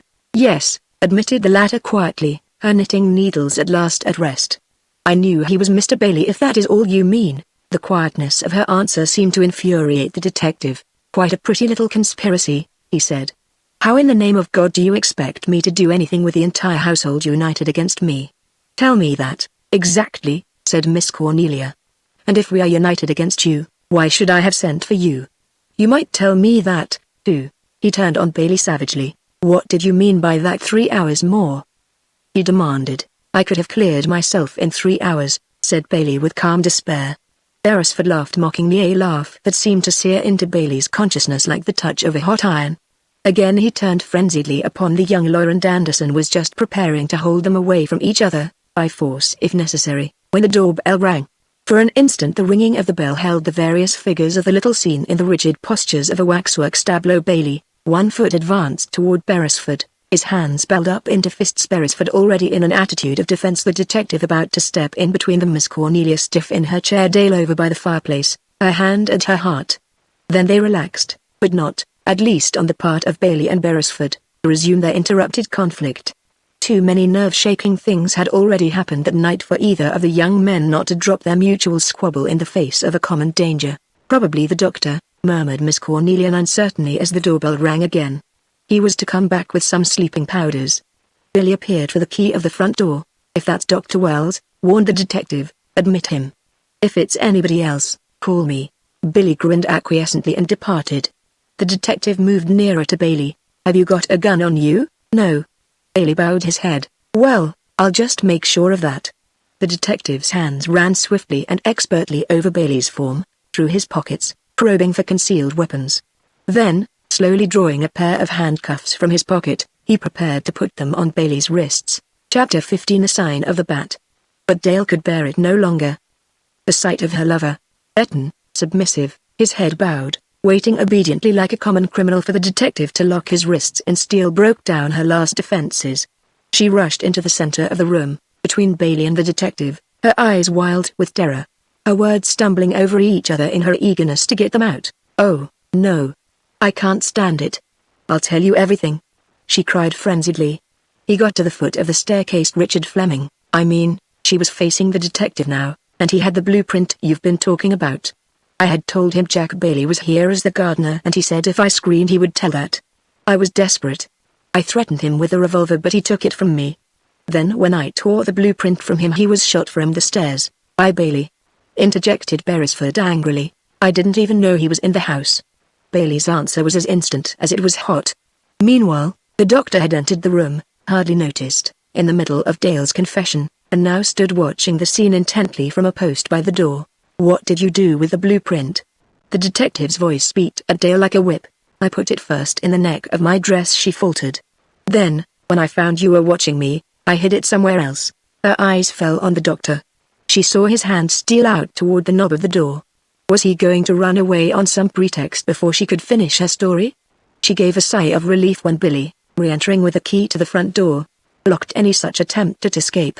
Mechanically she watched Billy cross to the table, lay the key upon it, and return to the hall without so much as a glance at the tense, suspicious circle of faces focused upon herself and her lover. I put it somewhere else, she repeated, her eyes going back to the doctor. Did you give it to Bailey? No, I hid it and then I told where it was to the doctor. Dale swayed on her feet. All turned surprisedly toward the doctor. Miss Cornelia rose from her chair. The doctor bore the battery of eyes unflinchingly. That's rather inaccurate, he said, with a tight little smile. You told me where you had placed it, but when I went to look for it, it was gone. Are you quite sure of that? Queried Miss Cornelia acidly. Absolutely, he said. He ignored the rest of the party, addressing himself directly to Anderson. She said she had hidden it inside one of the rolls that were on the tray on that table. He continued in tones of easy explanation, approaching the table as he did so, and tapping it with the box of sleeping powders he had brought for Miss Cornelia. She was in such distress that I finally went to look for it. It wasn't there. Do you realize the significance of this paper? Anderson boomed at once. Nothing. Beyond the fact that Miss Ogden was afraid it linked her with the crime. The doctor's voice was very clear and firm. Anderson pondered an instant. Then, I'd like to have a few minutes with the doctor alone, he said somberly. The group about him dissolved at once. Miss Cornelia, her arm round her niece's waist, led the latter gently to the door. As the two lovers passed each other, a glance flashed between them, a glance, pathetically brief, of longing and love. Dale's fingertips brushed Bailey's hand gently in passing. Beresford, commanded the detective, take Bailey to the library and see that he stays there. Beresford tapped his pocket with a significant gesture and motioned Bailey to the door. Then they, too, left the room. The door closed. The doctor and the detective were alone. The detective spoke at once and surprisingly. Doctor, I'll have that blueprint, he said sternly, his eyes the color of steel. The doctor gave him a wary little glance. But I've just made the statement that I didn't find the blueprint, he affirmed flatly. I heard you. Anderson's voice was very dry. Now this situation is between you and me, Dr. Wells. His forefinger sought the doctor's chest. It has nothing to do with that poor fool of a cashier. He hasn't got either those securities or the money from them, and you know it. It's in this house and you know that, too. In this house? Repeated the doctor as if stalling for time. In this house. Tonight, when you claimed to be making a professional call, you were in this house, and I think you were on that staircase when Richard Fleming was killed. No, Anderson, I'll swear I was not. The doctor might be acting, but if he was, it was incomparable acting. The terror in his voice seemed too real to be feigned, but Anderson was remorseless. I'll tell you this, he continued. Miss Van Gorder very cleverly got a thumbprint of yours tonight. Does that mean anything to you? His eyes bored into the doctor, the eyes of a poker player bluffing on a hidden card. But the doctor did not flinch. Nothing, he said firmly. I have not been upstairs in this house in 3 months. The accent of truth in his voice seemed so unmistakable that even Anderson's shrewd brain was puzzled by it. But he persisted in his attempt to wring a confession from this latest suspect. Before Courtleigh Fleming died, did he tell you anything about a hidden room in this house? He queried cannily. The doctor's confident air of honesty lessened. A furtive look appeared in his eyes. No, he insisted, but not as convincingly as he had made his previous denial. The detective hammered at the point again. You haven't been trying to frighten these women out of here with anonymous letters so you could get in? No. Certainly not. But again the doctor's air had that odd mixture of truth and falsehood in it. The detective paused for an instant. Let me see your key ring, he ordered. The doctor passed it over silently. The detective glanced at the keys, then, suddenly, his revolver glittered in his other hand. The doctor watched him anxiously. A puff of wind rattled the panes of the French windows. The storm, quieted for a while, was gathering its strength for a fresh unleashing of its dogs of thunder. The detective stepped to the terrace door, opened it, and then quietly proceeded to try the doctor's keys in the lock. Thus located, he was out of visual range, and Wells took advantage of it at once. He moved swiftly toward the fireplace, extracting the missing piece of blueprint from an inside pocket as he did so. The secret the blueprint guarded was already graven on his mind in indelible characters. Now he would destroy all evidence that it had ever been in his possession and bluff through the rest of the situation as best he might. He threw the paper toward the flames with a nervous gesture of relief. But for once his cunning failed. The thrower was too hurried to be sure, and the light scrap of paper wavered and settled to the floor just outside the fireplace. The doctor swore noiselessly and stooped to pick it up and make sure of its destruction. But he was not quick enough. Through the window the detective had seen the incident, and the next moment the doctor heard his voice bark behind him. He turned, and stared at the leveled muzzle of Anderson's revolver. "Hands up and stand back," he commanded. As he did so, Anderson picked up the paper and a sardonic smile crossed his face as his eyes took in the significance of the print. He laid his revolver down on the table where he could snatch it up again at a moment's notice. "Behind a fireplace, eh?" he muttered. "What fireplace? In what room? I won't tell you." The doctor's voice was sullen. He inched, gingerly, cautiously, toward the other side of the table. "All right, I'll find it, you know." The detective's eyes turned swiftly back to the blueprint. Experience should have taught him never to underrate an adversary, even of the doctor's caliber. But long familiarity with danger can make the shrewdest careless. For a moment, as he bent over the paper again, he was off guard. The doctor seized the moment with a savage promptitude and sprang. There followed a silent, furious struggle between the two. Under normal circumstances Anderson would have been the stronger and quicker, but the doctor fought with an added strength of despair, and his initial leap had pinioned the detective's arms behind him. Now the detective shook one hand free and snatched at the revolver in vain, for the doctor, with a groan of desperation, struck at his hand as its fingers were about to close on the smooth butt, and the revolver skidded from the table to the floor. With a sudden terrible movement he pinioned both the detective's arms behind him again and reached for the telephone. Its heavy base descended on the back of the detective's head with stunning force. The next moment the battle was ended, and the doctor, panting with exhaustion, held the limp form of an unconscious man in his arms. He lowered the detective to the floor and straightened up again, listening tensely. So brief and intense had been the struggle that even now he could hardly believe in its reality. It seemed impossible, too, that the struggle had not been heard. Then he realized dully, as a louder roll of thunder smote on his ears, the elements themselves had played into his hand. The storm, with its wind and fury, had returned just in time to save him and drown out all sounds of conflict from the rest of the house with its giant clamor. He bent swiftly over Anderson, listening to his heart. Good, the man still breathed. He had enough on his conscience without adding the murder of a detective to the black weight. Now he pocketed the revolver and the blueprint, gagged Anderson rapidly with a knotted handkerchief, and proceeded to wrap his own muffler around the detective's head as an additional silencer. Anderson gave a faint sigh. The doctor thought rapidly. Soon or late the detective would return to consciousness. With his hands free he could easily tear out the gag. He looked wildly about the room for a rope, a curtain. He had it, the detective's own handcuffs. He snapped the cuffs on Anderson's wrists, then realized that, in his hurry, he had bound the detective's hands in front of him instead of behind him. Well, it would do for the moment. He did not need much time to carry out his plans. He dragged the limp body, its head lolling, into the billiard room, where he deposited it on the floor in the corner farthest from the door. So far, so good. Now to lock the door of the billiard room. Fortunately, the key was there on the inside of the door. He quickly transferred it, locked the billiard room door from the outside, and pocketed the key. For a second he stood by the center table in the living room, recovering his breath and trying to straighten his rumpled clothing.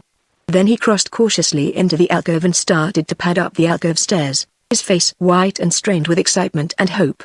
And it was then that there happened one of the most dramatic events of the night. One which was to remain, for the next hour or so, as bewildering as the murder, and which, had it come a few moments sooner or a few moments later, would have entirely changed the course of events. It was preceded by a desperate hammering on the door of the terrace. It halted the doctor on his way upstairs, drew Beresford on a run into the living room, and even reached the bedrooms of the women up above. "My God! What's that?" Beresford panted. The doctor indicated the door. It was too late now. Already he could hear Miss Cornelia's voice above. It was only a question of a short time until Anderson in the billiard room revived and would try to make his plight known. And in the brief moment of that resume of his position the knocking came again. But feebler, as through the suppliant outside had exhausted his strength. As Beresford drew his revolver and moved to the door, Miss Cornelia came in, followed by Lizzie. "It's the bat," Lizzie announced mournfully. "Goodbye, Miss Neely. Goodbye, everybody. I saw his hand, all covered with blood." He's had a good night for sure. But they ignored her. And Beresford flung open the door. Just what they had expected. What figure of horror or of fear they waited for, no one can say. But there was no horror and no fear, only unutterable amazement as an unknown man, in torn and muddied garments, a streak of dried blood seaming his forehead like a scar, fell through the open doorway into Beresford's arms. "Good God!" muttered Beresford, dropping his revolver to catch the strange burden. For a moment the unknown lay in his arms like a corpse. Then he straightened dizzily, staggered into the room, took a few steps toward the table, and fell prostrate upon his face at the end of his strength. "Doctor!" gasped Miss Cornelia dazedly, and the doctor, whatever guilt lay on his conscience, responded at once to the call of his profession. He bent over the unknown man, the physician, once more and made a brief examination. "He's fainted," he said, rising. "Struck on the head, too." "But who is he?" faltered Miss Cornelia. "I never saw him before," said the doctor. It was obvious that he spoke the truth. "Does anyone recognize him?" All crowded about the unknown, trying to read the riddle of his identity. Miss Cornelia rapidly revised her first impressions of the stranger. When he had first fallen through the doorway into Beresford's arms she had not known what to think. Now, in the brighter light of the living room she saw that the still face, beneath its mask of dirt and dried blood, was strong and fairly youthful. If the man were a criminal, he belonged, like the bat, to the upper fringes of the world of crime. She noted mechanically that his hands and feet had been tied, ends of frayed rope still dangled from his wrists and ankles. And that terrible injury on his head. She shuddered and closed her eyes. "Does anyone recognize him?" repeated the doctor, but one by one the others shook their heads. Crook, casual tramp, or honest laborer unexpectedly caught in the sinister toils of the Cedar Crest affair, his identity seemed a mystery to one and all. "Is he badly hurt?" asked Miss Cornelia, shuddering again. "It's hard to say," answered the doctor. "I think not." The unknown stirred feebly, made an effort to sit up. Beresford and the doctor caught him under the arms and helped him to his feet. He stood there swaying, a blank expression on his face. "A chair," said the doctor quickly. He helped the strange figure to sit down and bent over him again. "You're all right now, my friend," he said in his best tones of professional cheeriness. "Dizzy a bit, aren't you?" The unknown rubbed his wrists where his bonds had cut them. He made an effort to speak. "Water," he said in a low voice. The doctor gestured to Billy. "Get some water or whiskey if there is any, that'd be better." "There's a flask of whiskey in my room, Billy," added Miss Cornelia helpfully. "Now, my man," continued the doctor to the unknown. "You're in the hands of friends. Brace up and tell us what happened." Beresford had been looking about for the detective, puzzled not to find him, as usual, in charge of affairs. "Now, where's Anderson?" "This is a police matter," he said, making a movement as if to go in search of him. The doctor stopped him quickly. "He was here a minute ago. He'll be back presently," he said, praying to whatever gods he served that Anderson, bound and gagged in the billiard room, had not yet returned to consciousness. Unobserved by all except Miss Cornelia, the mention of the detective's name had caused a strange reaction in the unknown. His eyes had opened. He had started. The haze in his mind had seemed to clear away for a moment.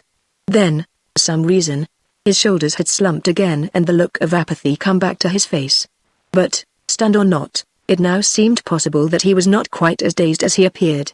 The doctor gave the slumped shoulders a little shake. "Rouse yourself, man," he said. "What has happened to you?" "I'm dazed," said the unknown thickly and slowly. "I can't remember." He passed a hand weakly over his forehead. "What a night," sighed Miss Cornelia, sinking into a chair. "Richard Fleming murdered in this house and now this." The unknown shot her a stealthy glance from beneath lowered eyelids. But when she looked at him, his face was blank again. "Why doesn't somebody ask his name?" queried Dale. "And, where the devil is that detective?" muttered Beresford, almost in the same instant. Neither question was answered, and Beresford, increasingly uneasy at the continued absence of Anderson, turned toward the hall. The doctor took Dale's suggestion. "What's your name?" Silence from the unknown and that blank stare of stupefaction. "Look at his papers." It was Miss Cornelia's voice. The doctor and Bailey searched the torn trouser pockets, the pockets of the muddied shirt, while the unknown submitted passively, not seeming to care what happened to him. But search him as they would, it was in vain. "Not a paper on him," said Jack Bailey at last, straightening up. A crash of breaking glass from the head of the alcove stairs put a period to his sentence. All turned toward the stairs, or all except the unknown, who, for a moment, half rose in his chair, his eyes gleaming, his face alert. the mask of bewildered apathy gone from his face. As they watched, a rigid little figure of horror backed slowly down the alcove stairs and into the room. Billy, the Japanese, his oriental placidity disturbed at last, incomprehensible terror written in every line of his face. Billy. Billy, what is it? The diminutive butler made a pitiful attempt at his usual grin. It nothing, he gasped. The unknown relapsed in his chair again, the dazed stranger from nowhere. Beresford took the Japanese by the shoulders. Now see here, he said sharply. You've seen something. What was it? Billy trembled like a leaf. Ghost. Ghost. He muttered frantically, his face working. He's concealing something. Look at him. Miss Cornelia stared at her servant. No, no, insisted Billy in an ague of fright. No, no, but Miss Cornelia was sure of it. Brooks, close that door, she said, pointing at the terrace door in the alcove which still stood ajar after the entrance of the unknown. Billy moved to obey. But just as he reached the alcove, the terrace door slammed shut in his face. At the same moment every light in Cedar Crest blinked and went out again. Bailey fumbled for the doorknob in the sudden darkness. The door's locked, he said incredulously. The key's gone too. Where's your revolver, Beresford? I dropped it in the alcove when I caught that man, called Beresford, cursing himself for his carelessness. The illuminated dial of Bailey's wristwatch flickered in the darkness as he searched for the revolver as round, glowing spot of phosphorescence. Lizzie screamed. The gleaming eye I saw on the stairs. She shrieked, pointing at it frenziedly. Quick, there's a candle on the table, light it somebody. Never mind the revolver, I have one, called Miss Cornelia. Righto, called Beresford cheerily in reply. He found the candle, lit it. The party blinked at each other for a moment, still unable quite to coordinate their thoughts. Bailey rattled the knob of the door into the hall. This door's locked, too, he said with increasing puzzlement. A gasp went over the group. They were locked in the room while some devilment was going on in the rest of the house. That they knew. But what it might be, what form it might take, they had not the remotest idea. They were too distracted to notice the injured man, now alert in his chair, or the doctor's odd attitude of listening, above the rattle and banging of the storm. But it was not until Miss Cornelia took the candle and proceeded toward the hall door to examine it that the full horror of the situation burst upon them. Neatly fastened to the white panel of the door, chest high and hardly more than just dead, was the body of a bat. Of what happened thereafter no one afterward remembered the details. To be shut in there at the mercy of one who knew no mercy was intolerable. It was left for Miss Cornelia to remember her own revolver, lying unnoticed on the table since the crime earlier in the evening, and to suggest its use in shattering the lock. Just what they had expected when the door was finally opened they did not know. But the house was quiet and in order. No new horror faced them in the hall. Their candle revealed no bloody figure, their ears heard no unearthly sound. Slowly they began to breathe normally once more. After that they began to search the house. Since no room was apparently immune from danger, the men made no protest when the women insisted on accompanying them.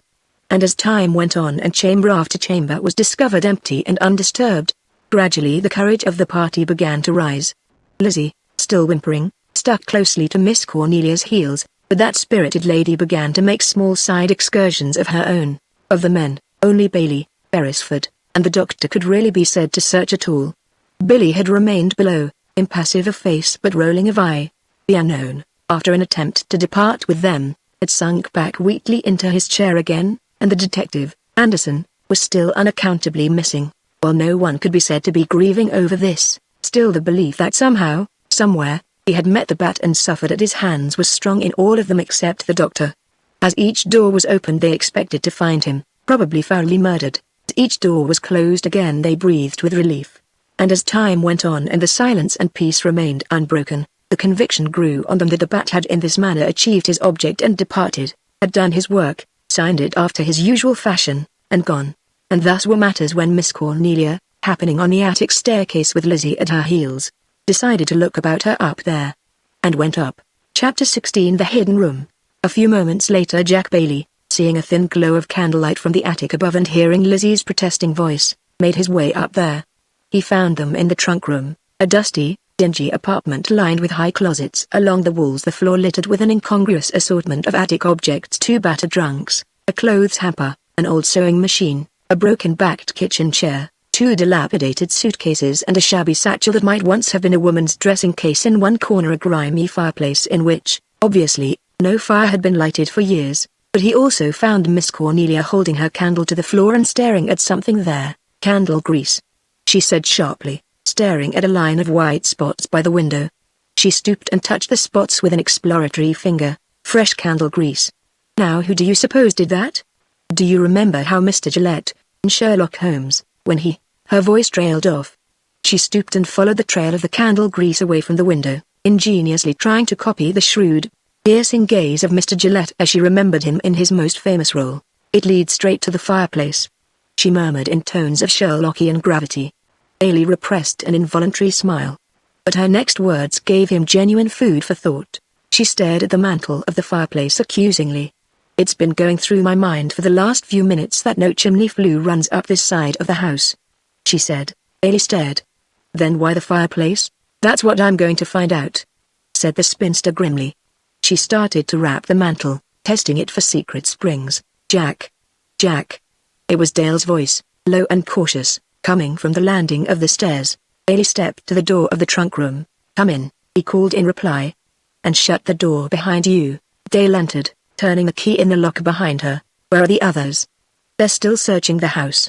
There's no sign of anybody." "They haven't found Mr. Anderson?" Dale shook her head. "Not yet." She turned toward her aunt. Miss Cornelia had begun to enjoy herself once more, rapping on the mantelpiece, poking and pressing various corners and sections of the mantel itself. She remembered all the detective stories she had ever read and thought, with a sniff of scorn, that she could better them. There were always sliding panels and hidden drawers in detective stories, and the detective discovered them by rapping just as she was doing, and listening for a hollow sound in answer. She rapped on the wall above the mantel. Exactly there was the hollow echo she wanted. "Hollow as Lizzie's head," she said triumphantly. The fireplace was obviously not what it seemed. There must be a space behind it unaccounted for in the building plans. Now what was the next step detectives always took? Oh, yes, they looked for panels that moved. And when one shoved them away there was a button or something. She pushed and pressed and finally something did move. It was the mantelpiece itself, false grate and all, which began to swing out into the room, revealing behind a dark, hollow cubbyhole, some 6 feet by 6, the hidden room at last. "Oh, Jack, be careful," breathed Dale as her lover took Miss Cornelia's candle and moved toward the dark hiding place.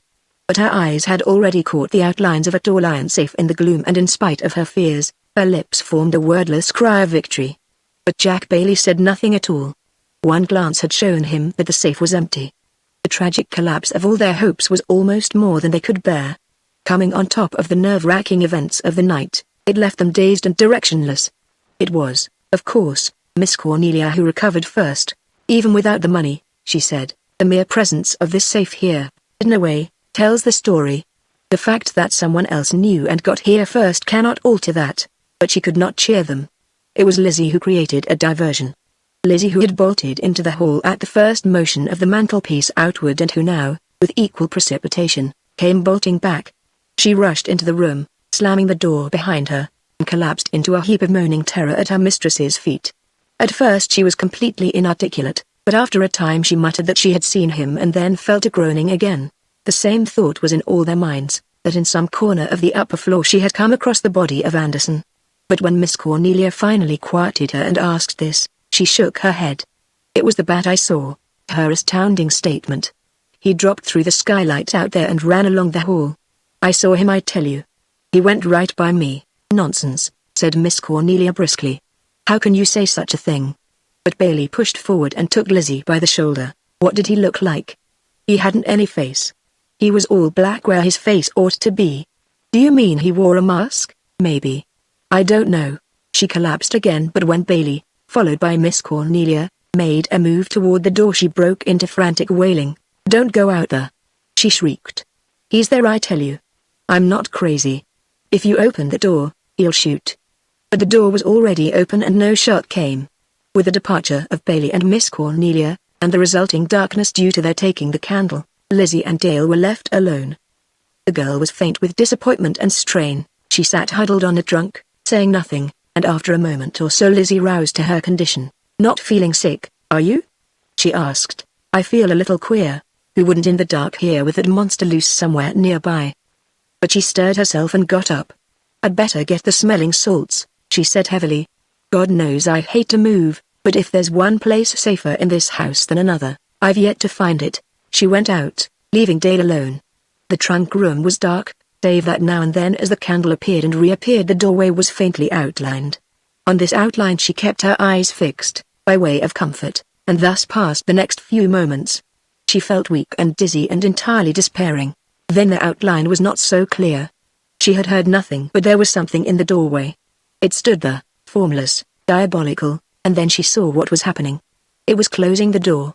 Afterwards she was mercifully not to remember what came next. The figure was perhaps intent on what was going on outside, or her own movements may have been as silent as its own. That she got into the mantelroom and even partially closed it behind her is certain, and that her description of what followed is fairly accurate is borne out by the facts as known. The bat was working rapidly. She heard his quick, nervous movements. Apparently he had come back for something and secured it, but now he moved again toward the door. But he was too late, they were returning that way. She heard him mutter something and quickly turn the key in the lock. Then he seemed to run toward the window, and for some reason to recoil from it. The next instant she realized that he was coming toward the mantelroom, that he intended to hide in it. There was no doubt in her mind as to his identity. It was the bat, and in a moment more he would be shut in there with her. She tried to scream and could not. The next instant, when the bat leapt into concealment beside her, she was in a dead faint on the floor. Bailey meanwhile had crawled out on the roof and was carefully searching it. But other things were happening also. A disinterested observer could have seen very soon why the bat had abandoned the window as a means of egress. Almost before the mantle had swung to behind the arch-criminal, the top of a tall pruning ladder had appeared at the window and by its quivering showed that someone was climbing up, rung by rung. Unsuspiciously enough, he came on, pausing at the top to flash a light into the room, and then cautiously swinging a leg over the sill. It was the doctor. He gave a low whistle but there was no reply, save that, had he seen it, the mantle swung out an inch or two. Perhaps he was never so near death as at that moment, but that instant of irresolution on his part saved him, but by coming into the room he had taken himself out of range. Even then he was very close to destruction, for after a brief pause and a second rather puzzled survey of the room, he started toward the mantle itself. Only the rattle of the doorknob stopped him, and a call from outside. "Dale," called Bailey's voice from the corridor. "Dale, Dale, Dale." "The door's locked," cried Miss Cornelia. The doctor hesitated. The call came again. "Dale, Dale." And Bailey pounded on the door as if he meant to break it down. The doctor made up his mind. "Wait a moment," he called. He stepped to the door and unlocked it. Bailey hurled himself into the room, followed by Miss Cornelia with her candle. Lizzie stood in the doorway, timidly, ready to leap for safety at a moment's notice. "Why did you lock that door?" said Bailey angrily, threatening the doctor. "But I didn't," said the latter, truthfully enough. Bailey made a movement of irritation. Then a glance about the room informed him of the amazing, the incredible fact. Dale was not there. She had disappeared. He stammered at the doctor. "Where's Miss Ogden? What have you done with her?" The doctor was equally baffled. "Done with her?" he said indignantly. "I don't know what you're talking about. I haven't seen her." "Then you didn't lock the door?" Bailey menaced him. The doctor's denial was firm. "Absolutely not. I was coming through the window when I heard your voice at the door." Bailey's eyes leapt to the window. Yes, a ladder was that the doctor might be speaking the truth after all. But if so, how and why had Dale disappeared? The doctor's admission of his manner of entrance did not make Lizzie any the happier. "In at the window just like a bat," she muttered in shaking tones. She would not have stayed in the doorway if she had not been afraid to move anywhere else. "I saw lights up here from outside," continued the doctor easily. "And I thought," Miss Cornelia interrupted him. She had set down her candle and laid the revolver on the top of the clothes hamper and now stood gazing at the mantel fireplace. "The mantel's closed," she said. The doctor stared. So the secret of the hidden room was a secret no longer. He saw ruin gaping before him, a bottomless abyss. Damnation! He cursed impotently under his breath. Bailey turned on him savagely. "Did you shut the mantel?" "No, I'll see whether you shut it or not." Bailey leapt toward the fireplace. "Dale, Dale," he called desperately, leaning against the mantel. His fingers groped for the knob that worked the mechanism of the hidden entrance. The doctor picked up the single lighted candle from the hamper, as if to throw more light on Bailey's task. Bailey's fingers found the knob. He turned it. The mantle began to swing out into the room. As it did so, the doctor deliberately snuffed out the light of the candle he held, leaving the room in abrupt and obliterating darkness. Chapter 17. Anderson makes an arrest. "Doctor," Why did you put out the candle? Miss Cornelia's voice cut the blackness like a knife. I didn't. You did. I saw you do it. The brief exchange of accusation and denial took but an instant of time, as the mantel swung wide open. The next instant there was a rush of feet across the floor, from the fireplace the shock of a collision between two bodies, the sound of a heavy fall. What was that? Queried Bailey dazedly, with a feeling as if some great winged creature had brushed at him and passed. Lizzie answered from the doorway. Oh, she groaned in stricken accents. Somebody knocked me down and tramped on me. Matches, quick, commanded Miss Cornelia. Where's the candle? The doctor was still trying to explain his curious action of a moment before. Awfully sorry, I assure you it dropped out of the holder. Here it is. He held it up triumphantly. Bailey struck a match and lighted it. The wavering little flame showed Lizzie prostrate but vocal, in the doorway, and Dale lying on the floor of the hidden room, her eyes shut, and her face as drained of color as the face of a marble statue. For one horrible instant Bailey thought she must be dead. He rushed to her wildly and picked her up in his arms. No, still breathing, thank God. He carried her tenderly to the only chair in the room. The doctor, once more the physician, knelt at her side and felt for her pulse. And Lizzie, picking herself up from where the collision with some violent body had thrown her, retrieved the smelling salts from the floor. It was onto this picture, the candlelight shining on strained faces, the dramatic figure of Dale, now semi-conscious, the desperate rage of Bailey, that a new actor appeared on the scene. Anderson, the detective, stood in the doorway, holding a candle as grim and menacing a figure as a man just arisen from the dead. That's right, said Lizzie, unappalled for once. Come in when everything's over. The doctor glanced up and met the detective's eyes, cold and menacing. You took my revolver from me downstairs, he said. I'll trouble you for it. The doctor got heavily to his feet. The others, their suspicions confirmed at last, looked at him with startled eyes.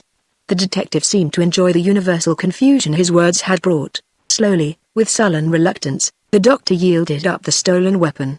The detective examined it casually and replaced it in his hip pocket. I've something to settle with you pretty soon, he said through clenched teeth, addressing the doctor. And I'll settle it properly. Now what's this?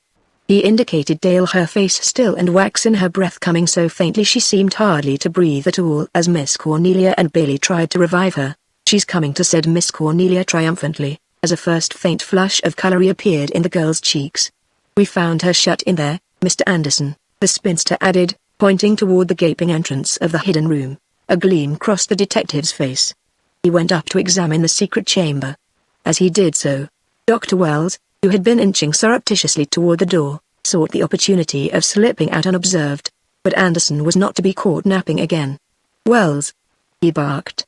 The doctor stopped and turned. Where were you when she was locked in this room? The doctor's eyes sought the floor, the walls wildly for any possible loophole of escape.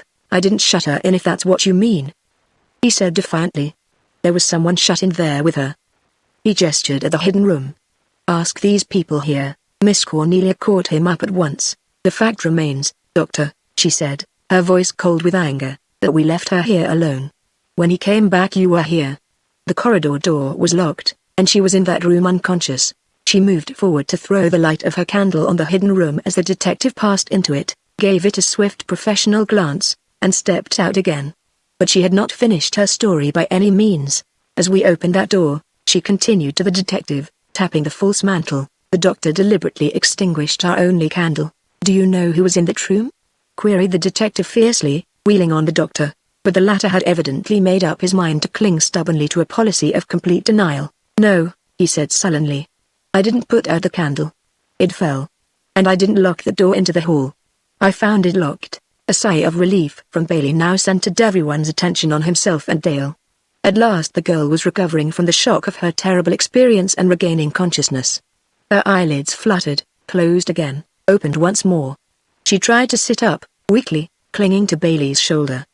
The color returned to her cheeks, the stupor left her eyes. She gave the hidden room a hunted little glance and then shuddered violently. Please close that awful door, she said in a tremulous voice.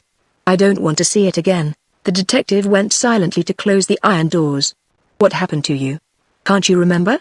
Faltered Bailey, on his knees at her side. The shadow of an old terror lay on the girl's face. I was in here alone in the dark, she began slowly. Then, as I looked at the doorway there, I saw there was somebody there. He came in and closed the door. I didn't know what to do, So I slipped in there, and after a while I knew he was coming in too, for he couldn't get out. Then I must have fainted. There was nothing about the figure that you recognized? No. Nothing. But we know it was the bat, put in Miss Cornelia. The detective laughed sardonically. The old duel of opposing theories between the two seemed about to recommence. Still harping on the bat, he said, with a little sneer. Miss Cornelia stuck to her guns. I have every reason to believe that the bat is in this house, she said. The detective gave another jarring, mirthless laugh. And that he took the Union Bank money out of the safe, I suppose? He jeered. No, Miss Van Gorder. He wheeled on the doctor now. Ask the doctor who took the Union Bank money out of that safe. He thundered. Ask the doctor who attacked me downstairs in the living room, knocked me senseless, locked me in the billiard room. There was an astounded silence. The detective added a parting shot to his indictment of the doctor. The next time you put handcuffs on a man, be sure to take the key out of his vest pocket, he said, biting off the words. Rage and consternation mingled on the doctor's countenance. On the faces of the others astonishment was followed by a growing certainty. Only Miss Cornelia clung stubbornly to her original theory. Perhaps I'm an obstinate old woman, she said in tones which obviously showed that if so she was rather proud of it. The doctor and all the rest of us were locked in the living room not 10 minutes ago. By the bat, I suppose. Mocked Anderson. By the bat, insisted Miss Cornelia inflexibly. Who else would have fastened a dead bat to the door downstairs? Who else would have the bravado to do that? Or what you call the imagination? In spite of himself, Anderson seemed to be impressed. The bat, eh? He muttered. Then, changing his tone, you knew about this hidden room, Wells? He shot at the doctor. Yes. The doctor bowed his head. And you knew the money was in the room? Well, I was wrong. Wasn't I? Parried the doctor. You can look for yourself. That safe is empty. The detective brushed his evasive answer aside. You were up in this room earlier tonight, he said in tones of apparent certainty. No, I couldn't get up. The doctor still insisted, with strange violence for a man who had already admitted such damning knowledge. The detective's face was a study in disbelief. You know where that money is, Wells, and I'm going to find it. This last taunt seemed to goad the doctor beyond endurance. Good God! He shouted recklessly. Do you suppose if I knew where it is, I'd be here? I've had plenty of chances to get away. No, you can't pin anything on me, Anderson. It isn't criminal to have known that room is here. He paused, trembling with anger and, curiously enough, with an anger that seemed at least half sincere. Oh, don't be so damned virtuous, said the detective brutally. Maybe you haven't been upstairs, but unless I miss my guess, you know who was. The doctor's face changed a little. What about Richard Fleming? Persisted the detective scornfully. The doctor drew himself up. I never killed him. He said so impressively that even Bailey's faith in his guilt was shaken.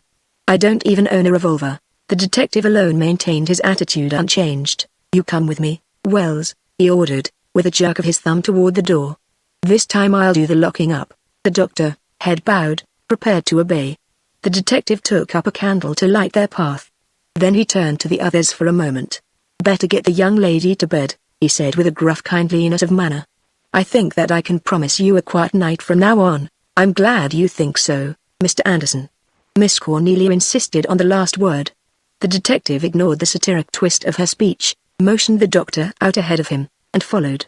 The faint glow of his candle flickered a moment and vanished toward the stairs. It was Bailey who broke the silence. I can believe a good bit about Wells, he said, but not that he stood on that staircase and killed Dick Fleming. Miss Cornelia roused from deep thought. Of course not, she said briskly. Go down and fix Miss Dale's bed, Lizzie. And then bring up some wine, down there, where the bat is. Lizzie demanded. The bat has gone, don't you believe it? He's just got his hand in. But at last Lizzie went, and, closing the door behind her, Miss Cornelia proceeded more or less to think, out loud. Suppose, she said, that the bat, or whoever it was shut in there with you, killed Richard Fleming. Say that he is the one Lizzie saw coming in by the terrace door. Then he knew where the money was, for he went directly up the stairs. But that is 2 hours ago or more.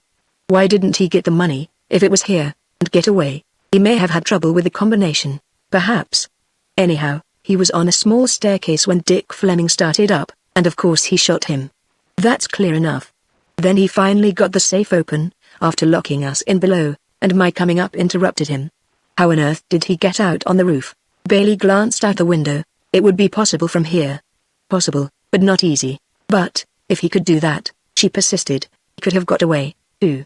There are trellises and porches. Instead of that he came back here to this room. She stared at the window. Could a man have done that with one hand? Never in the world. Saying nothing, but deeply thoughtful, Miss Cornelia made a fresh progress around the room. I know very little about bank currency, she said finally. Could such a sum as was looted from the Union Bank be carried away in a man's pocket? Bailey considered the question. Even in bills of large denomination it would make a pretty sizable bundle, he said. But that Miss Cornelia's deductions were correct, whatever they were, was in question when Lizzie returned with the elderberry wine. Apparently Miss Cornelia was to be like the man who repaired the clock. She still had certain things left over, for Lizzie announced that the unknown was ranging the second-floor hall. From the time they had escaped from the living room this man had not been seen nor thought of, but that he was a part of the mystery there could be no doubt. It flashed over Miss Cornelia that, although he could not possibly have locked them in the darkness that followed he could easily have fastened the bat to the door. For the first time it occurred to her that the arch-criminal might not be working alone, and that the entrance of the unknown might have been a carefully devised ruse to draw them all together and hold them there. Nor was Beresford's arrival with the statement that the unknown was moving through the house below particularly comforting. He may be dazed, or he may not, he said. Personally, this is not a time to trust anybody. Beresford knew nothing of what had just occurred, and now seeing Bailey he favored him with an ugly glance. In the absence of Anderson, Bailey, he added, I don't propose to trust you too far. I'm making it my business from now on to see that you don't try to get away. Get that? But Bailey heard him without particular resentment. All right, he said. But I'll tell you this. Anderson is here and has arrested the doctor. Keep your eye on me, if you think it's your duty. Don't talk to me as if I were a criminal. You don't know that yet, the doctor. Beresford gasped, but Miss Cornelia's keen ears had heard a sound outside and her eyes were focused on the door. That doorknob is moving, she said in a hushed voice. Beresford moved to the door and jerked it violently open. The butler, Billy, almost pitched into the room.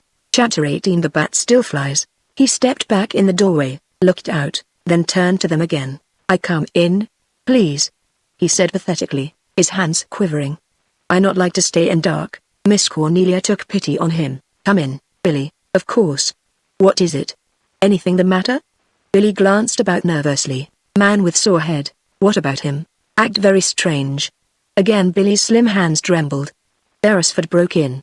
The man who fell into the room downstairs? Billy nodded. Yes. On second floor, walking around. Beresford smiled, a bit smugly. I told you, he said to Miss Cornelia. I didn't think he was as dazed as he pretended to be. Miss Cornelia, too, had been pondering the problem of the unknown. She reached a swift decision. If he were what he pretended to be, a dazed wanderer, he could do them no harm. If he were not, a little strategy properly employed might unravel the whole mystery. Bring him up here, Billy, she said, turning to the butler. Billy started to obey. But the darkness of the corridor seemed to appall him and knew the moment he took a step toward it. You give candle, please, he asked with a pleading expression. Don't like dark. Miss Cornelia handed him one of the two precious candles. Then his present terror reminded her of that one other occasion when she had seen him lose completely his stoic oriental calm. Billy, she queried, what did you see when you came running down the stairs before we were locked in? Down below. The candle shook like a reed in Billy's grasp. Nothing. He gasped with obvious untruth, but did not seem so much as if he wished to conceal what he had seen as that he was trying to convince himself he had seen nothing. Nothing, said Lizzie scornfully. It was some nothing that would make him drop a bottle of whiskey. But Billy only backed toward the door, smiling apologetically. Thought I saw ghost, he said, and went out and down the stairs, the candlelight flickering, growing fainter, and finally disappearing. Silence and eerie darkness enveloped them all as they waited. And suddenly out of the blackness came a sound. Something was flapping and thumping around the room. That's damned odd, muttered Beresford uneasily. There is something moving around the room. It's up near the ceiling, cried Bailey as the sound began again. Lizzie began a slow wail of doom and disaster. Oh HHH, good God, cried Beresford abruptly. It hit me in the face. He slapped his hands together in a vain attempt to capture the flying intruder. Lizzie rose. I'm going, she announced. I don't know where, but I'm going. She took a wild step in the direction of the door. Then the flapping noise was all about her. Her nose was bumped by an invisible object and she gave a horrified shriek. It's in my hair. She screamed madly. It's in my hair. The next instant Bailey gave a triumphant cry. "I've got it. It's a bat." Lizzie sank to her knees, still moaning, and Bailey carried the cause of the trouble over to the window and threw it out. But the result of the absurd incident was a further destruction of their morale. Even Beresford, so far calm with the quiet of the virtuous onlooker, was now pallid in the light of the matches they successively lighted. And onto this strange situation came at last Billy and the unknown. The unknown still wore his air of dazed bewilderment, true or feigned, but at least he was now able to walk without support. They stared at him, at his tattered, muddy garments, at the threads of rope still clinging to his ankles, and wondered. He returned their stares vacantly. "Come in," began Miss Cornelia. "Sit down." He obeyed both commands docilely enough. "Are you better now?" "Somewhat." His words still came very slowly. "Billy, you can go. I stay, please," said Billy wistfully, making no movement to leave. His gesture toward the darkness of the corridor spoke louder than words. Bailey watched him, suspicion dawning in his eyes. He could not account for the butler's inexplicable terror of being left alone. "Anderson intimated that the doctor had an accomplice in this house," he said, crossing to Billy and taking him by the arm. "Why isn't this the man?" Billy cringed away. "Please, no," he begged pitifully. Bailey turned him around so that he faced the hidden room. "Did you know that room was there?" he questioned, his doubts still unquieted. Billy shook his head. "No, he couldn't have locked us in," said Miss Cornelia. "He was with us," Bailey demurred, not to her remark itself, but to its implication of Billy's entire innocence. "He may know who did it."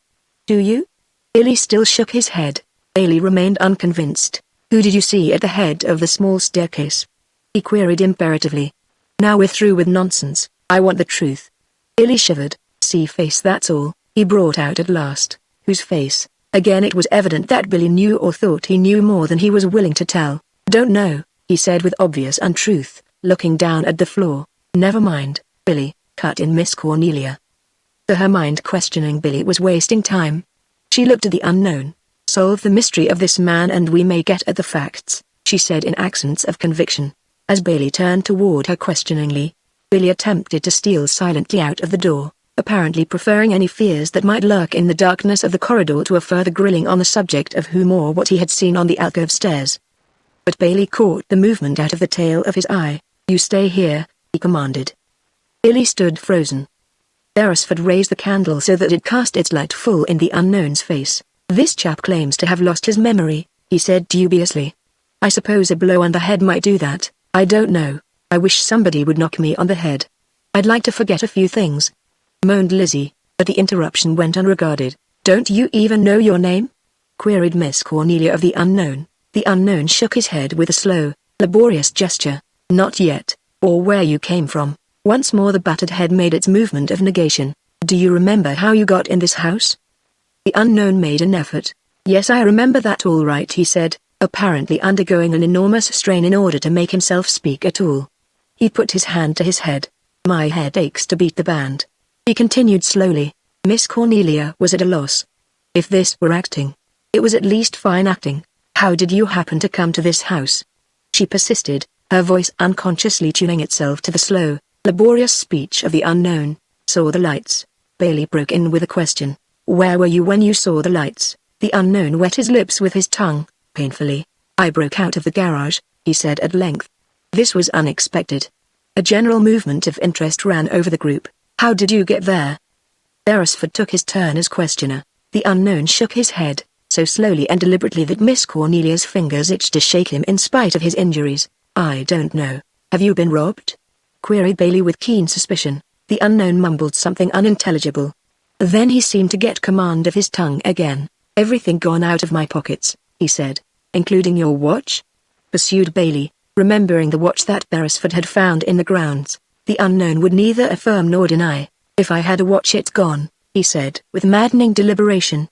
"All my papers are gone." Miss Cornelia pounced upon this last statement like a cat upon a mouse. "How do you know you had papers?" she asked sharply. For the first time the faintest flicker of a smile seemed to appear for a moment on the unknown's features. Then it vanished as abruptly as it had come. "Most men carry papers, don't they?" he asked, staring blindly in front of him. "I'm dazed but my mind's all right. If you ask me, I think I'm damned funny." He gave the ghost of a chuckle. Bailey and Beresford exchanged glances. "Did you ring the house phone?" insisted Miss Cornelia. The unknown nodded. Yes. Miss Cornelia and Bailey gave each other a look of wonderment. I leaned against the button in the garage, he went on. Then I think maybe I fainted. That's not clear. His eyelids drooped. He seemed about to faint again. Dale rose, and came over to him, with a sympathetic movement of her hand. You don't remember how you were hurt? She asked gently. The unknown stared ahead of him, his eyes filming, as if he were trying to puzzle it out. No, he said at last. The first thing I remember, I was in the garage tied. He moved his lips. I was gagged too, that's what's the matter with my tongue now. Then I got myself free and got out of a window. Miss Cornelia made a movement to question him further. Beresford stopped her with his hand uplifted. Just a moment, Miss Van Gorder. Anderson ought to know of this. He started for the door without perceiving the flash of keen intelligence and alertness that had lit the unknown's countenance for an instant, as once before, the mention of the detective's name. But just as he reached the door, the detective entered. He halted for a moment, staring at the strange figure of the unknown. A new element in our mystery, Mr. Anderson, said Miss Cornelia, remembering that the detective might not have heard of the mysterious stranger before, as he had been locked in the billiard room when the latter had made his queer entrance. The detective and the unknown gazed at each other for a moment, the unknown with his old expression of vacant stupidity. Quite dazed, poor fellow, Miss Cornelia went on. Beresford added other words of explanation. He doesn't remember what happened to him. Curious, isn't it? The detective still seemed puzzled. How did he get into the house? He came through the terrace door some time ago, answered Miss Cornelia. Just before we were locked in. Her answer seemed to solve the problem to Anderson's satisfaction. Doesn't remember anything, eh? He said dryly. He crossed over to the mysterious stranger and put his hand under the unknown's chin, jerking his head up roughly. Look up here, he commanded. The unknown stared at him for an instant with blank, vacuous eyes. Then his head dropped back upon his breast again. Look up, you muttered the detective, jerking his head again. This losing your memory stuff doesn't go down with me. His eyes bored into the unknown's. It doesn't go down very well with me either, said the unknown weakly, making no movement of protest against Anderson's rough handling. Did you ever see me before? Demanded the latter. Beresford held the candle closer so that he might watch the unknown's face for any involuntary movement of betrayal, but the unknown made no such movement. He gazed at Anderson, apparently with the greatest bewilderment, then his eyes cleared. He seemed to be about to remember who the detective was. You're the doctor I saw downstairs, aren't you? He said innocently. The detective set his jaw. He started off on a new tack. Does this belong to you?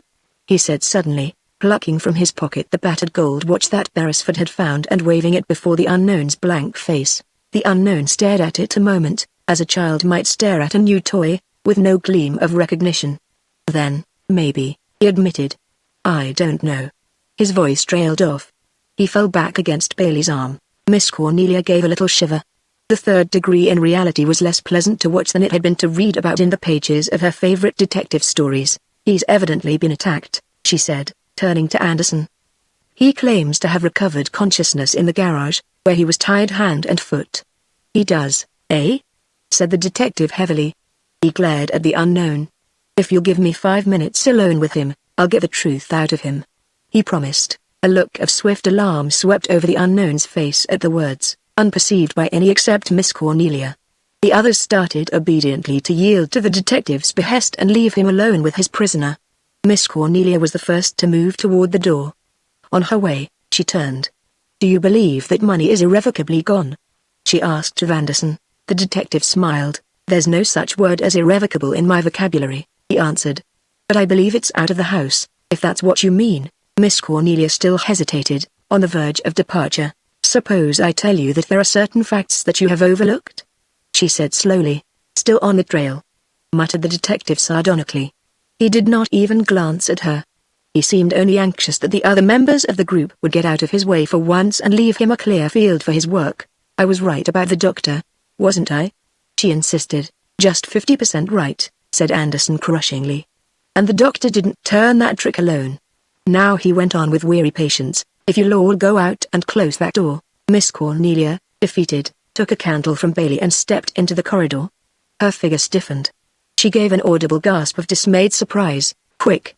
She cried, turning back to the others and gesturing toward the corridor.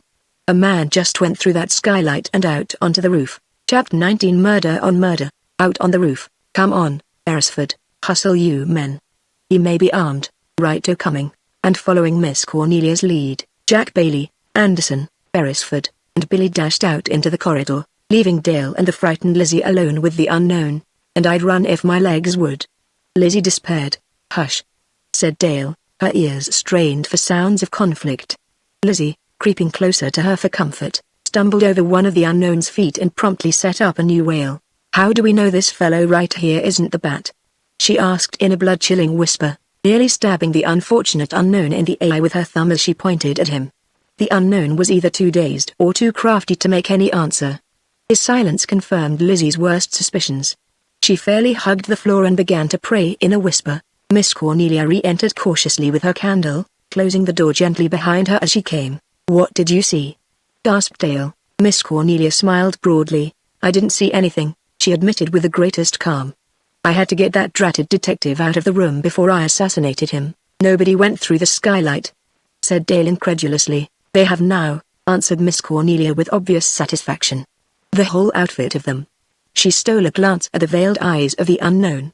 He was lying limply back in his chair, as if the excitement had been too much for him, and yet she could have sworn she had seen him leap to his feet, like a man in full possession of his faculties, and she had given her false cry of alarm. Then why did you? Began Dale dazedly, unable to fathom her aunt's reasons for her trick. Because, interrupted Miss Cornelia decidedly, that money's in this room.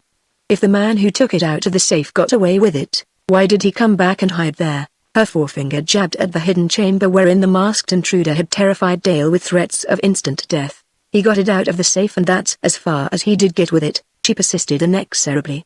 There's a hat behind that safe, a man's felt hat. So this was the discovery she had hinted of to Anderson before he rebuffed her proffer of assistance. Oh, I wish he'd take his hat and go home, groaned Lizzie, inattentive to all but her own fears. Miss Cornelia did not even bother to rebuke her. She crossed behind the wicker clothes hamper and picked up something from the floor. A half-burned candle, she mused. Another thing the detective overlooked. She stepped back to the center of the room, looking knowingly from the candle to the hidden room and back again. Oh, my God, another one! Shrieked Lizzie as the dark shape of a man appeared suddenly outside the window, as if materialized from the air. Miss Cornelia snatched up her revolver from the top of the hamper. Don't shoot, it's Jack! Came a warning cry from Dale as she recognized the figure of her lover. Miss Cornelia laid her revolver down on the hamper again. The vacant eyes of the unknown caught the movement. Bailey swung in through the window, panting a little from his exertions. The man Lizzie saw drop from the skylight undoubtedly got to the roof from this window, he said. It's quite easy. But not with one hand, said Miss Cornelia, with her gaze now directed at the row of tall closets around the walls of the room. When that detective comes back I may have a surprise party for him, she muttered, with a gleam of hope in her eye. Dale explained the situation to Jack. Aunt Cornelia thinks the money's still here. Miss Cornelia snorted. I know it's here. She started to open the closets, one after the other, beginning at the left. Bailey saw what she was doing and began to help her. Not so Lizzie. She sat on the floor in a heap, her eyes riveted on the unknown, who in his turn was gazing at Miss Cornelia's revolver on the hamper with the intent stare of a baby or an idiot fascinated by a glittering piece of glass. Dale noticed the curious tableau. Lizzie, what are you looking at? She said with a nervous shake in her voice. What's he looking at? Asked Lizzie sepulchrally, pointing at the unknown. Her pointed forefinger drew his eyes away from the revolver. He sank back into his former apathy, listless, drooping. Miss Cornelia rattled the knob of a high closet by the other wall. This one is locked and the key's gone, she announced. A new flicker of interest grew in the eyes of the unknown. Lizzie glanced away from him, terrified. If there's anything locked up in that closet, she whimpered, you'd better let it stay. There's enough running loose in this house as it is, unfortunately for her. Her whimper drew Miss Cornelia's attention upon her. Lizzie, did you ever take that key? The latter queried sternly. Nom, said Lizzie, too scared to dissimulate if she had wished. She wagged her head violently a dozen times, like a china figure on a mantelpiece. Miss Cornelia pondered. It may be locked from the inside, I'll soon find out. She took a wire hairpin from her hair and pushed it through the keyhole. But there was no key on the other side. The hairpin went through without obstruction. Repeated efforts to jerk the door open failed. And finally Miss Cornelia bethought herself of a key from the other closet doors. Dale and Lizzie on one side, Bailey on the other, collected the keys of the other closets from their locks while Miss Cornelia stared at the one whose doors were closed as if she would force its secret from it with her eyes. The unknown had been so quiet during the last few minutes, that, unconsciously, the others had ceased to pay much attention to him, except the casual attention one devotes to a piece of furniture. Even Lizzie's eyes were now fixed on the locked closet. And the unknown himself was the first to notice this. At once his expression altered to one of cunning. Cautiously, with infinite patience, he began to inch his chair over toward the wicker clothes hamper. The noise of the others, moving about the room, drowned out what little he made in moving his chair. At last he was within reach of the revolver. His hand shot out in one swift sinuous thrust, clutched the weapon, withdrew. He then concealed the revolver among his tattered garments as best he could and, cautiously as before, inched his chair back again to its original position. When the others noticed him again, the mask of lifelessness was back on his face and one could have sworn he had not changed his position by the breadth of an inch. "That unlocked it!" cried Miss Cornelia triumphantly at last, as the key to one of the other closet doors slid smoothly into the lock and she heard the click that meant victory. She was about to throw open the closet door. But Bailey motioned her back. "I'd keep back a little," he cautioned. "You don't know what may be inside, mercy sakes, who wants to know?" shivered Lizzie. Dale and Miss Cornelia, too, stepped aside involuntarily as Bailey took the candle and prepared, with a good deal of caution, to open the closet door. The door swung open at last. He could look in. He did so and stared appalled at what he saw, while goose flesh crawled on his spine and the hairs of his head stood up. After a moment he closed the door of the closet and turned back, white-faced, to the others. "What is it?" said Dale aghast. "What did you see?" Bailey found himself unable to answer for a moment. Then he pulled himself together. He turned to Miss Van Gorder. "Miss Cornelia, I think we have found the ghost the Jap butler saw," he said slowly. "How are your nerves?" Miss Cornelia extended a hand that did not tremble. "Give me the candle." He did so. She went to the closet and opened the door. Whatever faults Miss Cornelia may have had, lack of courage was not one of them, or the ability to withstand a stunning mental shock. Had it been otherwise she might well have crumpled to the floor, as if struck down by an invisible hammer. The moment the closet door swung open before her, huddled on the floor of the closet was the body of a man. So crudely had he been crammed into this hiding place that he lay twisted and bent. And as if to add to the horror of the moment, one arm, released from its confinement, now slipped and slid out into the floor of the room. Miss Cornelia's voice sounded strange to her own ears when finally she spoke. "But who is it?" "It is always Courtleigh Fleming," said Bailey dully. "But how can it be? Mr. Fleming died 2 weeks ago." He died in this house sometime tonight. The body is still warm." "But who killed him?" "The bat? Isn't it likely that the doctor did it? The man who has been his accomplice all along?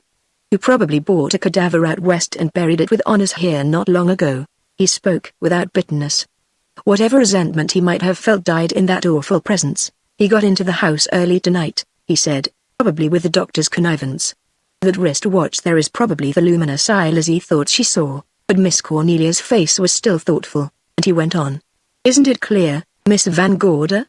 he queried, with a smile.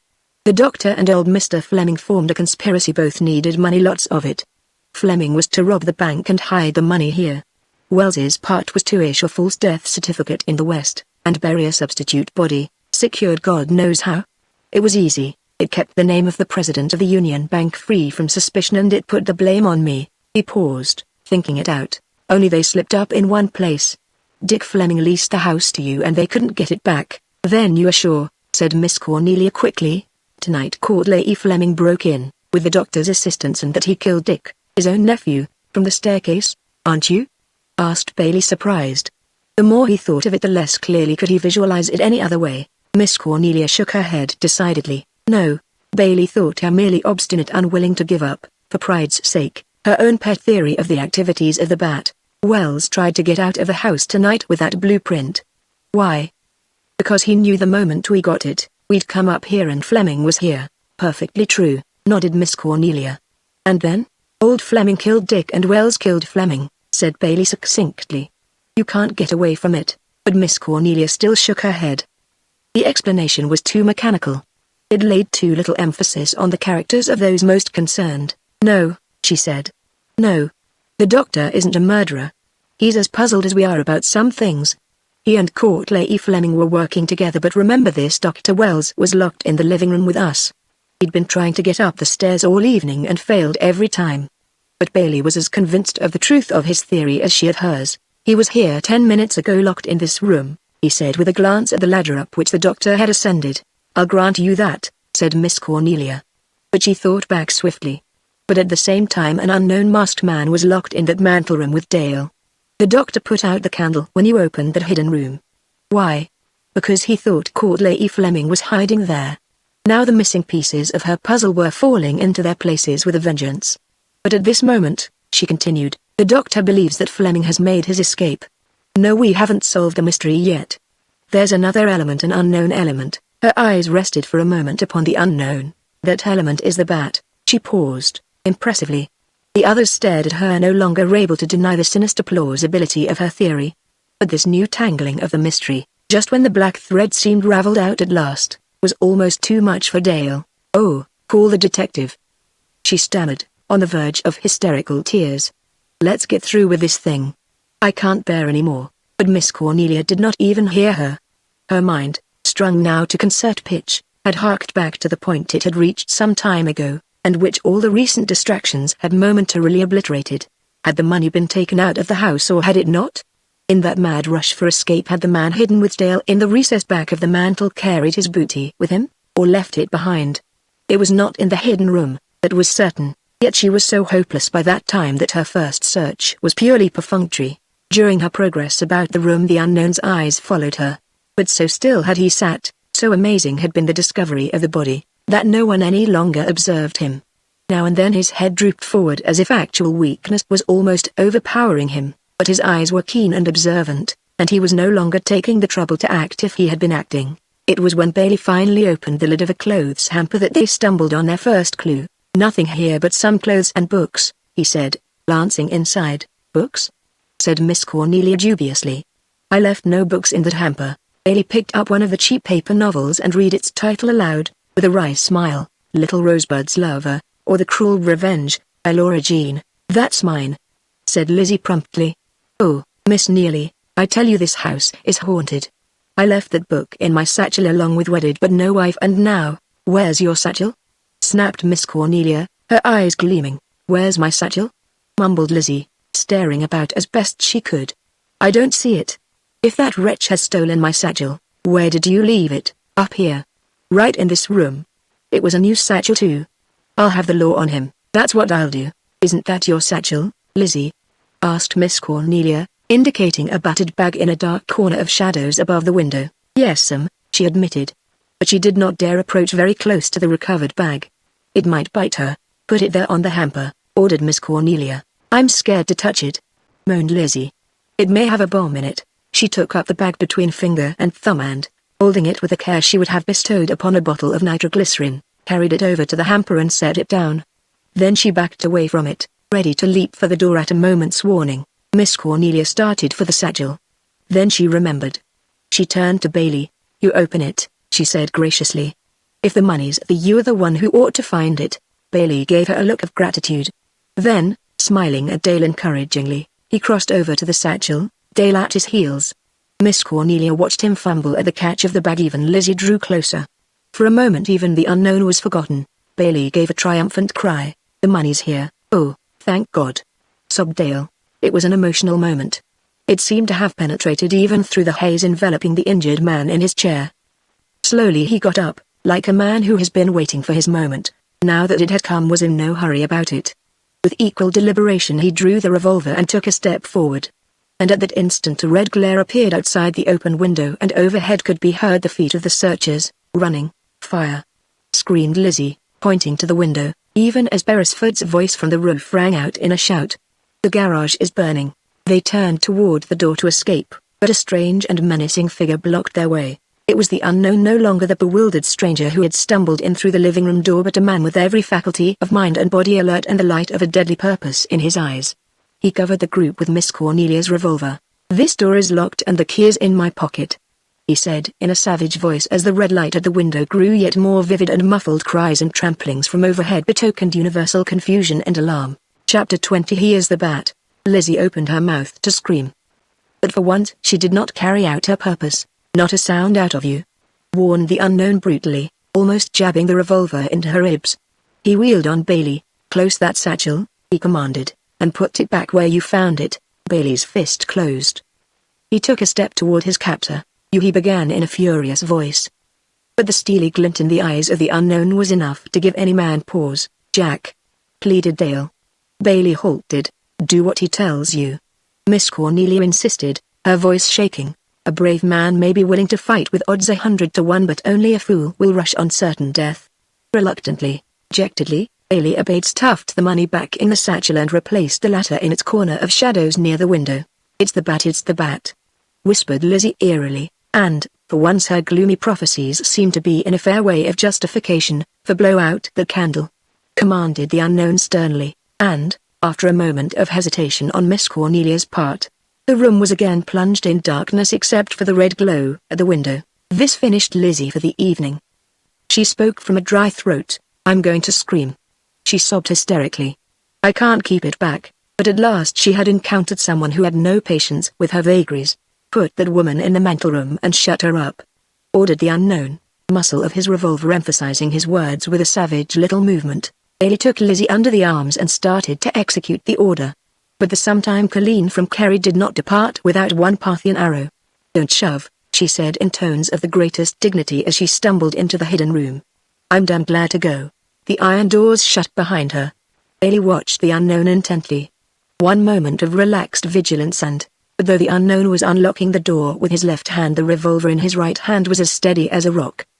He seemed to listen for a moment at the crack of the door. Not a sound if you value your lives, he warned again. He shepherded them away from the direction of the window with his revolver. In a moment or two, he said in a hushed, taut voice, a man will come into this room, either through the door or by that window, the man who started the fire to draw you out of this house. Bailey threw aside all pride in his concern for Dale's safety. For God's sake, don't keep these women here, he pleaded in low, tense tones. The unknown seemed to tower above him like a destroying angel. Keep them here where we can watch them, he whispered with fierce impatience.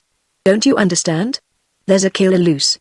And so for a moment they stood there, waiting for they knew not what. So swift had been the transition from joy to deadly terror, and now to suspense, that only Miss Cornelia's agile brain seemed able to respond. And at first it did, even that very slowly. I begin to understand, she said in a low tone. The man who struck you down and tied you in the garage, the man who killed Dick Fleming and stabbed the poor wretch in the closet, the man who locked us in downstairs and removed the money from that safe, the man who started that fire outside is SSSH, warned the unknown imperatively as a sound from the direction of the window seemed to reach his ears. He ran quickly back to the corridor door and locked it. Stand back out of that light. The ladder. Miss Cornelia and Dale shrank back against the mantel. Bailey took up a post beside the window, the unknown flattening himself against the wall beside him. There was a breathless pause. The top of the extension ladder began to tremble. A black bulk stood clearly outlined against the diminishing red glow, the bat, masked and sinister, on his last foray. There was no sound as the killer stepped into the room. He waited for a second that seemed a year, still no sound. Then he turned cautiously toward the place where he had left the satchel. The beam of his flashlight picked it out. In an instant the unknown and Bailey were upon him. There was a short, ferocious struggle in the darkness, a gasp of laboring lungs, the thud of fighting bodies clenched in a death grapple. Get his gun, muttered the unknown hoarsely to Bailey as he tore the bat's lean hands away from his throat. Got it? Yes, gasped Bailey. He jabbed the muzzle against a straining back. The bat ceased to struggle. Bailey stepped a little away. I've still got you covered, he said fiercely. The bat made no sound. Hold out your hands, bat, while I put on the bracelets, commanded the unknown in tones of terse triumph. He snapped the steel cuffs on the wrists of the murderous prowler. Sometimes even the cleverest bat comes through a window at night and is caught. Double murder, burglary and arson. That's a good night's work even for you, bat. He switched his flashlight on the bat's masked face. As he did so the house lights came on. The electric light company had at last remembered its duties. All blinked for an instant in the sudden illumination. Take off that handkerchief, barked the unknown, motioning at the black silk handkerchief that still hid the face of the bat from recognition. Bailey stripped it from the haggard, desperate features with a quick movement and stood appalled. A simultaneous gasp went up from Dale and Miss Cornelia. It was Anderson, the detective. And he was the bat. It's Mr. Anderson, stuttered Dale. aghast at the discovery. The unknown gloated over his captive. "I'm Anderson," he said. "This man has been impersonating me. You're a good actor, Bat, for a fellow that's such a bad actor," he taunted. "How did you get the dope on this case? Did you tap the wires to headquarters?" The Bat allowed himself a little sardonic smile. "I'll tell you that when he began, then, suddenly, made his last bid for freedom." With one swift, desperate movement, in spite of his handcuffs, he jerked the real Anderson's revolver from him by the barrel, then wheeling with lightning rapidity on Bailey, brought the butt of Anderson's revolver down on his wrist. Bailey's revolver fell to the floor with a clatter. The Bat swung toward the door. Again the tables were turned. "Hands up, everybody," he ordered, menacing the group with the stolen pistol. "Hands up you." As Miss Cornelia kept her hands at her sides, it was the greatest moment of Miss Cornelia's life. She smiled sweetly and came toward the Bat as if the pistol aimed at her heart were as innocuous as a toothbrush. "Why?" she queried mildly. "I took the bullets out of that revolver 2 hours ago." The Bat flung the revolver toward her with a curse. The real Anderson instantly snatched up the gun that Bailey had dropped and covered the Bat. "Don't move," he warned, "or I'll fill you full of lead." He smiled out of the corner of his mouth at Miss Cornelia, who was brimmily picking up the revolver that the Bat had flung at her own revolver. "You see, you never know what a woman will do," he continued. Miss Cornelia smiled. She broke open the revolver. 5 loaded shells fell from it to the floor. The Bat stared at her, then stared incredulously at the bullets. "You see," she said, "I, too, have a little imagination." Chapter 21. Quite a collection. An hour or so later, in a living room whose terrors had departed, Miss Cornelia, her niece, and Jack Bailey were gathered before a roaring fire. The local police had come and gone. The bodies of Courtleigh E. Fleming and his nephew had been removed to the mortuary. Beresford had returned to his home, though under summons as a material witness. The Bat, under heavy guard, had gone off under charge of the detective. As for Dr. Wells, he too was under arrest, and a broken man, though, considering the fact that Courtleigh E. Fleming had been throughout the prime mover in the conspiracy, he might escape with a comparatively light sentence. In a little while the newspapermen of all the great journals would be at the door, but for a moment the sorely tried group at Cedar Crest enjoyed a temporary respite, and they made the best of it while they could.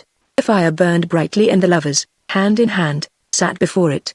But Miss Cornelia, bird-like and brisk, sat upright on a chair nearby and relived the greatest triumph of her life while she knitted with automatic precision. "Knit 2, purl 2, she would say, and then would wander once more back to the subject in hand.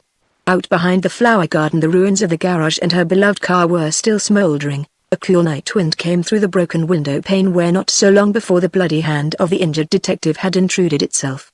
On the door to the hall, still fastened as the Bat had left it, was the pathetic little creature with which the Bat had signed a jobs for once, before he had completed it.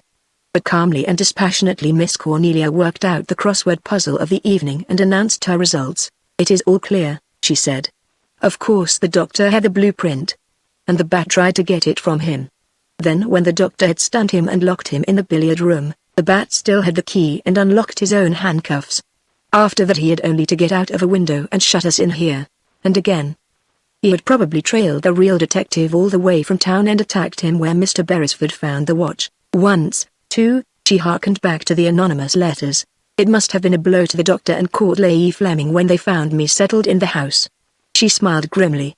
"And when their letters failed to dislodge me." But it was the Bat who held her interest, his daring assumption of the detective's identity, his searching of the house ostensibly for their safety but in reality for the treasure, and that one moment of irresolution when he did not shoot the doctor at the top of the ladder, and thereafter lost his chance.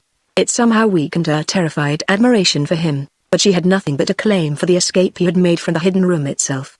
"That took brains," she said. "Cold, hard brains. To dash out of that room and down the stairs, pull off his mask and pick up a candle, and then to come calmly back to the trunk room again and accuse the doctor. That took real ability. But I dread to think what would have happened when he asked us all to go out and leave him alone with the real Anderson. It was after 2 o'clock when she finally sent the young people off to get some needed sleep, but she herself was still bright-eyed and wide awake. When Lizzie came at last to coax and scold her into bed, she was sitting happily at the table surrounded by divers small articles which she was handling with an almost childlike zest. A clipping about the Bat from the evening newspaper, a piece of paper on which was a well-defined fingerprint, a revolver and a heap of 5 shells, a small very dead bat, the anonymous warnings, including the stone in which the last one had been wrapped. battered and broken watch, somehow left behind, a dried and broken dinner roll, and the box of sedative powders brought by Dr. Wells. Lizzie came over to the table and surveyed her grimly. "You see, Lizzie, it's quite a collection. I'm going to take them and—" But Lizzie bent over the table and picked up the box of powders. "No, Mom," she said with extreme finality. "You are not. You are going to take these and go to bed." And Miss Cornelia did.